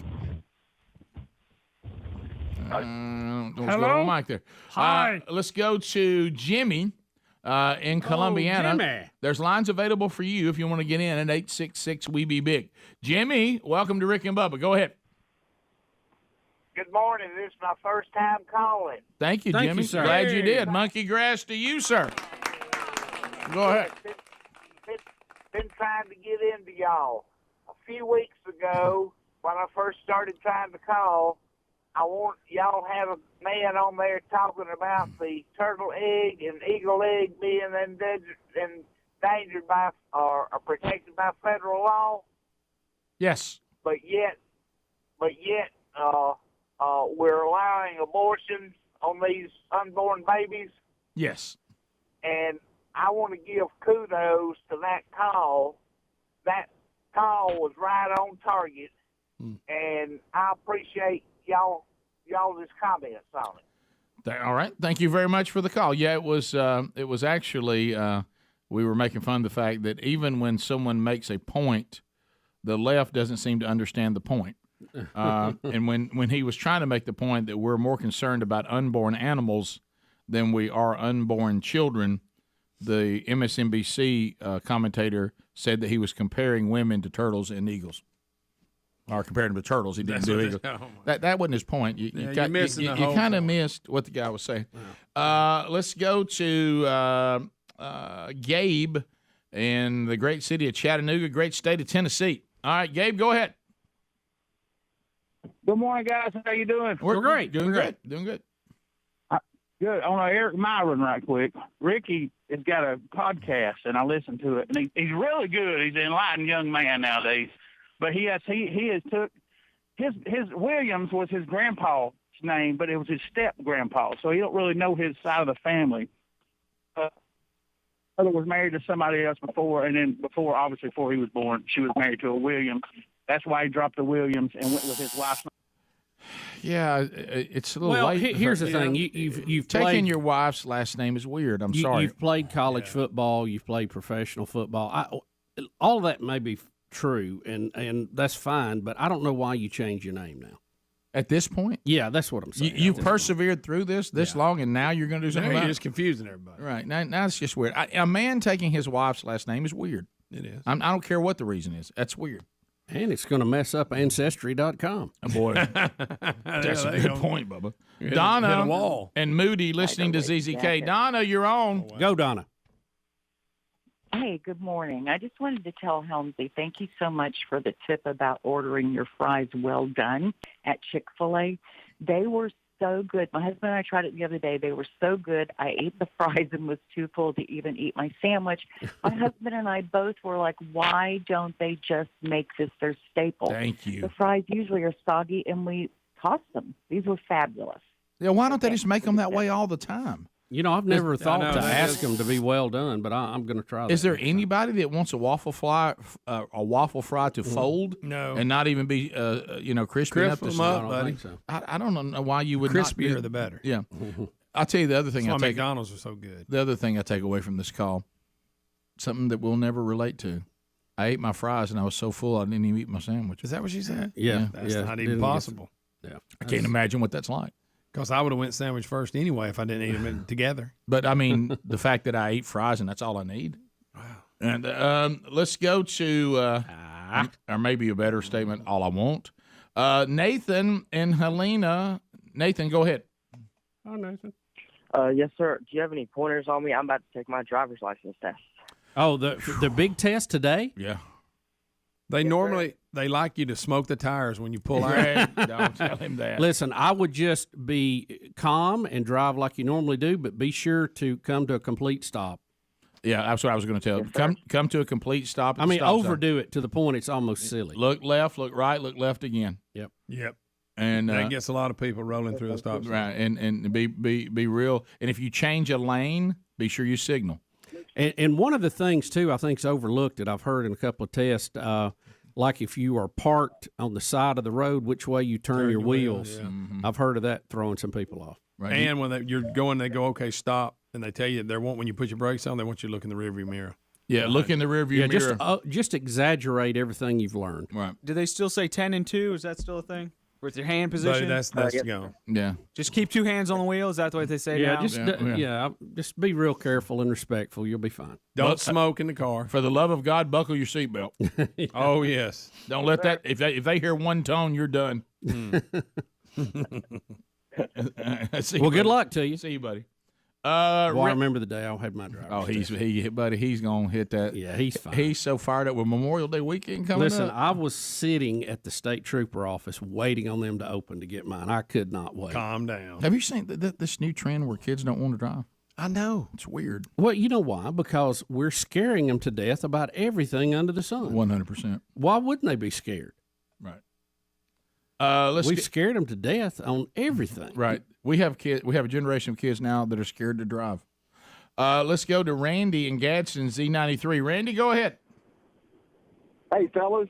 Hey. Hey, this past weekend, we went to a graduation party for a couple of kids in our family, and it was out in Webster's Chapel, and it was at this place. I won't say the name of it, but it was.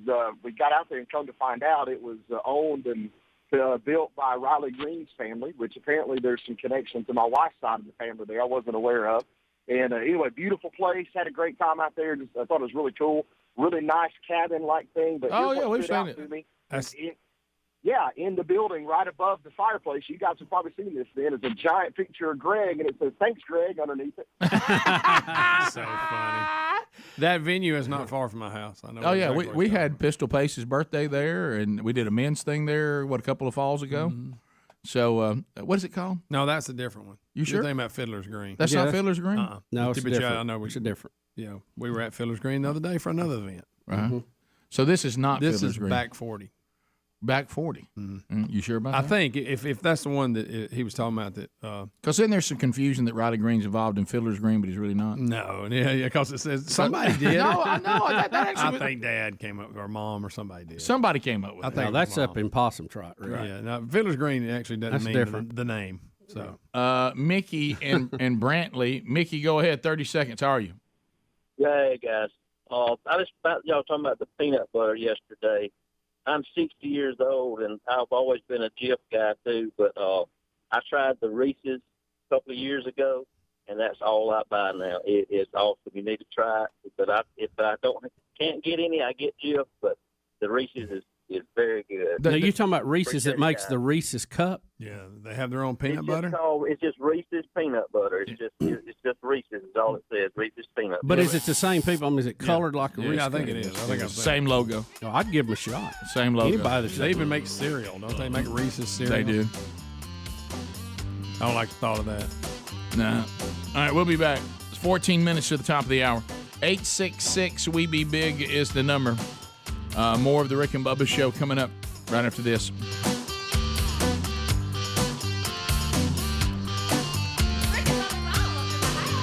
Rick and Bubba, Rick and Bubba.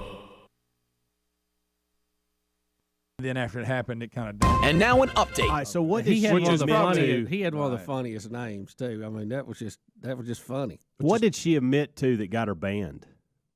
Because she was banned, and there's a 30 for 30 out that I guess they replayed it last week or in lieu of this coming up, and I didn't see all of it.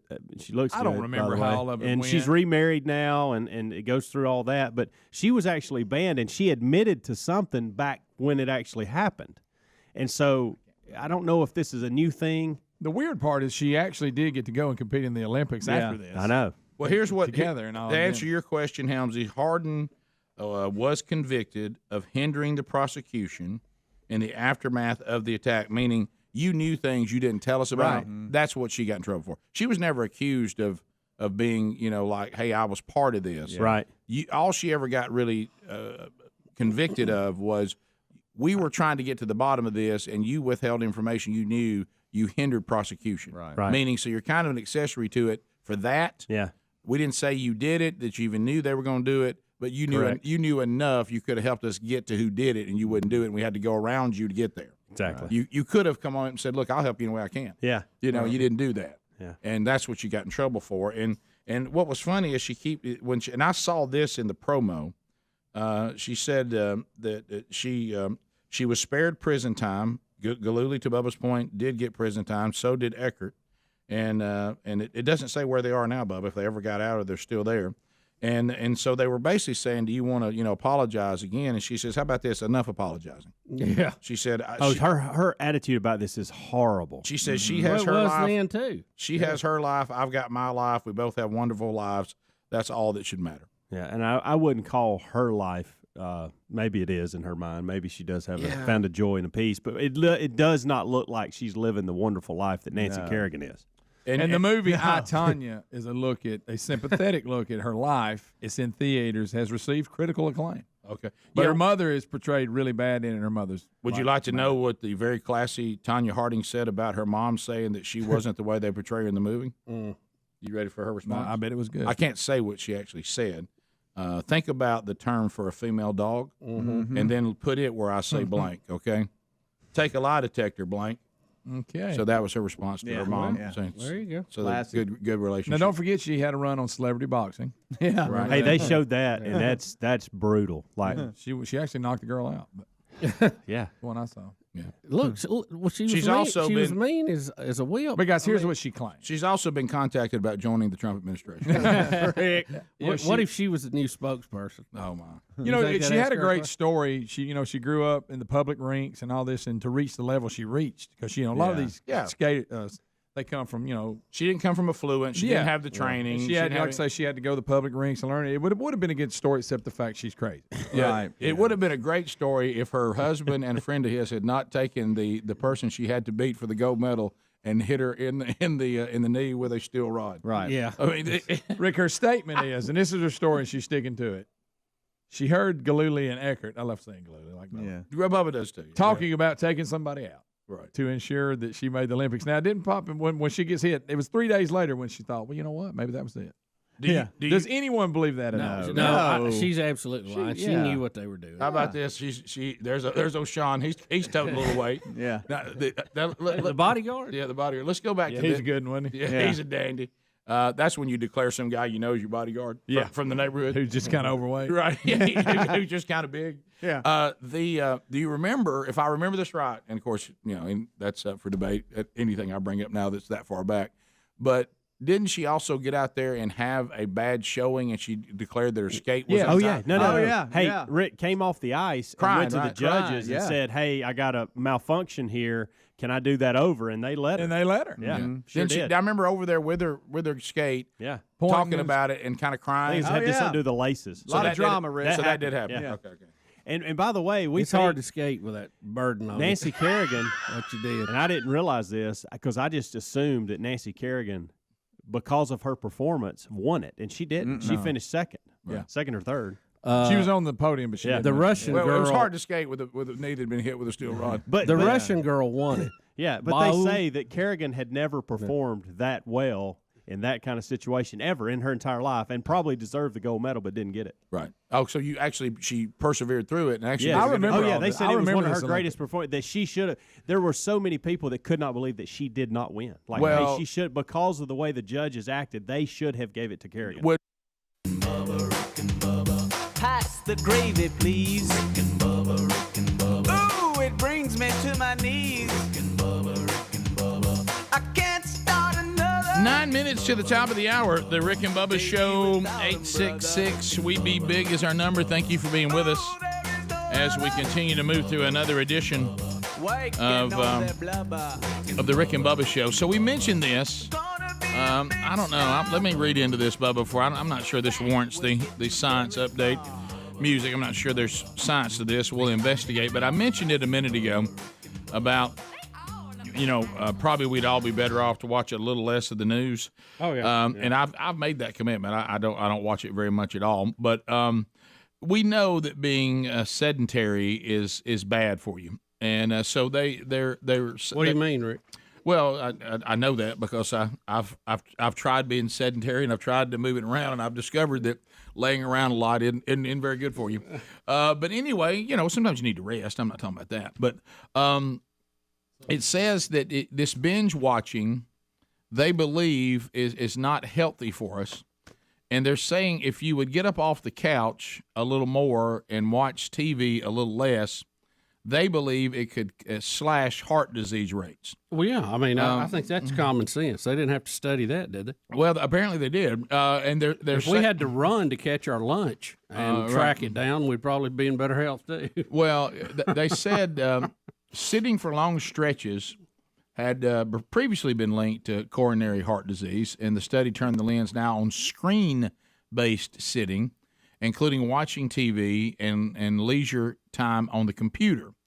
And they focused and they factored in a person's DNA, creating scores for the risk of developing coronary heart disease based on 300 generic variants known to influence. I mean, they've taken into account the cards you were played and your genetics. It is true, genetically, some of us are more susceptible to heart disease than other people. And I think what they're saying is if you're spending time watching TV, you're not spending time moving around. What if you're watching TV on a treadmill?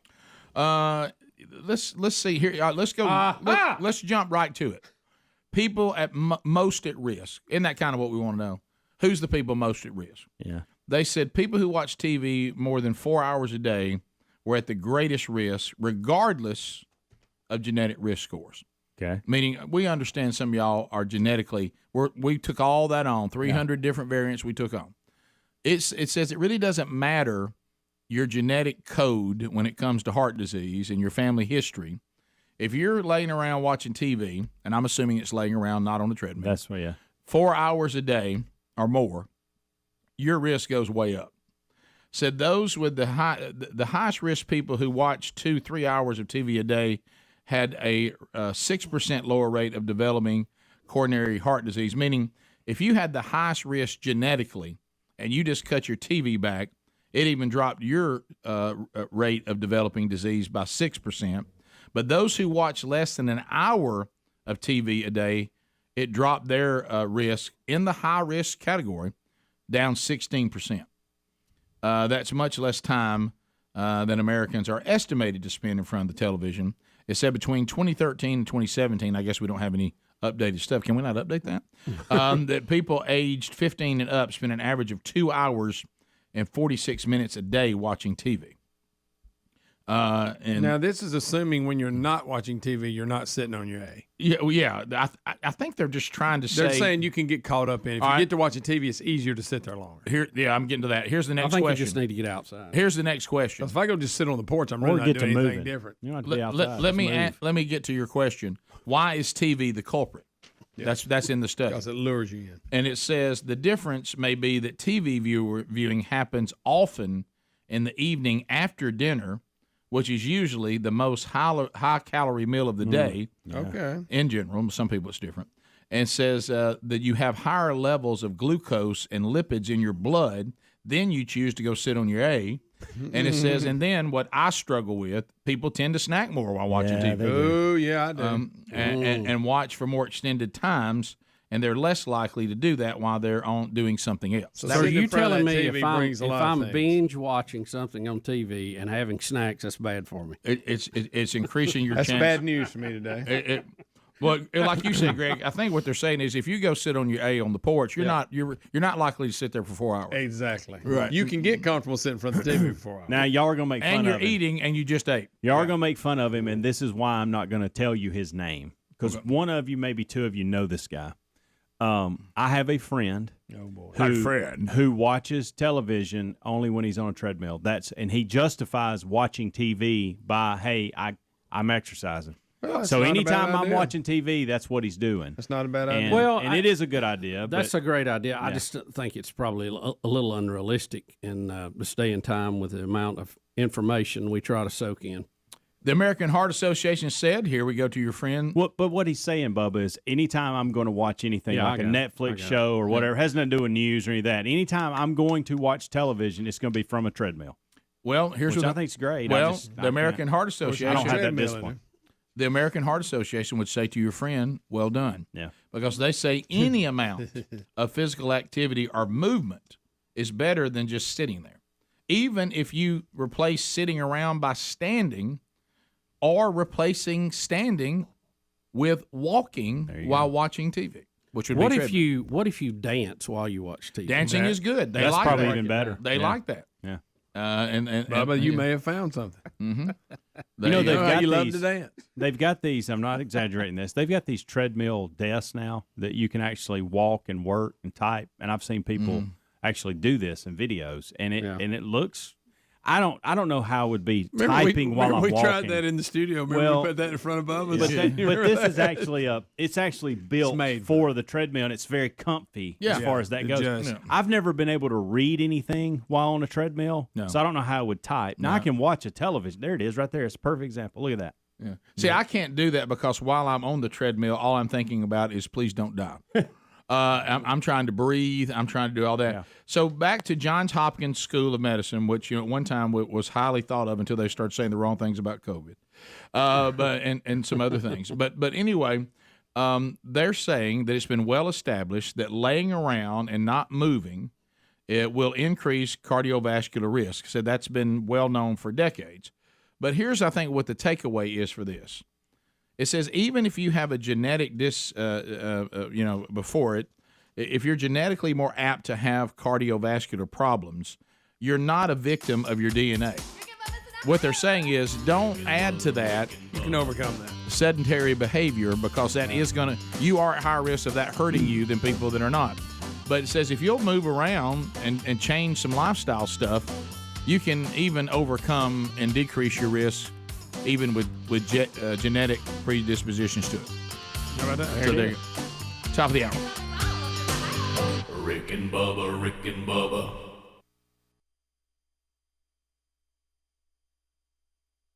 You think it was one of those things though, where, and I understand what you're saying, but to Bubba's point, and I kind of remember when the Russian, wasn't she like a little pixie looking thing, little tiny little skinny thing? Yeah, I think so. I thought she was very athletic looking. I think. I just remember that it was one of those things. I think where you go, everybody. Look at me trying to remember this. Everybody, when Kerrigan finished, thought that's it. She did it exactly. Yeah, but she overcame. But then what they weren't ready for is this Russian also had an incredible performance. Yeah. Yes. So everybody thought if that one girl had not done what she did, this would have. This, you know how stories we want it to be a fairy tale and they don't go well. Exactly. One person that ruined this story from being this great comeback story was the Russian who skated outstanding as well. Yeah. You know what I mean? And kind of then it became a push, and the other girl just got a few more points. There it is.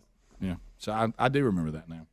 But Harding's saying now she's not coming completely clean. No. But now that I know what they were saying, that's probably what they were playing. Yeah. Right. They were talking about taking somebody out. Who would go in and ask and question them on that? Hey, guys, what are y'all talking about? If I hear in the kitchen y'all talking about taking somebody out, I might go, who y'all talking about? Right. Especially if they're saying, because she admitted taking somebody out to help her in the Olympics. She even said that. Yeah. Do you remember that first time Do you we think checked in nothing on her? about She was sitting in the front of her trailer with just like stuff all over the yard, smoking a cigarette. Yes. Do you remember that?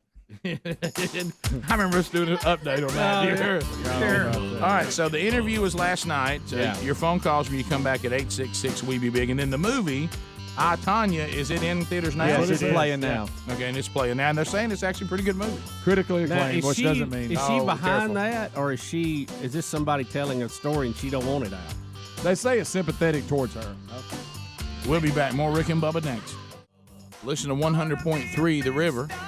Dave, so when we talk about this story, Tanya Harding, Nancy Kerrigan, Jeff Gillooly, you're not familiar with this story at all? Not at all, no, sir. So how old are you? 20. Okay. So the Olympics coming up and all that. Well, what happened in our country is that we had two ladies that were vying to go to represent our country, and they did in the Winter Olympics, and so Tanya Harding was a kind of a figure skater, as Greg said. They kind of came from trained at the public rinks, did not have the money, the backing. It was an amazing story. Kind of from a little bit a different neighborhood as opposed to a Nancy Kerrigan who had the wealthy family, all the finest training. Nancy Kerrigan was portrayed, Rick, kind of as a princess. Yeah. Right. And Tanya Harding was portrayed more as a bar brawler. That's right. And they were the top two skaters in the country. They were the top two skaters. The best. Going to head to the Olympics. We were going to have a strong team, all that good stuff. Yeah, and so they were competing on who was going to get the final slot on the team, right? Yeah, it was 1994, January 6th, 1994 at the championships to see who was going to who it was going to be. And so you basically had the redneck versus the debutante. Okay, if I can just sand it down. I'm sanding it down. I mean, Yeah, rotate. Yeah. Tanya Harding, you could almost picture her out there warming up, smoking a cigarette on the ice. You know what I mean? Well, her husband at the time, Jeff Gillooly, and then somebody that was declared a bodyguard that was like somebody there, Sean Eckert, they actually attacked Nancy Kerrigan, the debutante, and hit her in her knee with a steel rod or something like that to try to damage her knee and injure her so much she couldn't compete against Tanya, thus giving Tanya the slot. And so that became a huge controversy, as you can imagine. Now, Tanya Harding said, I didn't know anything about this, and did get to skate. And both made the team. I'm going back and I'm looking at this, Rick. I think they put Kerrigan on. She wasn't able to compete in the championships. No. They just gave her a spot and wanted her to recuperate and try to compete. They sent Michelle Kwan, who was a alternate, but they sent her to the Olympics because at one time they thought Tanya Harding could be arrested and taken off the team. So we had somebody standing by to skate if she got pulled. So now there's a movie about Tanya Harding, the one who was part of the attack on her opposition. And then last night was an interview with Tanya Harding about the movie and about the incident. And so that's why we're talking about it today. Yeah, 2-hour special on ABC. And Rick, the girl who won, we'd kind of talked about it a little bit. It was Oksana Baul, who in a very strange coincidence I met one time. Okay. So what the deal is, and if you go pull up footage from '94, you'll see Nancy Kerrigan at the U.S. Open after she's been attacked, going to the rink, screaming "Why?" You just couldn't believe it. You really couldn't believe. It sounds like something from like a movie made for television. You really couldn't believe it. You couldn't believe it really happened. Right. And so that's what we're talking about. Does that kind of give you a nutshell? Yeah, it does. And I think if the reason why Nancy Kerrigan, she didn't win the medal. You guys want to know why? No. Here we Rick, go. I think this Watch is a it. setup All right, all go along, ahead. huh? Just plain and simple. She didn't have enough Bama in her man rope tied. Didn't have enough Bama. Don't be mad with me. I thought he was going to say, which might have been a better line. You can't have nothing. Didn't you? I thought that's where he was going, and I was going to get him a Rick and Bubba prop on that. If she would have just had one of them dogs to fall on when they, she'd have been okay. Yeah.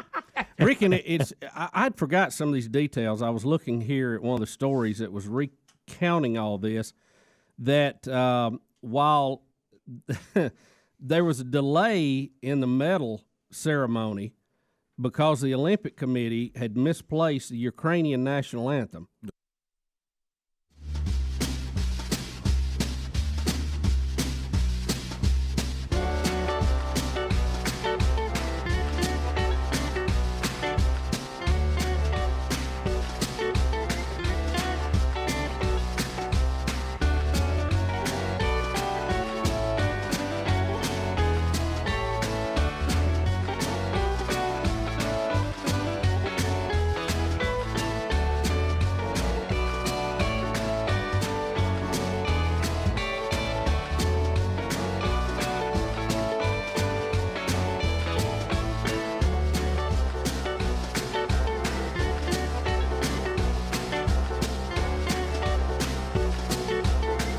It is 7 minutes past the hour. The Rick and Bubba Show, 866 We Be Big. Welcome to another hour from the No Name Studio. Helmsy, the real Greg Burgess, Adler, all here, Speedy on vacation. Hopefully, all of us, Lord willing, back together on Tuesday of next week. Enjoy a best of show tomorrow, and then a Rick and Bubba replay coming up on Memorial Day. And welcome back, Bill Bubba Bussey. Rick, glad to be here, and thank all of you for joining. Did you know there's a new Elvis movie? I saw a little preview of that on something I was watching the other day, and I thought, well, it just kind of hit me out of the blue. Why another Elvis movie right now? I guess let's be honest. Looking back, and Greg, this is kind of your area. I know Tom Hanks is in this one. I saw it. He's Colonel Parker in this. Colonel Parker. So. Yeah. Looking at it, It's young Elvis. The movie is when he's first. Which to me is the most interesting. Yeah, the clip I saw looked pretty good because Colonel Tom was somewhere and saw him singing, and you could see the wheels turning. Hey, I need the way the crowd lock was him reacting. in. Yeah. But back to this: do we really think, up to this point, has there really ever been an Elvis movie that was well done? Let me think. Can you think of any that were well done? The one with Kurt Russell was okay. Yeah. Oh, okay. And I think it was a made-for-TV I don't movie. think you can say that. It was a made-for-TV movie. And then you remember there was the made-for-TV, was it like a series that time? It had the guy that was in Pet Cemetery? Right. There's been a lot. How do I watch this? Then you got Walk the Line. Movie, right? It wasn't about Elvis, but he was young Elvis with Johnny Cash. You can't throw Walk the Line in there. That's about Johnny Cash. By the way, great movie. That is a good movie. One of my favorite biography movies. Yeah. I like when they're in that prison. Oh, yeah. That's good. So I think no. I think there hasn't been a really good Elvis movie. I'm going to come down with no. I don't know that I've seen it. I've seen a good documentary. Yeah, but you got to be careful. You don't, guys. I'm gonna tell you, some of you out there, whatever you do, there's a certain documentary on Elvis that they keep the live mic on him longer than you want. When they ask him if he saw the moon landing, do not go ahead and turn the volume. Yeah, down. you want to tell him to turn. When he's in the car being transported, and somebody asked if he saw the movie landing, just so it's not out yet. No, coming out June 24th. Okay. But the reason why it's in the news today, they got the trailer running. People have actually seen it. The 77-year-old widow of Elvis Presley, Scylla. They showed it. They premiered it. Do you say Cannes? What is this festival? The Cannes Film Festival. Is it Cannes Film Festival? I think it's just Cannes. Cannes? I don't think you say the S for some reason. Oh, well, there's an S on it. In Cannes. I'm probably wrong. Okay. Solid S. We've all heard of it. We know what you're talking about. You know where I'm talking about. The movie's been premiered at that place where they premiered it. Yeah. And she's 77 now. And they said that they watched her during it because everybody's eyes were on her, and said that she had to fight back tears and wipe away tears. And she had spoken out in strong support of this film based on his life, basically saying, I think this is the best shot at what somebody's tried to do of a story of ex-husband. Usually, if Tom and this Hanks, king of rock and roll, if Tom Hanks is tied to it in directing or acting, it's usually pretty good. I know what you're going to say. What? And I What? I What do you bet think I'm going to say? I bet I can guess. I'm not going to say it now. I'm going to say that I thought she did a great job in the Naked Gun series. And I did, and I am 100% exactly right. But I think you wanted to go further and say a line. No, Yeah. that's all I wanted to which say. one it was. That's I know. all I wanted to say. Features an animal. Can I tell you? You can't help it, can you? It's him. It's You not can't me. help It's it. him. But how about when I brought her It's an when I animal. brought her name up, I watched boop boop boop, and everybody in here went to the Naked Gun. That whole Why, series guys? was Why? so funny. That's hilarious. I wonder if Tom Hanks, why he didn't get his son Chet to play Elvis in this. You know, I don't know. The one we had on the other day. Oh, that's his right. Boy. Yeah, that's your boy. Oh, tattooed. Oh, tats. Yeah. So anyway, I guess they're saying that Priscilla Presley thought it was well done. Let me ask you this. I'm just telling you the story, Sam. Let me. Okay. According. And one of the questions, person, that's I thought was this- appropriate. Y'all.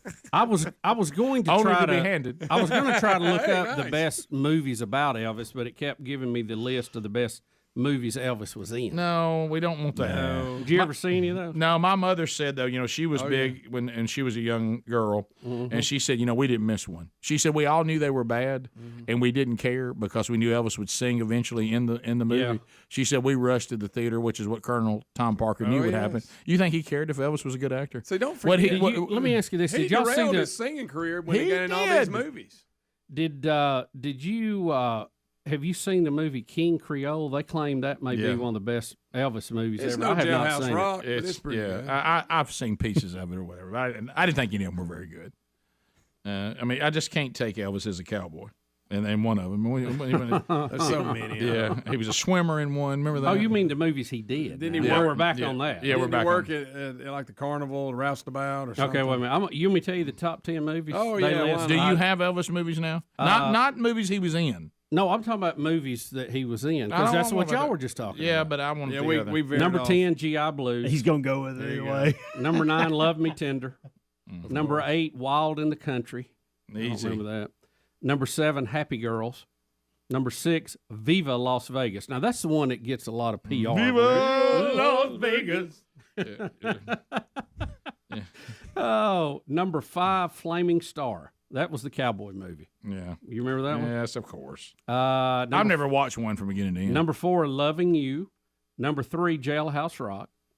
Number 2, Follow That Dream. And number 1, King Creole. Yeah. All right. There it is again. It came up again. Let's let it go. All right, here's the Kurt Russell is here. I didn't think that was very good. Elvis, the miniseries, we liked it okay, right, Greg? Yeah. Now, the one you're talking about was Elvis and Me. That's the one you're talking about? That had the guy from Pet Cemetery in it? Yeah. Yeah. That's what Elvis and Me. Yeah. Yes, that's what that was. That's the way it was. It is 2001 special edition. No, there's not a lot. My personal favorite is the Kurt Russell one. Greg, you can't be serious. I put that right when I compare that to when Gary Busey played Bear Bryant. Remember that? It just didn't Oh work. my God, it just didn't work. You remember that one? I ain't never been that but a winner. I was difficult. Yeah, it was tough. Of course, I remember going to see it. Oh, Chial Cinema. Yeah, but I remember not understanding why I was there and wishing it was better. Yeah, you're right. But So it, that's I remember from 1979. Which one? The Kurt Russell one y'all are talking about? Yes, yes. Oh wow, that was directed by John Carpenter. Really? Yeah. Originally aired on ABC. Yeah, it was a TV movie. Okay. John Carpenter, didn't he do The Thing? Yes. He did all yes. a bunch of stuff. Bunch of scary Did stuff. he do the Halloweens? Bunch of scary stuff. I think he did. Oh, yeah. There's Greg. What? No, they claim another list here claims Jailhouse Rock was his best. Well, and Greg, that's where Greg is. Let's go. Viva Las Vegas too. It was his biggest grossing movie. Blue Hawaii. We forgot about that. Yeah. Where's Blue Hawaii? So, Greg, in the music world Gosh, of he's in a legends of bunch music, of and you and I don't always get We're in just line. talking about music. We don't. Yeah, we don't always get in line. Are you more likely to? Because you and I are not huge Beatles fans, and we catch some flack for that. I appreciate him a little more since I saw that documentary. Right. Now, I'm talking about that. I'm talking about you're in your car and you're listening to music. No, they're not on. Are you more likely to get into Elvis's catalog or the Beatles? Ooh. Wow. I would be Elvis. I don't mean to be mean. I go Beatles. I think I would too. I go Beatles. And I'm not a Beatles. I'm with y'all on the Beatles. I'm not a Beatles fan, but I would go Beatles I'm instead not of going to Elvis. pass on think of Hunk an a Hunk of Burning Love. I can't think of an Elvis song that I go, man, I really need to hear that song. I can't. I just. So what's the Beatles song you the gotta celebrity hear? of Elvis. Hey Jude. Let it be. No, that was the only choices I had. Neither one were strong as far as Yeah. music. Now Elvis. But what I'm and- talking about, and we're talking icon about that two of Elvis- the most influential icons of music, and honestly, we're not all that. We don't really like their catalogs. I really don't. Elvis was just so catchy, and he just created rock and roll, basically. Am I right about that? Well, he gets credit for that, but there's some controversy with that. Yeah. I do like the Beatles a lot. That's I'm all right. sorry. I know, it's this fine. Is me just being honest. You don't have to apologize for liking one of the greatest bands of all time. Okay. Well. Really, we were the ones who had the problem. Rick and Bubba, Rick and Bubba.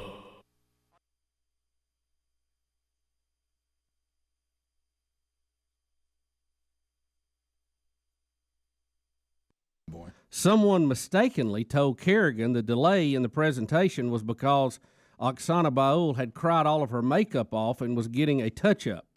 Kerrigan, who was frustrated by the whole situation, or even frustrated. No, it was so bad. It had an L in it. Yeah. She was caught on camera saying, "Come on, she's going to get out there and cry again anyway. What's the difference?"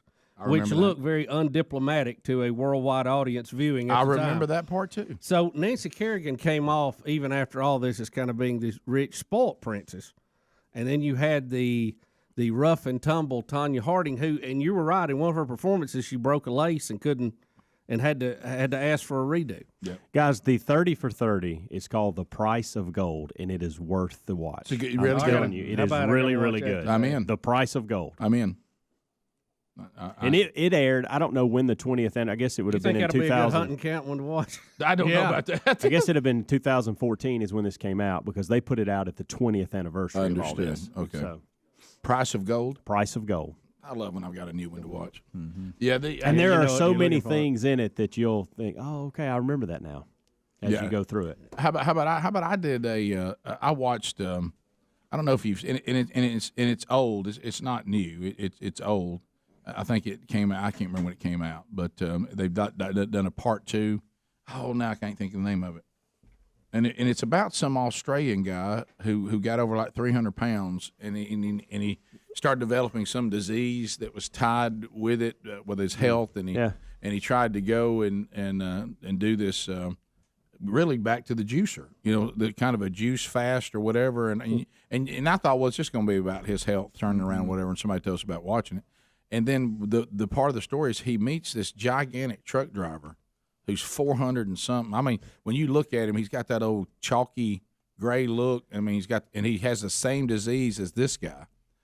And he gives him the, hey, if you ever need me, any help at all, you ever decide you want me to help you because what this is doing for me, call me. Well, he goes back to Australia and checks his American cell phone when he came to the States, and that guy's on there. And he goes all the way back and starts helping that guy. And you know how you're sitting there waiting on the end of a movie? And he brings him a shirt that he says, if you do this and you get committed to this, one day you're going to put this shirt on. It was an Australian shirt, and it's going to fit you. Of course, and so you go through, I mean, this guy is gigantic and in such horrible, horrible health. And then they go through that whole thing of the two of them. And, of course, one's further down the road than the other one. And it really, and I thought to myself, I don't want any part of this because as a person who struggles with weight, these things aren't fun to watch. Right. But I got caught up in it, and because I start thinking, no way Big Phil is going to do this. You know what I mean? There ain't no way truck driving Phil. And to see the end of it, what is it? Something about, Rick, you idiot. I can't think of the name of it. Something about fat, sick, and dying. Maybe that's what it was called. What is this? It was a documentary. Why'd you look at me when you said that? No, Rick, I got hung up in 600-pound life the other night. It was the most disturbing episode I've ever seen. This guy was huge, and he was naked on there a lot, and they were bathing him. It was unreal. Oh, my God. Unbelievable. What about fat, sick, and nearly dead? That's it. Okay. And there's a part 2, which is not as good because it's just him now. Everybody loves him. He's going around the world doing it. Right. But that first one, that original was good. Here, Real Greg Burgess and Helmsy all here today.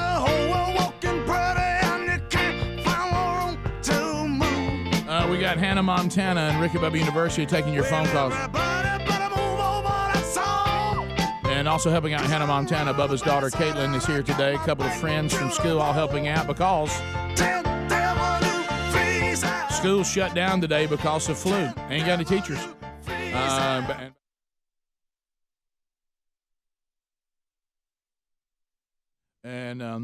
Have you noticed any?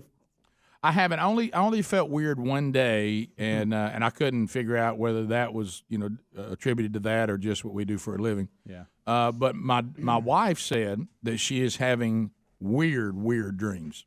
She said I don't have all these weird dreams like you always talk about. She goes, I have a weird dream every night, and of course some of them I had to say you can't get mad at me about what you dreamed. Yeah. Okay, because that didn't really happen. Okay, that didn't happen. I think you should have a pass on your dream. I mean, not daydreams, but yeah, she said she had one where she woke herself up crying, and it was involved that she'd been involved in some automobile accident. And she kept telling everybody it wasn't her fault, and everybody thought it was, and started crying about it. And she.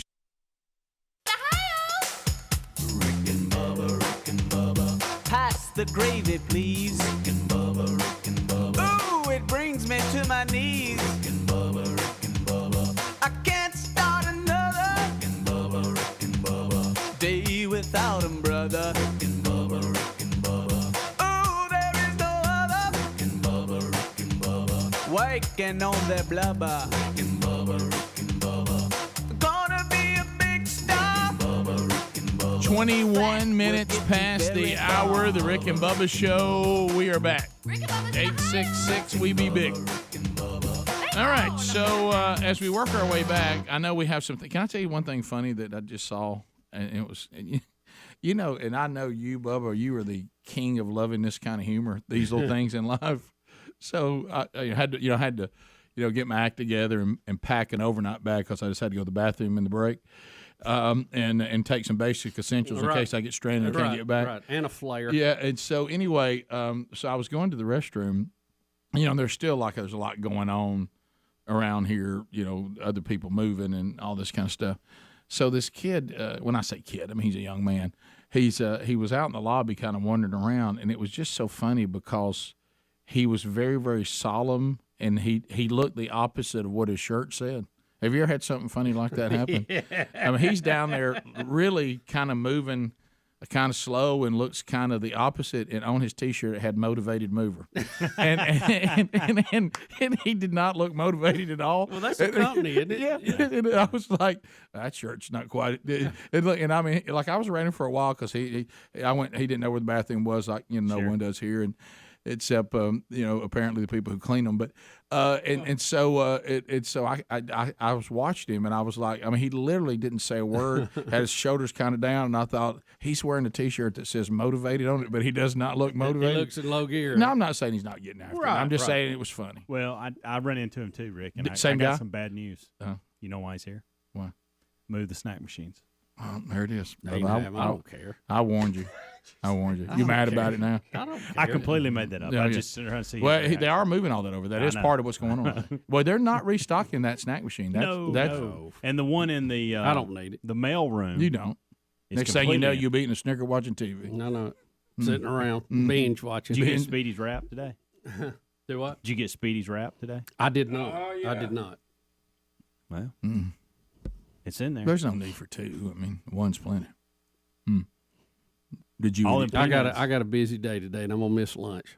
You ain't never missed lunch a day. I am. I'm trying to get these teeth fixed today. Mm-hmm. Well, then during lunch, get these teeth fixed. Trying to get these choppers taken care of. Every time you go, there's more drama. Well, I just wouldn't even go. Well, I hope it ends today. Do you know what I you're hope doing? The drama is you know what over you're doing. today. He's done with cleaning. Well, listen, we have something. Among hard to get me back. Amongst those of us, that work for a living, we have this kind of thing, a Friday rule. It's unofficial, but don't do anything on a Friday because if it spirals and it goes south and bad news, it messes up the weekend. And you got a 4-day weekend coming up, and you're gonna go down there and mess with that. Wow. Well, what I've got is gonna give me a problem. It ain't gonna make it. So. You're saying this? If you don't go, you'll have a problem. Yeah. I'm trying to cut a problem off. Yeah. So you'll have to ease up. I know it. Well, thank goodness it's a holiday weekend, so you won't be eating much this weekend. Right. True. Yeah. That's what he's preparing for. That's why he's going today. He is. He's good. Got to be done, guys. Gentlemen, got to be done. All right. Got to cross that bridge. All right. So if UPS delivers. So Bubba, you are what is it this year or this reunion? This will be our 40th year class reunion for our high school class, class of '82. So 40 years when? Well, it'll be this. We're going to have a class reunion. That's what I was going to tell you this summer. Thank you, sir. That's Jacksonville High School fight song, Jacksonville, Alabama. Yep. Everybody. You know why I like to listen to it, don't you? Why? Because I never got to when we played Joe football. That's a good one. That is good. That's funny. So, Rick, our class reunion, we're planning on having that right August the 13th at Hubbard's off Main Street in Oxford. Hubbard's. I think you... I ate there last night. You ate there last night. You were scouting it out for us, and I appreciate that. Well, now I've talked about it on there. Yeah.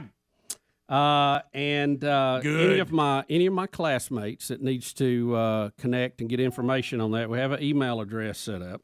That's jhseagles82@gmail.com. And if Eagles Mr. Helms 82. will put that in show notes, I would appreciate it. So you're but trying go to ahead and mark that spot now, August the 13th. So that's coming. That's not far I know. away. I know it. So it's and it's going to be just a little get together. Yeah, Bubba's. That's right around your anniversary reunion. Yeah, it's real close. 40 years. Real close. Mm-hmm. So big weekend there. Give me that email address one more time. jhseagles82@gmail.com. So it's an all call to the class of '82. That's right. All call. All call, y'all. So you the main guy? Yeah. Hey, and You the leader? Hey, you know what? No, I'm not. We have a committee working on that, and they've done a great job so far. Hams. Bubba, he's our leader. Hey, Hams. Even to have their 40-year reunion, they got to go to Oxford. Yeah, Bubba, and you're right there by that stadium. Well, I mean, you see the lights from where y'all it at. is convenient probably for people traveling. Yeah. No, it is. That's why I was there yesterday. We were scouting something because of its location. It's a great location. Rick, the Village Inn shut down, so that's it. I know. That's it. Yeah. How about I've never been to a reunion? Can I tell Probably you? need to go. I've been to a went to couple. one. They're fun. I missed one. I went to the 10-year, but we've never had another one after that. Yeah. The Probably a longer good you go idea. on, the harder it is to get in touch with everybody. It is. People are scattered out and really hard to get them back together. But let's face it, after 40, you never know if you have another. That's right. Now, So I should go to my 30 coming up in 4 years. Yeah. Didn't you one time get most changed? Yeah, I think it one of them. Changed. I don't remember, Rick. It was a long time ago. Well, it seems like I do remember you say that. I'm kind of joking, but I think I remember you Yeah, actually saying I think that one it may time. have been. It was, probably. Was so. that the 10-year? Probably. I don't remember what it was. Right. It was a while back. My 10-year hit. Well, there will be no voting on anything at this. I think this one's more about fellowship. Yeah, my 10-year hit when you and I just got to Q104, and we were just starting to do a few things on the air here or there. The show was not called Rick and Bubba yet. It would be another year. It was the year right before that, 93. Right. So, because I'm class of 83, because you're a lot older than me. Yeah. So I don't even know. People scattered out so much. I don't know what kind of turnout you have for a 40-year. Well, as you just said, the longer you go, the lower the turnout. Yeah. Yeah. Well, you got to start combining classes then. You know, like 4 different classes. Yeah. You might get 20. Have you made all yours? Have you made all yours? No, I didn't make all of them. I missed one of them. Rick Bubba loves a good reunion. He does. Oh, he's he's a social butterfly. Yeah, I think we had. I missed one for sure. I know I've been to one for sure. I don't know how many we've had. Maybe that's just the third one. Did you hit the dance floor? Oh, I'd get out there every now and then. No shocker here. I was so strapped for cash, I DJ'd my own reunion. Yeah. I remember that. I was your assistant. Yes, you were. That's, by the way, using that term loosely. Yeah, that's true. I didn't do a lot. Needed a little more assistance than you were willing to give. He was assisting something else. Right. If you could have. I mean, you did assist me. I meant for you to assist me with the music. So there you go. Jacksonville High School, class of 82. We need to hear from you. Jacksonville High. Yep. Go 82. Eagles. Isn't that weird that I was eating there just last night and you just said that? That's odd. Yeah. And that's the first time I've ever eaten there. It's good. Very odd. Yeah, it's real good. Hey, I suggest a low country chicken. We'll be right back. Rick and Bubba, Rick and Bubba. I woke myself up crying. And I'm like, wow. Good night. So, yeah, Tamiflu, I mean, it's a wild ride, but I've seen very little impact. I mean, I don't feel weird or anything. One day I felt a little bit strange, but again, I feel strange here some days, and I haven't taken anything. Yeah. So I don't know if it was even tied to that or not. But what it's done, I will tell you this: as long as you don't have some weird experience like Bubba had that one time, and some people have had, this new strategy of the doctor declares, family member 1 has got it, and family member 2, 3, 4, and 5 all going on Tamiflu. We all going together. Because it's an early thing. You got to get it early with Tamiflu. It doesn't matter. So it will not. It has not spread through the house. Nobody else has gotten it, and so that's good. But and then yesterday, the one who got it returned to school, but the doctor said because we're practicing right now for the spring season, meaning it's mainly tons of conditioning, and he still kind of has a little bit of that. Doc's like, let's ride that out till Monday. You know what I mean? They don't need to go back and get around getting hot. Now let's run that back to Monday. And and our team has about 23, 25 players. We've had 11. Goodness gracious! You ever try to have practice and there's nobody there? And you know what you feel bad about? You don't think about in the drills. The people who are doing the drills, they don't get to stand in line very long. No, they don't. They get a lot of reps. Everybody's up. Let's go. So it's been a weird thing. And so Adler is gone. We were talking to his brother that was and I feel like he's drug his brother into a handle. Yeah. They've got a cousin or something getting married. And they're doing video and audio? Or pictures, I mean? In Minneapolis, and his brothers were standing back there saying, you realize we're headed to where it's 14. Yeah, well, Luke is they're like headed into an NFL playoff game. He said, we'll never land. He said, there's no way. And, Mom and Dad are going too. It's Mom, Dad, Luke, Adler, and Chris. Yeah. Oh, yeah, they're flying. And it's I think they have one layover, he said. I can't remember. But, yeah, they're going into – he gave us the temperatures today. Guys, wasn't it -4 and the high was 4? Yes. Or something like that? Something bad. Yeah. All right, now and Bubba was Airplane wings love that. And Bubba was telling me that earlier on the kickoff hour, I heard him talking about this item that his wife has. Is this thing that takes video of your pet all the time and then he showed us that and then throws it treats. He showed us that. Correct. Yes, but it also takes pictures whenever there's what's it called? Burpo. Furbo.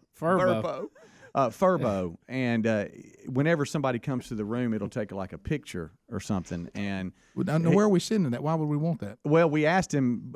Jody called in on the phone, and that's whoever. Jody said he'd be checking in on his wife. That's who we called. That's funny. Yeah. And so that kind of stirred up that conversation, and he said, "Well, the camera is going to be on, so I'll see Jody." And he kind of told a story of when he was out working with an axe, and it was a little too heavy. What was it, an 8.5 or something like that? Anyway, he got real hot, and he took his shirt off, and he was laying there, and his wife was at school teaching, seeing the pictures sent to him. All right. And that was that whole discussion. Well, it just seems to me, though, if somebody's at home, cut the camera off. I mean, you would think. Because the pet's being watched by the person that's there. Right. It's like Moultrie Mobile for house dogs. Right. Yeah. They need to remember to turn it off. Yeah, unless you want to throw them a treat, I would turn it off. There's no telling what you catch on that thing. That has brought Sergeant Pepper to work. Yes. Former Rick and Bubba intern. Yes. To do the TV for the next couple hours. Who works in TV now. And works in TV. I got a real job. Yeah. And then deal. You were telling me, Adler told me, and then you confirmed that getting Pep set up for today, that he's had some major surgery. Yeah, during the Christmas break. Is it okay, Pep? Pep, can we talk about this? During the Christmas time, the break between Christmas and New Year, that time frame, he had a hernia surgery. And I've had hernia surgery, so us hernia guys, we talk about it. He said his was so big he actually had to get cut. One, did he? I had gallbladder and appendicitis in two separate occasions. So they go in the same area. Yeah, watch that helps. I knew it was something. Pep said his was major. Yeah, they couldn't do it laparoscopically. I'm sorry. Please say that again. So did I say it? You did say it, but I want to see you say it again. So they had to cut him, huh? He had the big cut. Yeah. Wow. Boy. Hey, he can't come in here. You can. Yeah, put it on a wide shot. Go wide shot, Pep. We got all the go in backups there if I need to. We got the backups. We got the backups. Yeah, they're sitting in the floor playing cards. Looks like they're playing rock, paper, scissors. Greg, focus in when he walks in. Okay. Oh, my goodness. All right. So no.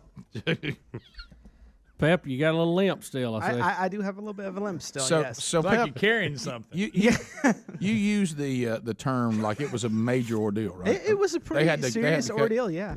So how long have you had the hernia? I've had it several months. How did you know you had one? Because I've never had one. I don't know what what are the symptoms. Well, it was in my my groin area, and so What? you just kind of.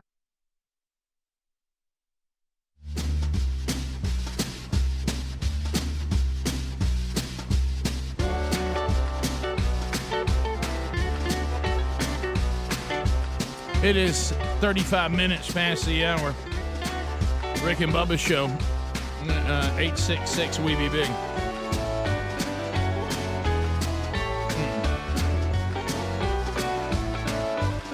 So as we come back, keeps.com/Bubba. And look, Greg, I know that you got your stuff in the mail today. Stepping up. Greg, you should go ahead and try it. I mean, you brought me in this commercial, by the way. Well, you should have it. I think that ship sailed, buddy. They asked me for your address, and I gave it to them. Greg. Don't give up. I gave it. They asked me for your address, and Bubba's and mine. They sent it to us. You ain't getting it. Well, I don't need it. I know, but I mean, it's the key is to keep what you got, and so look, if you have male pattern baldness, and every time you look into the mirror and you're like, well, there it is. There it is. There's what I see. Look at that. Look at that right there. Oh, my head's burnt. So let me tell you, you can listen to this and not act, and something could have been done. Why don't you act? The message today is simple. All the men in the audience who may be concerned about thinning hair, bald spots, or receding hairlines, look, make the move. Look, if it's available, we should all make the move like we're doing. Keeps.com/Bubba. They have more 5-star reviews than any of the competitors. Hundreds of thousands of guys are trusting them for their loss prevention. Keeps.com/Bubba offers doctor-recommended, FDA-approved hair treatment. And because it's the generic versions, you pay about half the cost. And best of all, you do everything online. It's a very simple process, discreetly from home. Answer a few questions, snap a couple of pics of your hair, and a licensed doctor reviews your info and then recommends the right hair loss treatment for you. And then, of course, as I said, it's shipped right to your door. So if you have any questions along the way, you can message the doctor 24/7. You can track your progress with their tracking tools.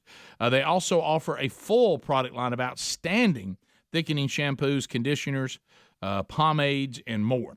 If you want to find out more, go to keeps.com/Bubba for 50% off your first order.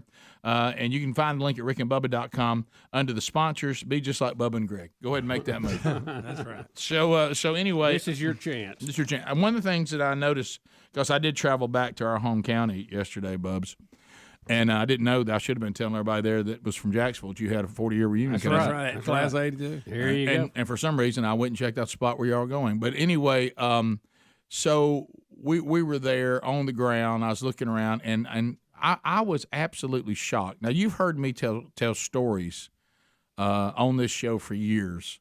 And, Greg, you saw some of these firsthand. Well, we had, when we were growing up in Oxford, Alabama, near Birmingham, near Atlanta, near Perfect, when we were growing up, they had a summer program. And this was when, if you were in high school or whatever, during the summer, you could make money working for the city. Cutting grass. And it was called the summer program. And you would, when you were and you met at the Civic Center, and then they would send you out on whatever crew you were with that day. Well, I'm not trying to say that the way that I worked and the things that I did to try to get out of work and get around things and all that has lasted the test of time. We show up over there. We're looking around at some stuff. I go over and see the Civic Center. I walk into the same Civic Center where I worked in the summer program. So you're at 40 years, so it would have been probably about, nearly 40 years ago. Yeah, around that. Yeah, around that. And because this is before we graduated high school, so for us it's probably 40 years ago. And I walk in, and one of the same bosses I had, Don Hudson, who by the way never ages. Never. Yeah. He is still standing in there 41. He said 41 years. I ran into him last year. Yeah, and I walk in, he starts on it. Let me tell you that right there. He wasn't worth the flip. And I was like, Mr. Hudson. I was like, that's the first thing you think of when you see me? He didn't brag about how hard work he goes, I said, tell him I was a workhorse. He goes, check it. He said, I tell you, worked at getting out of stuff. Yeah, he goes, I ain't never seen anything like it. And now that's all he wants to talk about. I said, we're not really here for that. He goes, I ain't never seen nothing like that. Well, Rick, you left an impression if it's still hanging around 40 years. You know what he said, Bubba? That right there has been doing the show his whole life. He's just finally getting paid for it. Oh, no, that's a good point. He said, ain't nobody in this town surprised about how he end up making a living. Running that jaw and hacking on people and finding ways around stuff. Bumping them gums. I said, but that's he goes, hey, let me tell you about the time he burned that whole hill over there. And he's pointing at it, and he's pointing at it, and I'm like, hey, we don't, yeah. What about the time you put regular gas? I know, what was it? You put regular in a diesel? Well, I ruined the Kubota tractor. And then Brooks did that same thing. He did. But at least he went the right way. He went diesel into There's two gasoline. ways. Yeah. I went gasoline into diesel, which that's the end of that baby. Yeah, that's not A Kubota tractor is very expensive too. Yeah, right. That was also the year that I was introduced the first time somebody broke down a Soon for me. Yeah. But yeah, I never forget that. And they came and said, "What's wrong with this tractor?" I said, "It won't run." Did you put gas in this? And that was a terrible day. Huh? Huh? All I could think about is all the taxpayers of Oxford. I'd taken out a Kubota tractor. It was one of them medium ones too. It wasn't their biggest one, but it wasn't no lawnmower. It wasn't a good one. I mean, No, it was you know, a medium tractor, the one they have yeah. that pulls a lot of bush hog stuff behind it and all that. Yep. Yeah. Me and your cousin, by the way, he was driving one, I was driving the other, and it went south. Didn't you dump one over one? I did. Yeah. Fell off of it. Nearly got and it ran over my leg. Then, by the way, and you know what we went to work in? Think about how times have changed and how we got a generation afraid of everything. I mean, they're convinced that the young people today, they're worried about monkeypox. Yeah. Okay. And we went to work where we were going to weed eat, we were going to do lawnmowers, we were going to paint, we were going to dig ditches, sling blade, empty giant park metal trash cans. You ever smelt that trash? Oh, that's good. That's been out there at the park. That's right. With diapers and all that stuff in it. Hey. Big old metal cans. Ain't no trash bags in there. And you just dump them over in that trash truck. You know what we went to work in? Tennis shoes, tube socks, and a pair of shorts. Yeah. And the No shirt shirt. would come right off. No shirt. No long pants, and I'm talking about we're in the middle of swamps. I mean, it was, and then me getting out of work. The thing where, in all fairness to me, burning the hill, I was told to remove all the weeds. You did on this hill. You did, Rick, and very efficient. And so I made that call on yourself. Well. There were some ants and big ant beds, and I said, "Well, I'm gonna burn these ant beds." Well, they call them fire ants. Fire so ants. You thought fire would get rid of them, and it got away from me. And but it did burn the hill. Rick. Well, I mean, is there anything better than burning it down? Now we can really start some greenery. No weeds. You don't have to worry about the I weeds. said, well, that's a controlled burn right there. He said, it looked out of control to me, you idiot.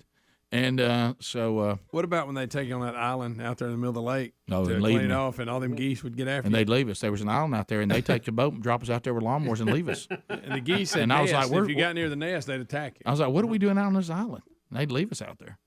They worked us. And but I'd find the dream job, painting inside. If you could get on a crew that was painting inside in the air conditioner, and that old mean Alabama summer heat, good gracious, it was mean. And he goes, like the drover supervisor, crazy, bless his heart. You know, he's dead now. And I said, I know he is. And now, but Don Hudson, he's got to be 75 years old, and he looks like he looks younger than us. He's been around forever. Oh, you can't move him. You know, Dandy Don. Yeah. And of course, he used to be an official. Of course, we had to discuss the Division II play call because he used to be an umpire and everything. But I mean, it's like when I walked through that door, it's as if 41 years had not passed. Mm-hmm. All right, let me tell you about that one. And I was like, we don't have to relive this today, but we did. And remember the time we took the supervisor's windshield wipers and we super glued them to his windshield. He does. He remembers it. I bet he brought that back up. And it was raining. We were cutting donuts and them rancheros. They were like El Caminos. Them poor old rancheros. Yeah. We'd get them El Caminos. We had Kubota tractors. There were some pickup trucks, and then we had, for some reason, the city bought these rancheros and put the city logo on the side, and we had to throw stuff in the back of them. And gosh, there's one time. A friend of ours in the summer program, he thought he got on the right truck, because if you didn't get on the right truck like that, and so he looks over at me, of course I was always being punished, so the fact that I was being punished, they always put me on the worst truck the next day as punishment. And I tell you what truck you getting on. And so the buddy of ours was sitting across from me, and we're rolling. I said, you realize you're on the wrong truck? He goes, no, this is the bunch that's going painting. I said, this ain't the painting truck. I said, this is the dig and ditch truck.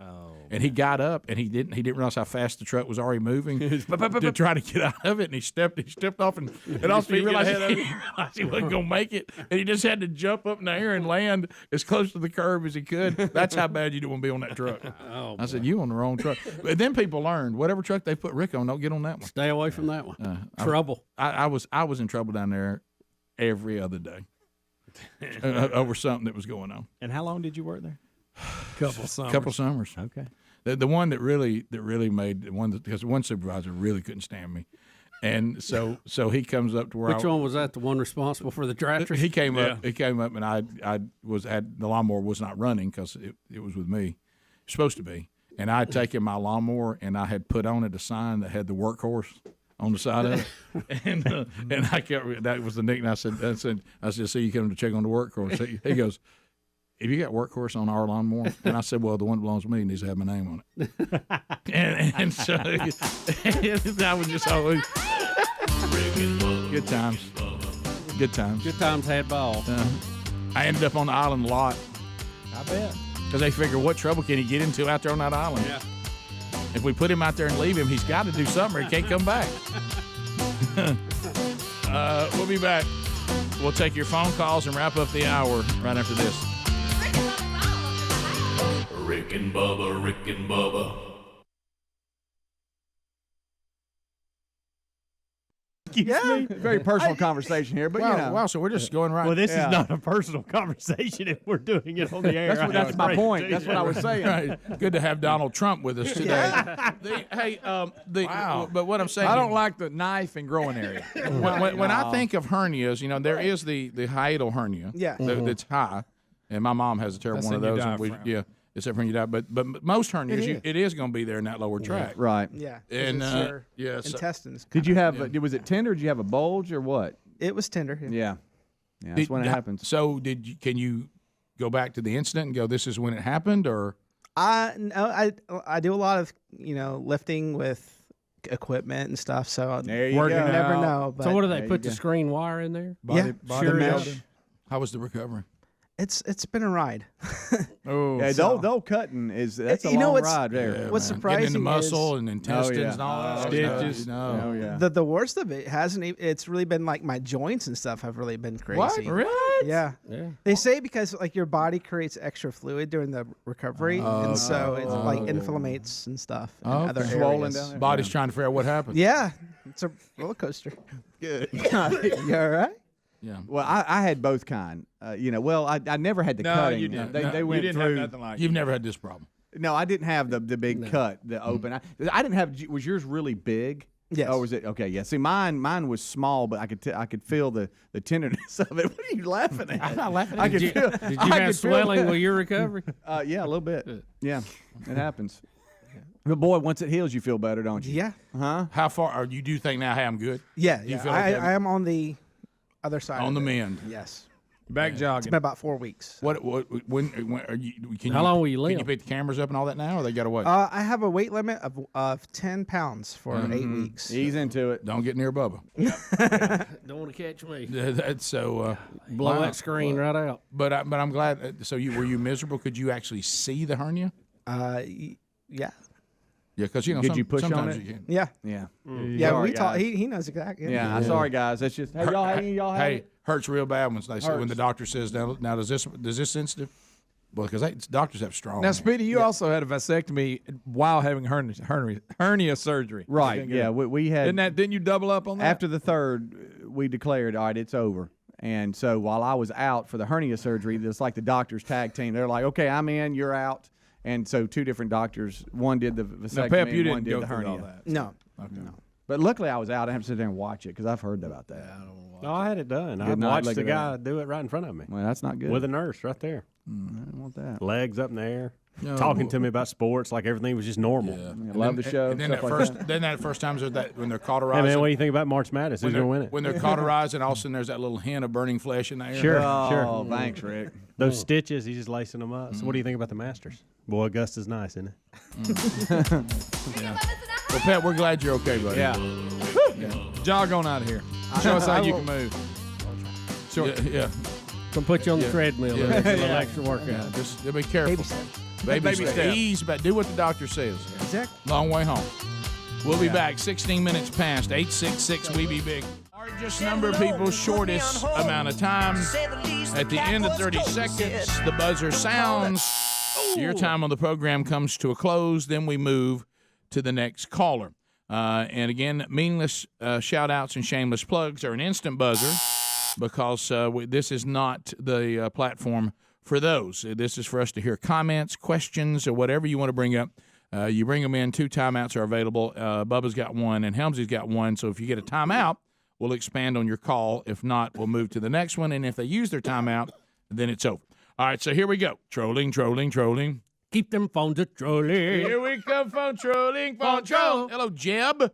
Welcome to the Rick and Bubba Show. How are you? I'm good. Hey, Jeb. All right, so no Jeb. What happened to Jeb? Jeb's out. Let's go to Skylar. Skylar, I'm glad you brought this up. This was sent to me yesterday, and I forgot all about it. Thank you so much. Go ahead. Yes, sir. I just wondering if we could get your Illuminati expert, Greg, on this. I mean, I'm a little worried about it. I get those tacos all the time, you know. Did you see, Greg, Charlie Daniels saw the Taco Bell commercials? I saw the headline. I didn't get to read it. And Charlie Daniels has put out an op-ed or a letter to Taco Bell. He's serious about it. Be very careful when you're dealing with the Illuminati. This is very serious. I'm paraphrasing, but that was the bottom line. Mm-hmm. So Charlie ain't Charlie laughing. Daniels says, "You guys, this is here it is." So here it is. Charlie Daniels.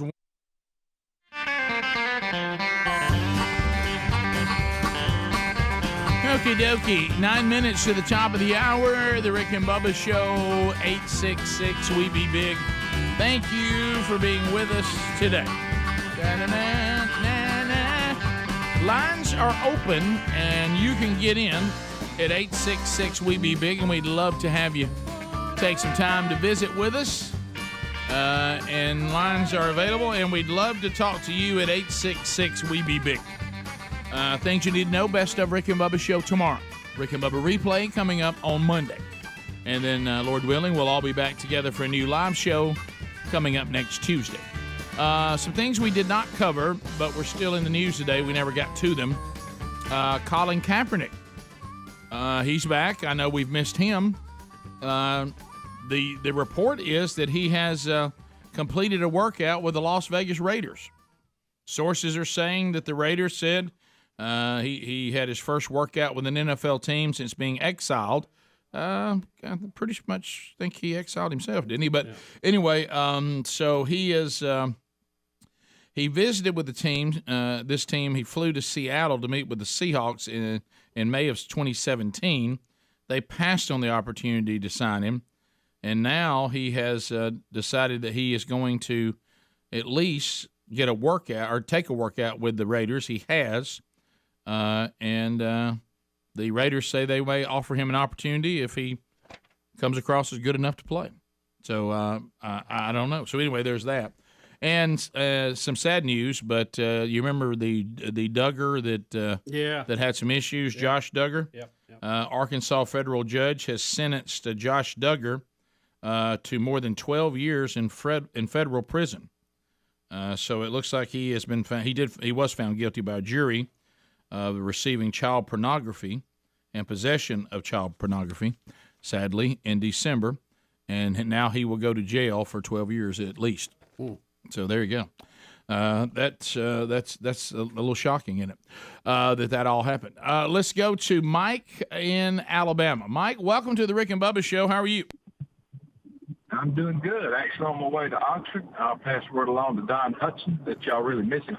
Anyway, it's I do a lot of work with Oxford. Did the auditorium expansion, Chocolaco. It's unreal what that town's doing. And I'm telling you, I think the world they're on top of it and changed a lot since you guys were there. But I guarantee you, your mark is there, and there's some fond memories. And so, great place, old Mayor Leon. I miss him. You talk about a character. I tell people he's like a skinny boss hog. He's a rare one. He is. Still 41 years he's been down there in charge of everything in the recreation world. He runs circles around me. He's just unreal. So he's dynamic, that's for sure. I literally looked older than him yesterday. Hey, look, when you walk in, say, I called Rick and Bubba on the way in because I wanted to talk to the workhorse. You know, I know how much he meant to the summer program. Hey, look, it's unreal, great town, and I'll tell Stephen Waits too that you may not play him like you used to. But I'd love to hear that band put back together. We can sell tickets. Oh yeah, the reunion of Mystique. Rick, you know how they say they spell summer? They're R-I-C-K. That's hilarious. Please, that'll be my next line. Let's go to Lou out of Dadeville, Alabama. Hey, Lou, how you doing? Lou. Hey, guys. So y'all were making comments about the Elvis movies, and y'all talking about, which one is the best. And I was thinking, you may not agree with me, but I personally believe that Forrest Gump was actually a pretty good Elvis movie.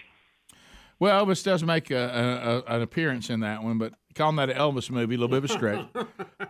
Let's go to Skipper. Hey, Skip. Welcome to Rick and Bubba. Hey, Skipper. Hey, I think you guys are fantastic. Thank you, man. Rick, you're hurting my heart, man. Why? Elvis is not a good cowboy. Elvis is one of the best cowboys in the history of cowboys. Yeah, he's right up there with John Wayne. Oh, Skip. And I'm just telling you right now, you got, come on, man, you just killing me. Skipper, to believe that, you must be using the drugs that killed Elvis. All right, so great entertainer, huge impact on the music industry, good singer, cowboy, not so much. Let's go to John. John, welcome to the Rick and Bubba Show. How are you? Discussing animal IQs is the hard-hitting content that I listen to the Rick and Bubba Show for. Amen. Thank you very much. Amen. You can count on it, baby. Only here can you be surprised that a raven is the most intelligent animal we have. I would have never guessed it. I deny. I don't think that's true. Creepy. I challenge that assumption. You're protest. Mike in Alabama. Mike, how you doing? Good. How are you? I'm fired up. Hello? Mikey, you're on, buddy. Mike, Go it's ahead. you. Hey, Mike. Hello. Hello. Hello. Oh, boy, Mike. Mike, we've said hello. Mike, this is probably your last chance. Go.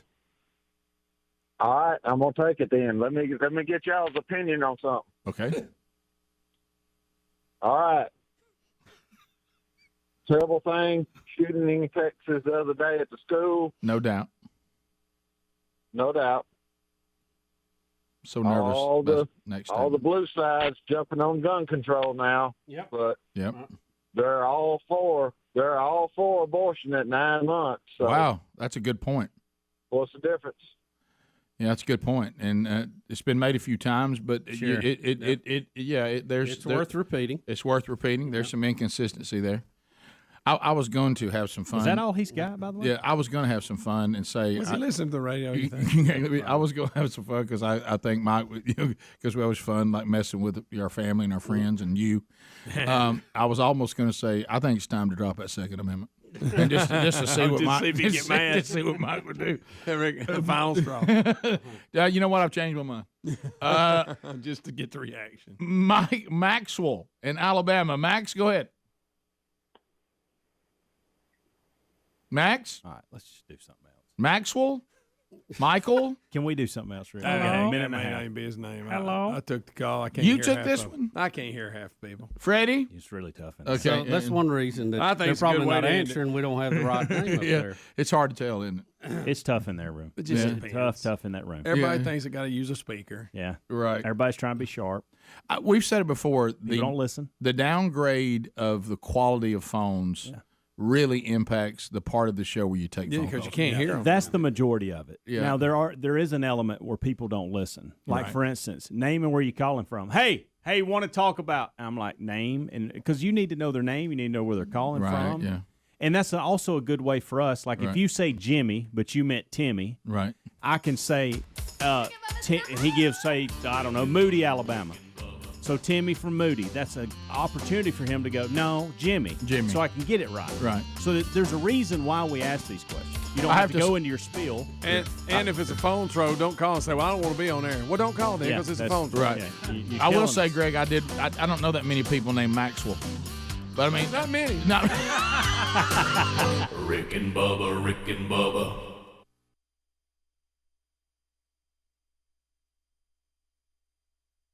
Hey, thanks for watching Rick and Bubba live on YouTube. We're here live at 5 with a kickoff hour bright and early, Monday through Friday. Don't forget to subscribe and click the bell for notifications on our YouTube channel. And catch a commercial-free Best of Hour on Blaze TV every day. Rick and Bubba, it's must-see TV. Or radio. Well, yeah. Rick and Bubba.